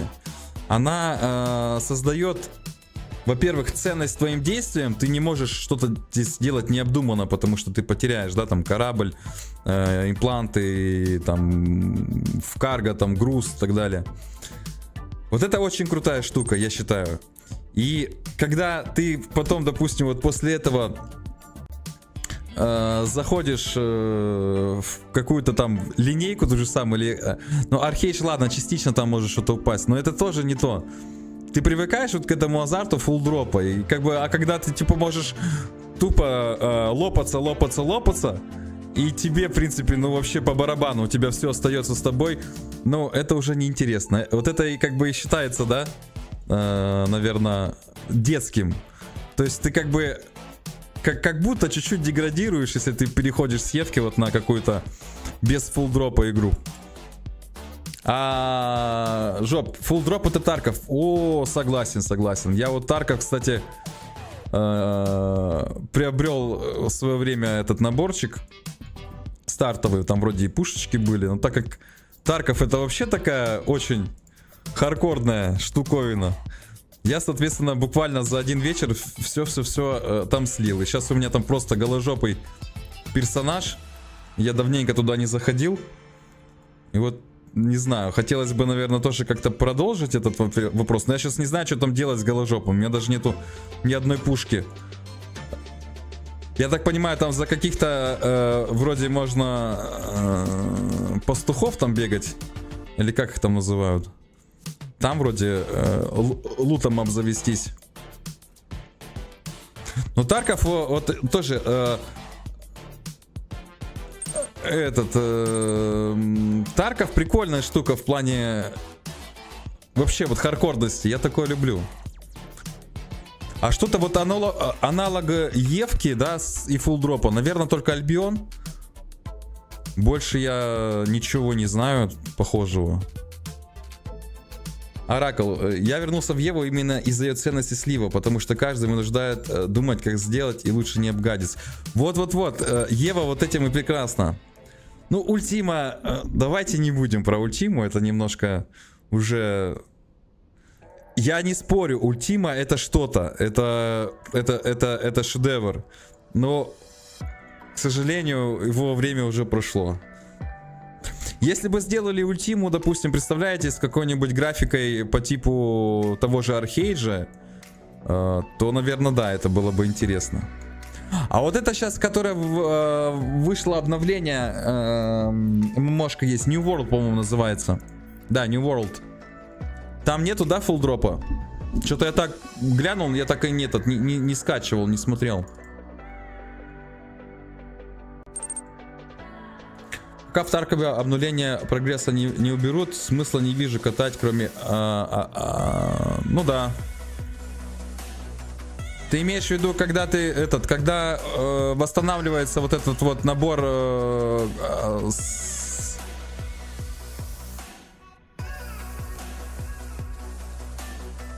Опаньки, тут где-то Рорку зажопили.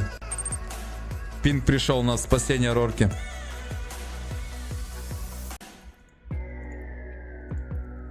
Бля, что я делаю, дурак? Я начал зачем-то жать в лопатах. Уже заболтался совсем, короче. Еще сейчас этот лысый дядька, который англичанин с Англии, который Евку стримит. Он, кстати, был вот на Твиче недавно, когда неделя ГМов была. Он там мародеры с SCP-шниками водил. Он сейчас какую-то ММОшку днем стримит. Пиксель Дай или что-то, или Пайксель Дай, что-то такое, короче. Как-то так называется. Я там посмотрел, такая довольно-таки красивая игруха. Интересно посмотреть, что за игруха. Что там есть фулдроп, нету фулдропа. Никто не знает. Альбион вообще не по мне. Сеттинг не мой. Я сейчас... Понял.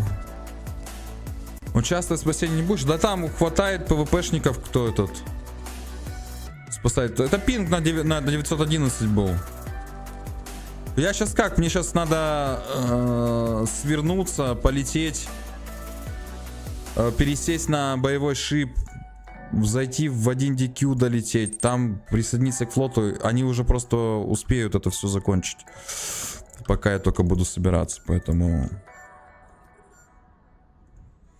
Но вообще надо бы, наверное, на эти случаи еще одно альта завести, чтобы он в 1DQ в доке висел на такие случаи.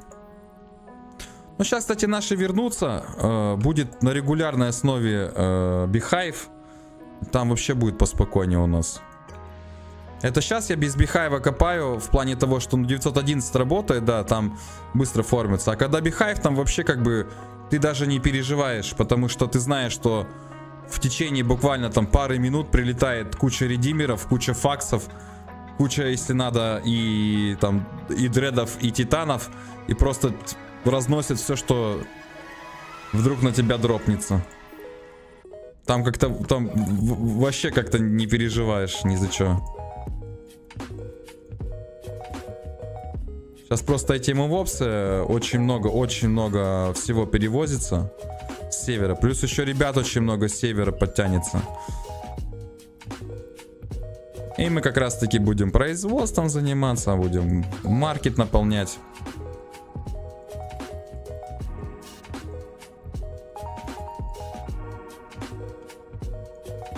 Так, обмерчик тоже надо подтянуть.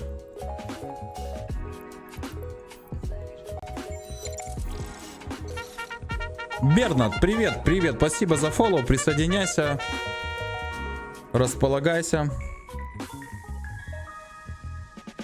Уедама вернулся, кстати, прикольно. Еще бы знать, кто это. Кто такой Уедама?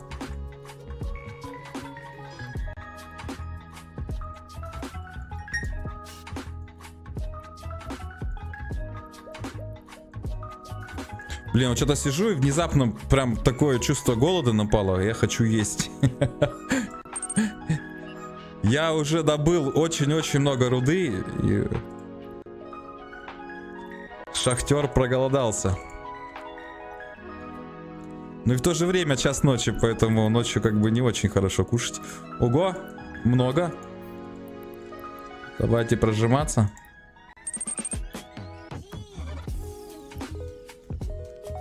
Уедама скаут который. Понял.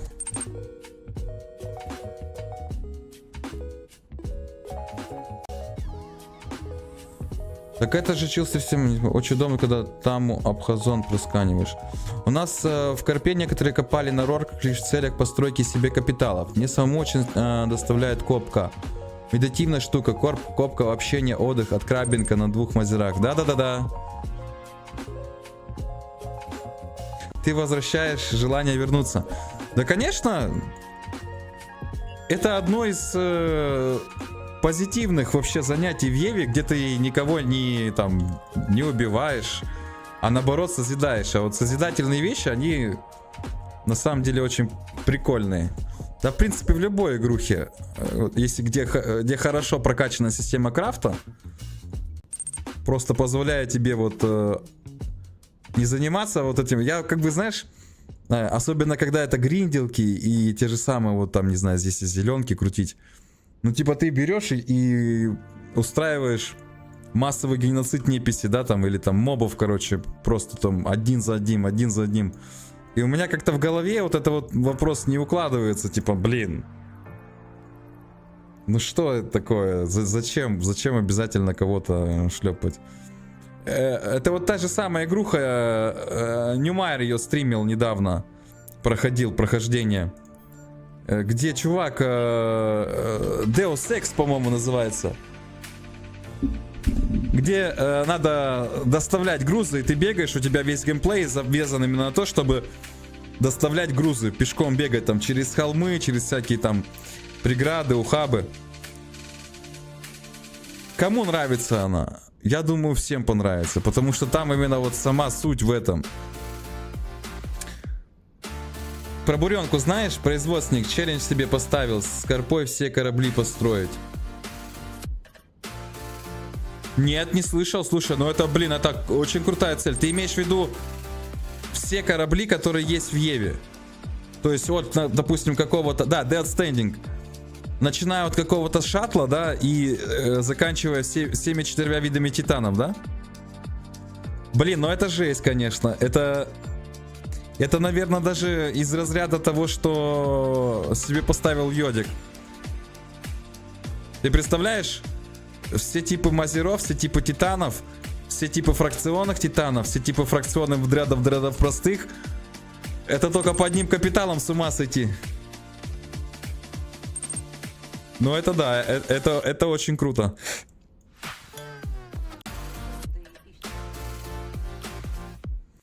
Блин, вот же люди вот ставят такие цели. Тут пышешься, думаешь, все, переживаешь, как этот Чарон, блин, построить. Но все приходит с опытом, да. Сейчас для меня, допустим, тоже думаю, Чарон что-то является большим глобальным, а Пройдет время и будет пустяк.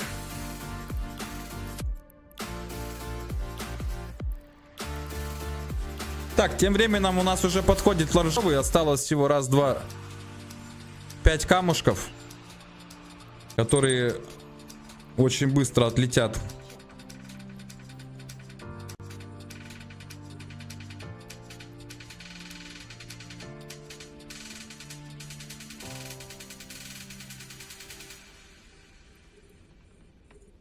Так что мы сегодня прям вообще молодцы.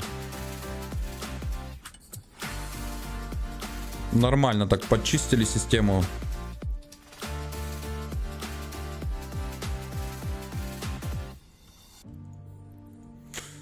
Я думаю, может, в пятницу чем займемся в пятницу? Может быть, все-таки чуть-чуть сделаем отдых. Раз в 7 дней дали нам Омеги бесплатно. Это вот как бы такой нормальный тайминг.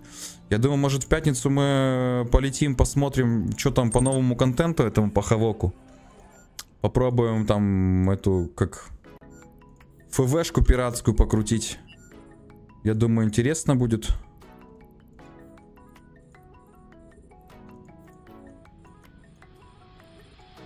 Чуть-чуть разнообразить. И, кстати, я хочу еще начать эти делать. Да, он все и построил вроде, даже бабок. Офигеть. Я буренку не знаю, честно. Блин, честно, сорян. Что-то как-то я из внимания упустил. Вот вы сейчас говорите, буренка. Я первый раз слышу просто про это. Может, помнишь, это он ставил себе цель одним чаром в хаях 1 триллион заработать. Не-не-не, я не знаю, честно. Не следил за этим и не буду врать. Первый раз от вас слышу. Ну, это, слушай, это интересный человек. Это вот он себе, видишь, такие ставит...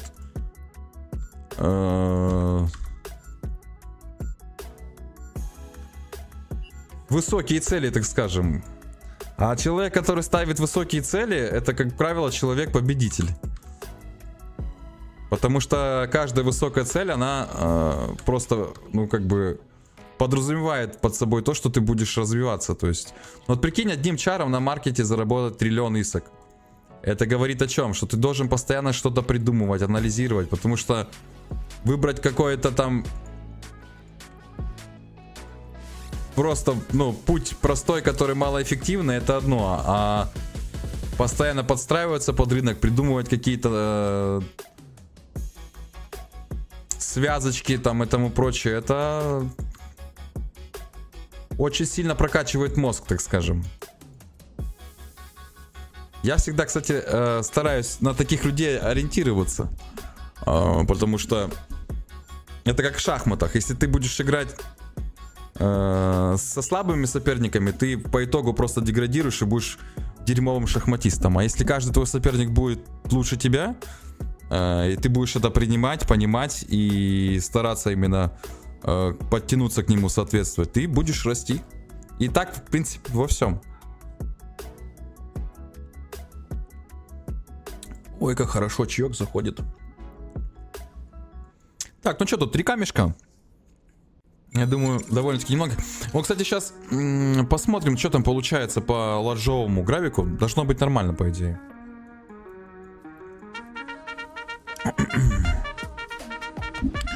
Ребят, привет всем, кто присоединяется. Twitch. Располагайтесь.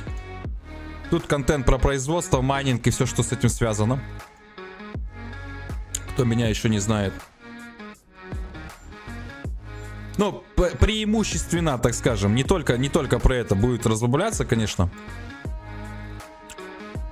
Но что касается именно раскрытия Евы в плане производства, вот этой линии контента, в общем, я про это.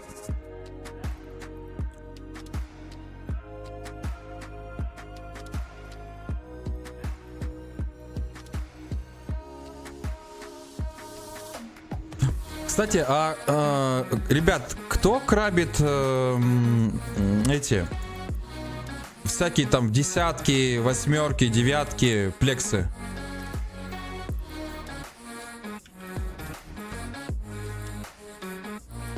Там же навскидку, там же тоже руда какая-то есть. И вот мне интересно просто, если этот плец не закрывать, да, допустим, и там, по-моему, есть вельцпар. Я проходил не так много в своей жизни этих плексов. Ну что-то мне вот помнится, что там была руда и довольно-таки много. И вот главный вопрос, если, короче, копать там, типа это имеет смысл, допустим, весь пар подбирать, или там мало его прям совсем? Так, мы можем сич уже вырубать.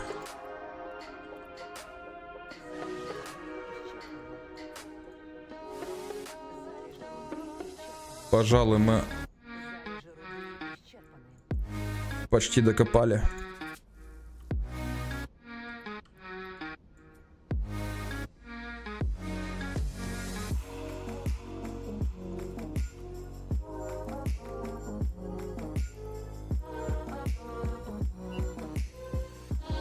Так, я вот думаю, что сейчас полететь еще? Может, пару бильтов строим?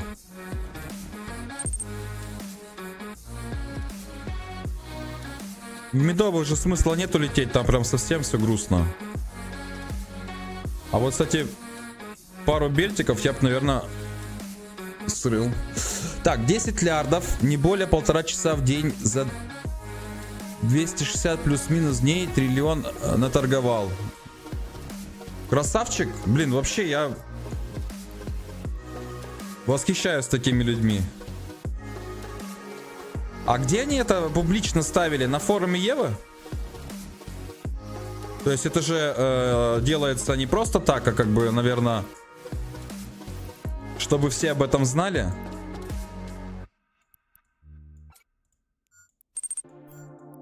Так, что там у нас? У нас там...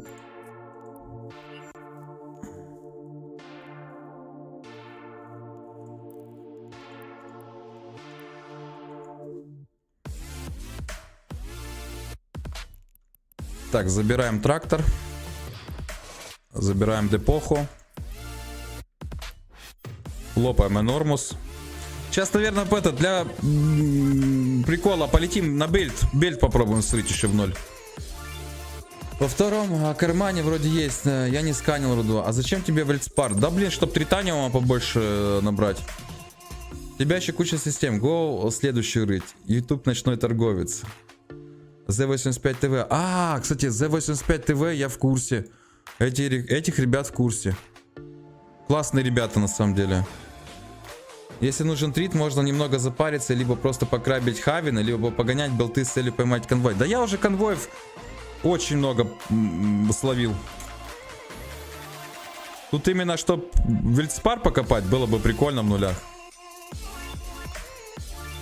Не, Санта, я уже куда-то не полечу в другую систему. Я сейчас выгрузим этот и попробуем бельтик. Хочу бельтик копнуть. Включаю варп-двигатель. Давайте сменим музыку, скажем, на какую-нибудь... На какой-нибудь... Ambient. Вот это хочу. Вот. Трейд лучше с крабом возить. Не, у меня трита много на самом деле. Просто если есть возможность. Я просто, ребята, очень много летают на эти плексы по региону. А ведь еще в чем суть-то плекса? Если, допустим, ты в него... Тут еще вопрос, залезет туда рорка или нет, да? Но если рорка туда залазит, и, допустим, там во втором кармане, то даже если заходит какой-нибудь дроппер, да? Как правило, он не имеет, допустим, там скан, там комбат пробки. Ну ладно, даже если имеет, даже тебя если насканили, он прилетит туда, ему надо зайти через карман на тебя, да? И то он не может ничего с тобой сделать, потому что он не может прожечь цену в плексе. Правильно? Правильно. И это как бы довольно-таки прикольно. А в этих плексах есть ли газ? Не, ну тогда можно парпойка туда лезть, в принципе, вопросов нет. Главное, чтобы там можно было что-то покопать нормально. В плексах этих бывает газ? Кто подскажет?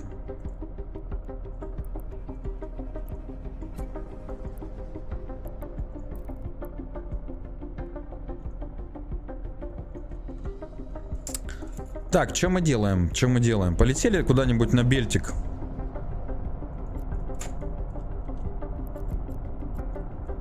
Допустим, вот сюда. Не, вот сюда хочу. Не, вот сюда. Все, полетели на бельтик. Газа нету. Ну тогда и смысл парпойкой там вот в Эльспар ковырять, по-моему, проще. Джамклоны в Империи заиметь, да. Хотя я вот что-то тоже разогнался, говорю, я буду на орке копать в Империи. Там же оффаров у гунов дофига. Я что-то вот об этом не подумал. Если там дофига оффаров, то...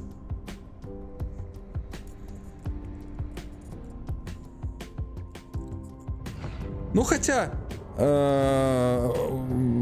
просто как в нулях глазки выставляет за пару систем где-нибудь там проходных.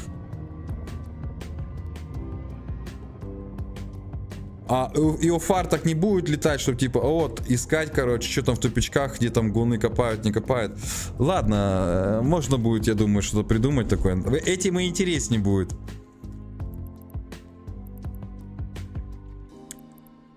Так, что у нас тут по приварпу? Камешки далеко?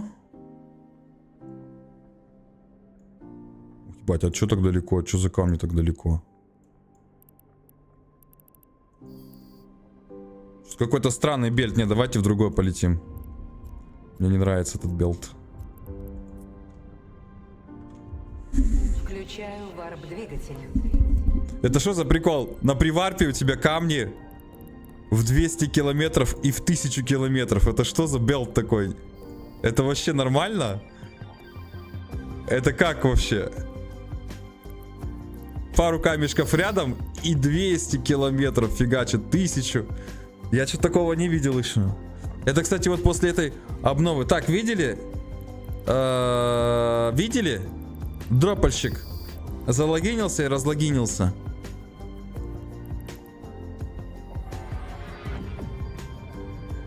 14 нейтралов в Луа 5.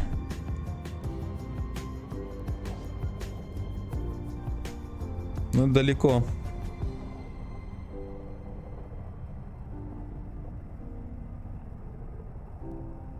Это капец далеко.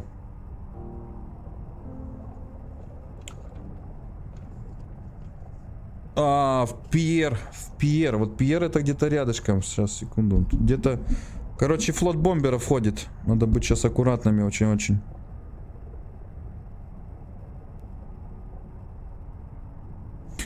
Не вижу, где этот Пьер.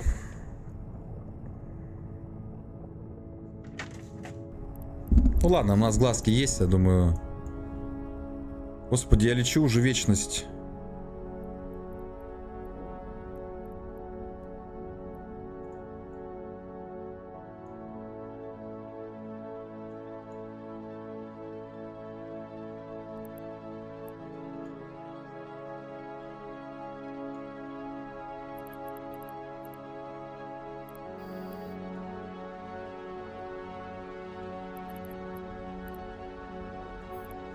И тоже какой-то странный бельт, не хочу туда. Где нормальные билты все, ёб ПРСТ? Чтоб прилетело и все хотя бы было в радиусе 60 километров камешки. Что-то все-то как-то разбросано. Давно на билтах не был.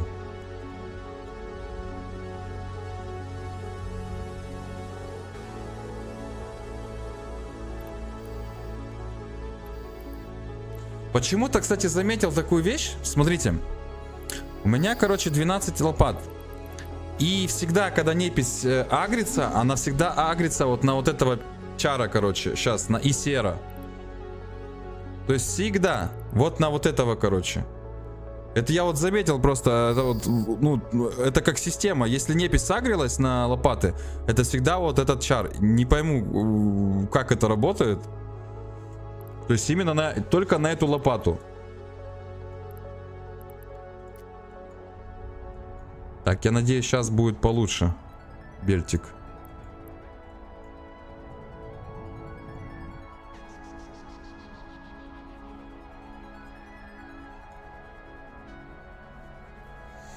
Газа нету, блин. Газ хорошая тема. Надо просто наловчиться. Наловчиться делать. Вон на прошлом стриме мы с кем-то болтали, я сейчас не помню. Но парнишка говорит, там 7... А, кто-то сзади, вот он рассказывал.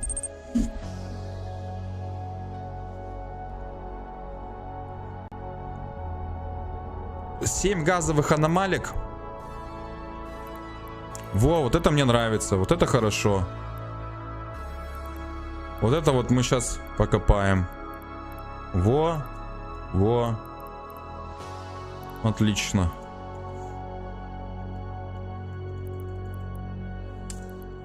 Короче, 7 газовых аномалик. И что он сделал? Он туда заходит боевым чаром. Сначала зачищает аномальки от неписи, от пушек. И потом быстро-быстро, короче, весь этот газ высасывает. Ну, как по мне, это прям офигенный вариант, как надо делать. Просто, видишь, я этих нюансов-то все не знаю. Вот, буду учиться. И если все-таки наловчиться, и если ВХшка какая-то появляется, все-таки этим моментом пользоваться и газ по возможности максимально добывать самому, это очень-очень сильно забустит доходность итоговую, прям очень сильно.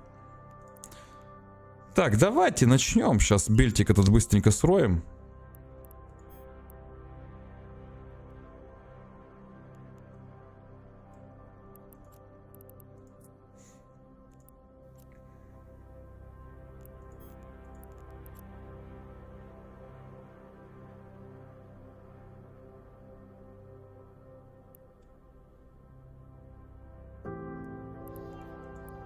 Так, я не понял. Давай линзу все-таки.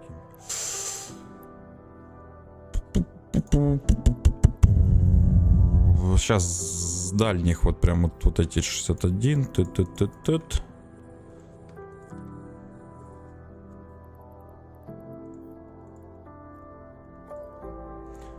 Интересно, сколько сейчас бельта с этого получится. Тут, конечно, камешки не как в этом. Не как в аномальке. Они очень быстро сейчас будут отлетать. Но тема интереснее.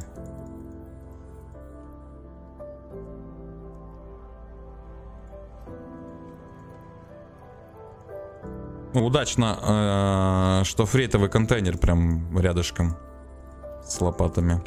Перекс-РС.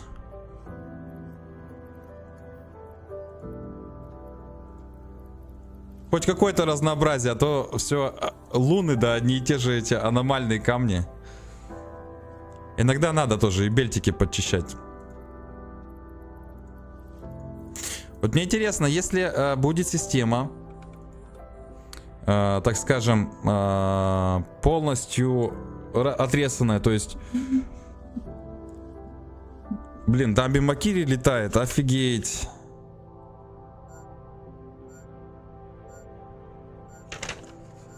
И недалеко от меня это дропольщик знаменитый. Сейчас надо будет аккуратным.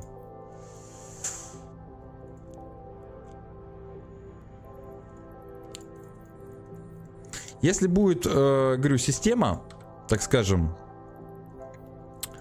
полностью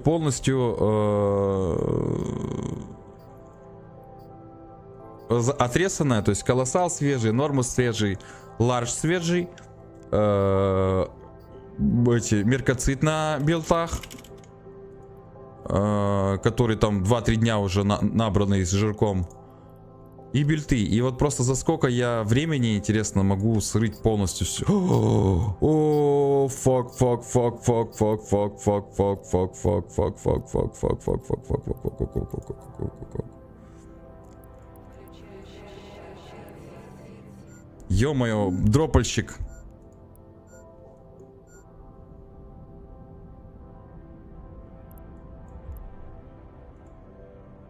Так, где мой блокнотик? На всякий случай блокнотик. Хусамото Цунама, это, блядь, этот.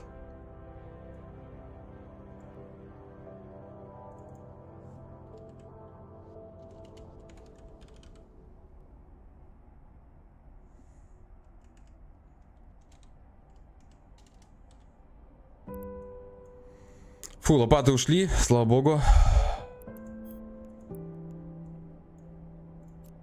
Так, мне надо конт удалить. Вот это удалить.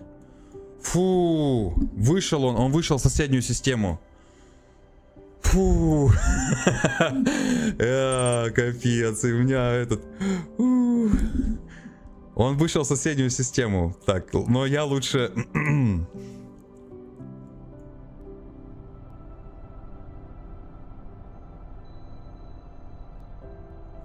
А чё линканули?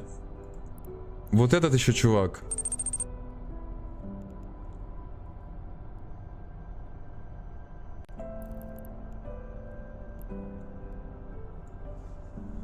Пронесло, да, пронесло. Ну просто вот этот Хасамото Цуната и Дамби Макири, вот они сейчас активизировались. Это его, походу, альт. Потому что это на бобрах дропальщики. Я уже просто не раз встречался, что... Мантикора. На Мантикоре. Хусамото Цунана, вот этот, он на Мантикоре.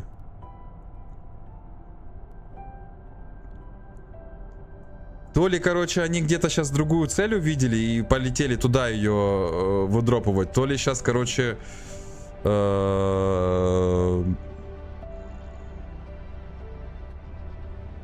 Нет, ребят, я, короче, все, полетел. Ну нафиг. Включаю варп-двигатель. Он меня считал, что Рорка есть.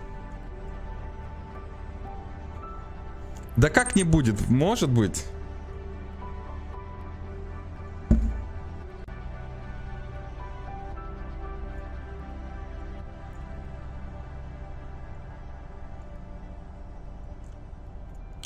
Все может быть.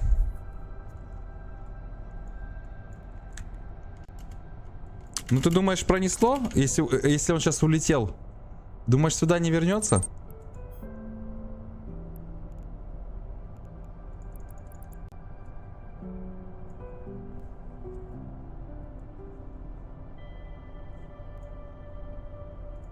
Ну ладно, давайте все-таки тогда пороем.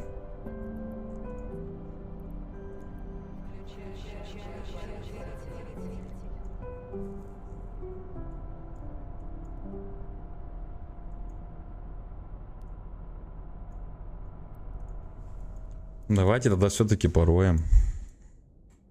Раз он улетел. Ну блин, сыкотно, конечно. Что-то, видать, какое-то сейчас время такое, да? Чей-то прайм-тайм проснулся, потому что Intel наблюдаю. Прям пошло-поехало.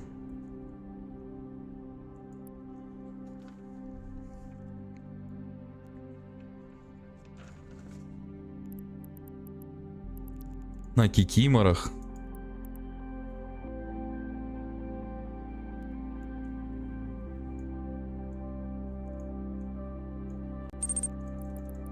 Он, наверное, подумал: Рорка в бельте, что за... Поеду, пожалуй, отсюда. Ну да. Я, кстати, заметил, что в гунах, кстати, на Рорках в бельтах вообще никто не копает почему-то. Не знаю почему, с чем это связано, но факт такой имеется.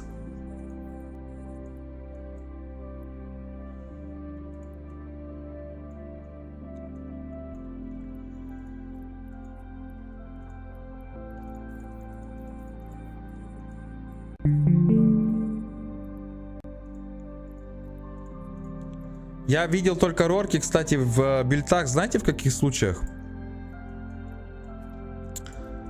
Когда ребята Краб Скуал делали рорки. То есть, когда ты прилетаешь карой в белт, выкидываешь маяк, потом летишь, короче, обратно, садишься на рорку и прилетаешь, короче, роркой крабить маяк. Но там желательно 2 рорки. Типа, если 2 рорковода вот так объединятся, очень, типа, безопасно. В плане того, что если кто-то там на тебя дропнется, ты, считай, можешь на рорке встать в панику и пофигу тебе. И, типа, неплохо так эти, говорят, фармятся маячки.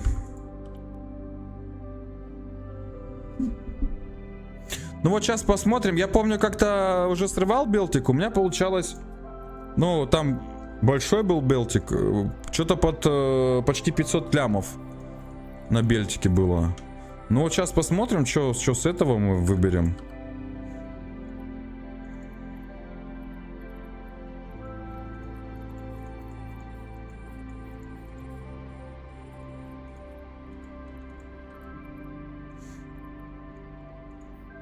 Если тоже сейчас 0 лямов 700 мы заберем, будет прикольно. Но мне вот, да говорю, мне очень интересно сейчас вот на данном этапе провести эксперимент все-таки. И посмотреть, сколько вот если систему прям в ноль вырыть. Я вот говорю прям, чтобы свеженький был колоссал Нормус Large. И включая их тоже. И медовый полностью, все аномальки, которые копать можно выбрать. И все билты в ноль. Еще если есть луна, еще и луну, короче. Ну, луну прям долго, наверное. Но если это даже будет несколько суток, допустим, 2 суток, прикиньте, такой майнинг-марафон устроить. Будет прикольно. А потом подвести общий итог, допустим, за сколько времени система выкапывается в ноль.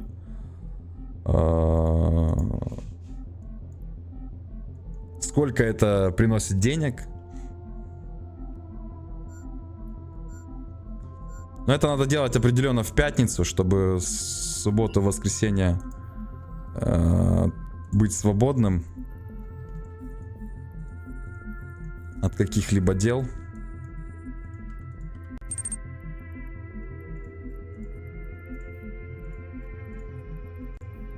Надо было сразу вот так сделать.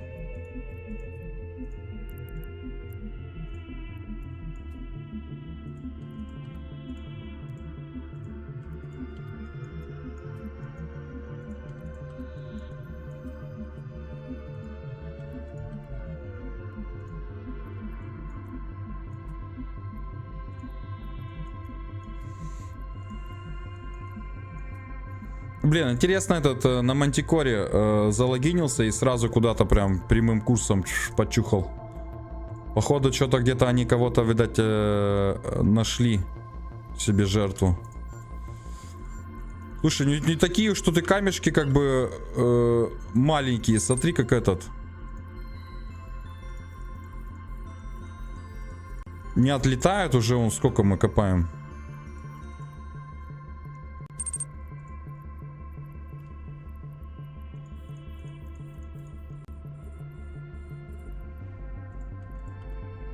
RxRS. А, вот, начали отлетать. Только об этом сказал. Начали отлетать. Ага, тут они еще по разновидности вот так вот разбросаны. Ну вот мы что? Мы, получается, первый прогон сделали. 21 лямчик. Опаньки. Да, блядь, все, нет, короче. Это ненормально. Все, полетел, короче, я этот... Нейтрал опять какой-то. Это прям не нейтрал, а минус. Я, похоже, сейчас вообще красиво сделаю.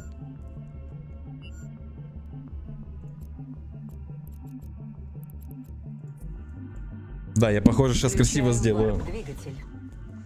Вот этот чел красавчик. Весь вечер в шахте сидит. Сразу видно работяга.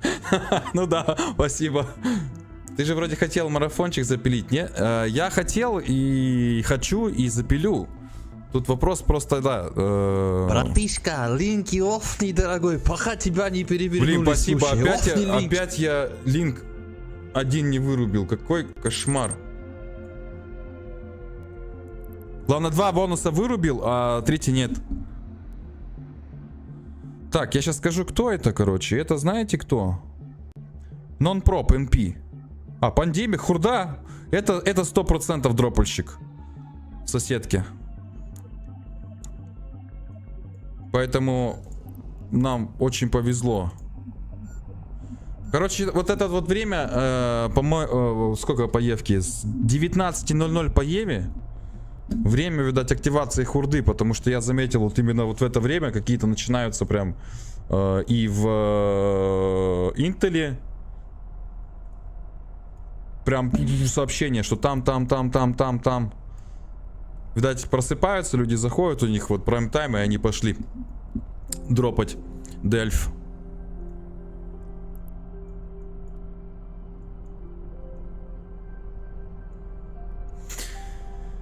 Так, я предлагаю, что делать сейчас? Я предлагаю сейчас подвести итоги, чем мы там покопали. Накопали у нас уже 4,5 часа. Давайте докнемся. А, сейчас, секунду, надо вот так сделать.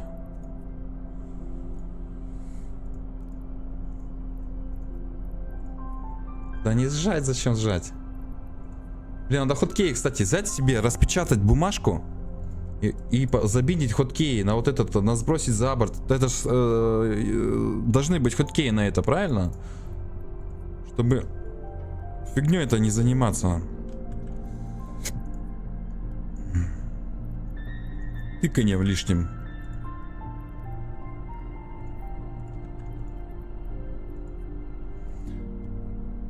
Да, кого-то, видать, мантикорка это хурдовская.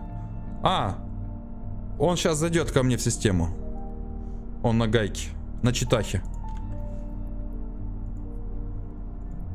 Вот, зашел. Как мы вовремя улетели. А читаха, скорее всего, с сынкой.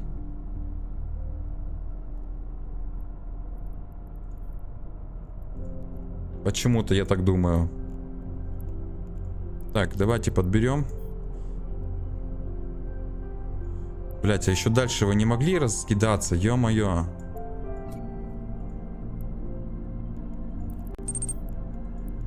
Какой радиус у цинки?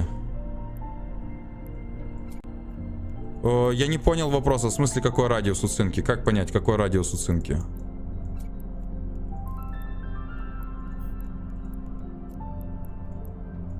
В каком смысле радиус?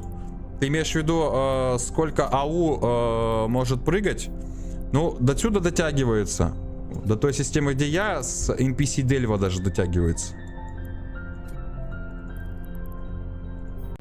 То есть, если он... Если там команда Джеки Чанов его в NPC Дельве, то они смогут сюда пропрыгнуть. Нет, это частая история, на самом деле. Вот еще. Опаньки, походу дропнулись они. Пока только 2 зашло, да?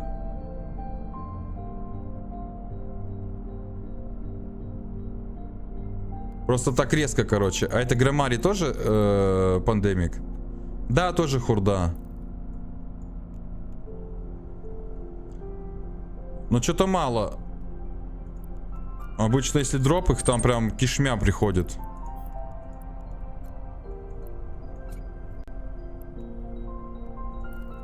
Так, все, руду забрали. Давайте сейчас докнемся. Разрешение получено.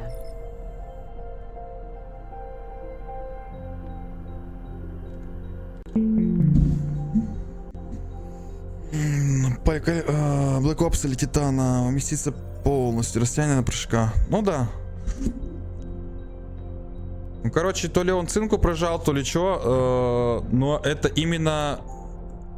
Либо они залогинились, потому что они через соседнюю систему не проходили. А, Син. Нейтрально-синий. Ну, короче, походу... Походу дропают они кого-то.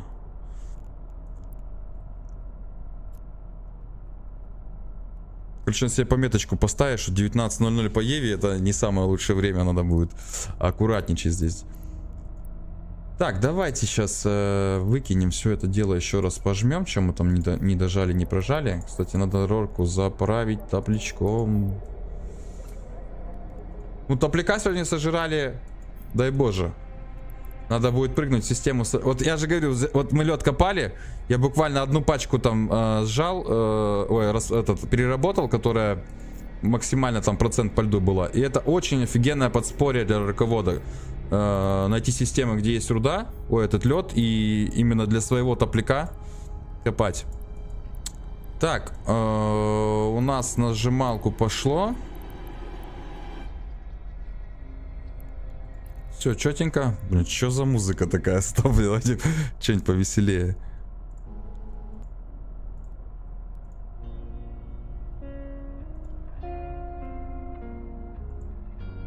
Что-нибудь, знаете, вот такое с Deep House хочу. Popular.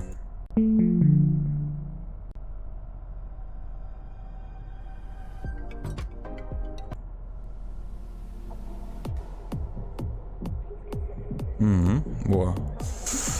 Так, давайте подводить итоги. Я в руду, по-моему... я выгружал в руду, да? Мы где-то сколько сюда выгрузили? 700 с лишним. Ну и сейчас мы срыли large, чуть-чуть того, чуть-чуть всего. Сколько мы с колоссала взяли? По-моему, что-то было там... Что-то в районе 700. Сейчас еще Джанис прикинем здесь. О, что-то цифра прям мне нравится.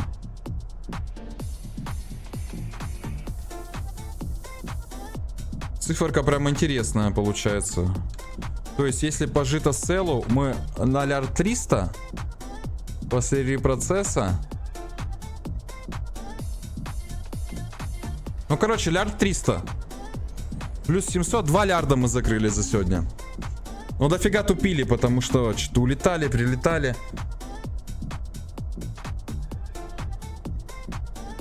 Так, давайте в руду закинем. Надо будет инвентаризацию провести еще всей руды льда. Посмотреть, сколько нам надо докопать. Так, у меня здесь... Получается, что? У меня здесь... Сала и минералов.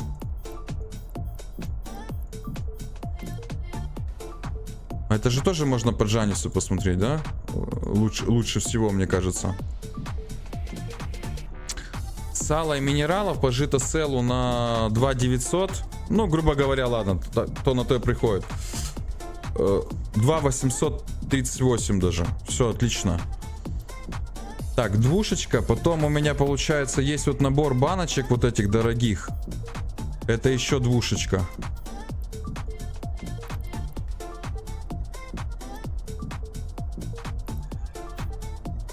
Двушечка.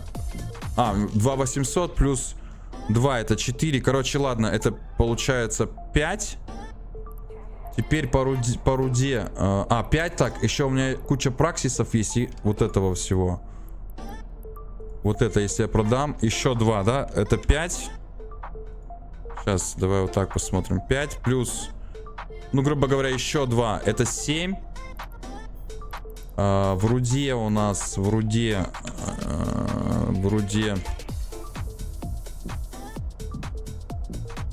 грубо говоря, так, давай после репроцесса посмотрим.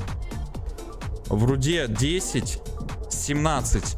И еще у меня получается, так, сейчас 17 это с текущей. И в системе вот в этой тут тоже дофига всего. Вот так я сейчас сделаю. 17 плюс...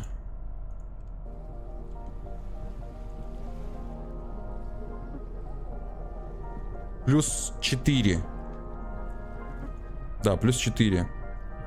17 плюс 4, 21. Итого нам надо всего 9 лярдов копнуть. Плюс, ну да, 9 лярдов надо будет копнуть. То есть 21 мы уже закрыли, как бы, это фигня, пустяки, вообще не переживаю. Плюс еще 7, 22 у меня заканчивается оплата аков. Сегодня у нас уже 16, получается 6 плюс 7, 13 дней этого за глаза. То есть мы, наверное, чуть-чуть еще копнем на выходных. В пятницу устроим пробег по новому контенту, там по Хавоку и тому прочее. И так. Так, привет, скажи, как передавать руду, накопанную с лопат на орку и рорку. Ну смотри, там два варианта. Либо ты как бы передаешь руду в корпоративный ангар рорки либо орки, если он у тебя не используется, да? И оттуда ты уже оркой скидываешь в отсек для руды большой и сжимаешь. Но я делаю по-другому.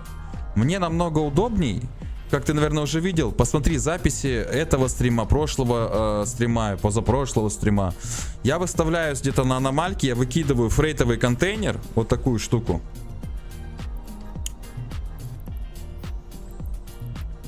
Вот такую Enormous Freight контейнер.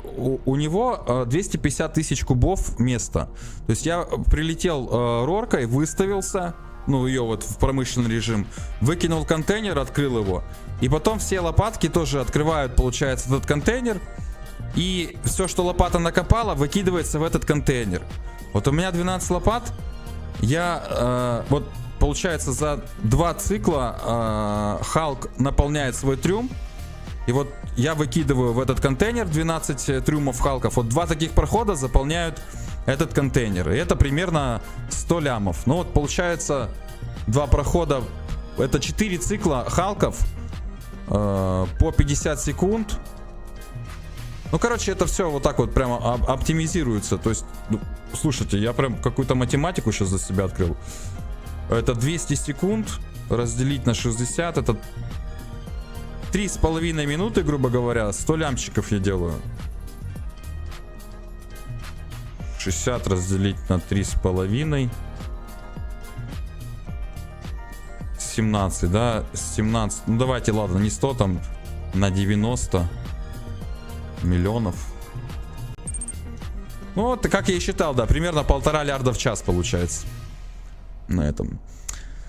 Вот, поэтому бери на вооружение, бери Enormous Freight контейнер, выкидываешь его рядом с бонусником, и, соответственно, лопатки тоже должны быть рядом с этим контейнером. И все, что лопатка копает, скидываешь сначала туда, потом бонусником забираешь в этот в отсек для руды бонусника и уже сжимаешь там. Почему это удобно? Потому что при должной сноровке, когда ты делаешь Ctrl-A выделение в лопатке, да, и просто стаскиваешь быстренько эту всю руду, ты просто быстренько пробежался, скинул и жмешь только один раз, а не постоянно. Если бы Ренка триллион в маркете нафармил, ну да, там Неси еще неделя на халяву. Вот-вот-вот, я и говорю, что все, я вообще не переживаю. Уже 21 лярд, как бы, оплатим без проблем. Доброго времени. Подскажи, можно ли на Атоноре сжимать лунную руду повсеместную? Нет. Нет, на Атонорках, на Татарках, на любых вообще цитаделях сжимать лунную руду нельзя. Поэтому лунную руду ты можешь сжимать только непосредственно роркой, либо оркой. В том-то и весь прикол. Поэтому я, допустим, если где-то что-то не дожал, не прожал, бывает отдельно даже вылетаю роркой, чтобы пожать там буквально на 1 цикл сиджа. Отлетаю. Так, ребят, если есть вопросы, давайте еще какое-то время на них поотвечаю. Если нет, то будем потихонечку закругляться. Сегодня, блин, тоже офигенно получился стримчик. Пусть не такой длинный, как хотелось бы, но я абсолютно доволен результатом. 2 лярдика мы сегодня копнули. Даже, ну, немножко напряженно было, конечно, да, что нейтралки в соседней были, и дроперы пролетали. И вот сейчас тут вроде что-то на кого-то тут прилетели. Вот сегодня так не прям лайтово, пришлось чуть-чуть, короче, попереживать. Такую поверхностную инвентаризацию сделали, 21 лярд. Ну, это прям нормально, короче. Оплатим мы все лопатки в этом месяце уже исками. Рею дропнули, блин. 12 лярдов кто-то потерял, жалко. Слушай, а ты вот в нулях копаешь, скажи, а есть какие-то обязательства в карпе? Процент какой-то может платить надо в карпу и так далее? Да. 10% налога от всего, что ты накопал. Накопал ты на 10 лярдов, вот грубо говоря, 100 лямчиков. А, нет, 100, подожди, 10% 10 лярдов это сколько? 100 лямов, правильно?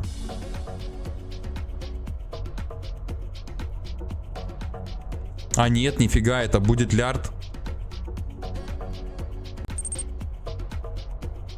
Да. Ну вот, накопал ты на 10 лярдов, лярд ты заплатил налогов. Накопал на 30 лярдов, 3 лярда заплатил налогов. Блин, а я же не учел еще эти 21 лярд, это мне 200 надо будет на налоги еще отложить сразу. Откуда ты знаешь, сколько, не знаю, сколько ты накопал? Есть такая программулинка, софт, ты когда вступаешь в карпу, какой-то крупный альянс, ты подключаешь свои чары через API, все так называемые, и там автоматика просчет ведет, сколько и какой руды ты копал на всех своих альтах и мейном именно за этот месяц. Что у вас налог и на копку? Да, 10% налог на копку. Но, опять же, этот налог идет не куда-то там, не знаю, как на Тойоту, да, или там на диски для машины, а идет все на развитие инфраструктуры карпы, потому что мы сейчас активно развиваем инфраструктуру в регионе ПБ. Плюс еще также вот была недавно достроена инфраструктура по производственным циткам. И это постоянно как бы вот то, что пополняется, покупаются там фортики, ядра к ним, риги, апы на системы. И это все постоянно делается. Опять же, большое количество лун, которые нужно заправлять, посов, вся вот это вот все, короче, налоги идут именно вот туда. Ого, да, есть корпоративный счет, прям так и называется, такс, налоги. Нет, за системой нет. Гуна не требует... Да я понимаю, у нас введен был налог на копку для того, чтобы мы могли развивать инфраструктуру. То есть в один момент даже CEO сказал, что слишком до хрена денег собирается, типа давайте даже поменьше сделаем для майнеров. Но мы сами настояли на 10%, потому что, ну, блин, офигенно же, когда у карпы, блин, есть в каждой системе свой фортик, есть куча в этих ангарах корпоративных форматных шипов, на которых ты будешь просто где-то фармишь, блин, тебе надо там задефать кого-то, да, там своего. Ты просто докаешься в любой фортик, который наш корпоративный, и там знаешь, что есть в ангарах шипы. Это же тоже все берется откуда? Вот с этих налогов, поэтому это как бы коллективное решение, поэтому это не какая-то обязаловка. Если, думаю, коллектив скажет, блин, уберите налоги, CEO их уберет, на самом деле. Но мы сами этого не хотим.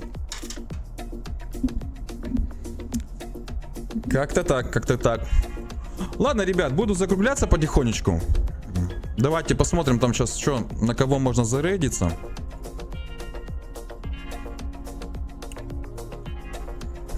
Офигенно, спасибо всем, кто сегодня присоединился ко мне. Так, что там у нас? У нас там... Благодарю, приятного просмотра. У нас там Бист. Так, ну Слепень, давай, ты со Bestman. второго захода кнопку варпа найдешь или нет? О, Бист майнит. Нет, или он майнера убивает. Какой кошмар. Коля на самом деле очень сильно поддушил миллион коллективов, Слепень снова докнулся. которые занимались тем, что они набирали Ну давайте новичков. на Биста и пойдем. Вот. Не то чтобы Коля предлагает условия прям кардинально лучше, то есть как ни крути, там плюс-минус пара систем в нульсеке. Но, по крайней мере, с них не дерут налоги, и у них, скажем так, довольно прозрачная ситуация. То есть никто от них не скрывает, что они нубасы. Вот, и мне кажется, что у очень многих коллективов нормально так горит жопа уже последний год. Потому что раньше все эти пассажиропотоки шли к ним, и можно было фармить на Ну, всё, резину ребят, для Toyota. давайте на этом А сейчас, нотке чтобы закругляться. заполучить новичков, Так, что-то там приходится прикладывать чуточку больше громче усилий. меня говорит. Давайте закругляться. Всем спасибо, кто сегодня присоединился. А шута что-то нету. Шута нету. Минус 2 бейс.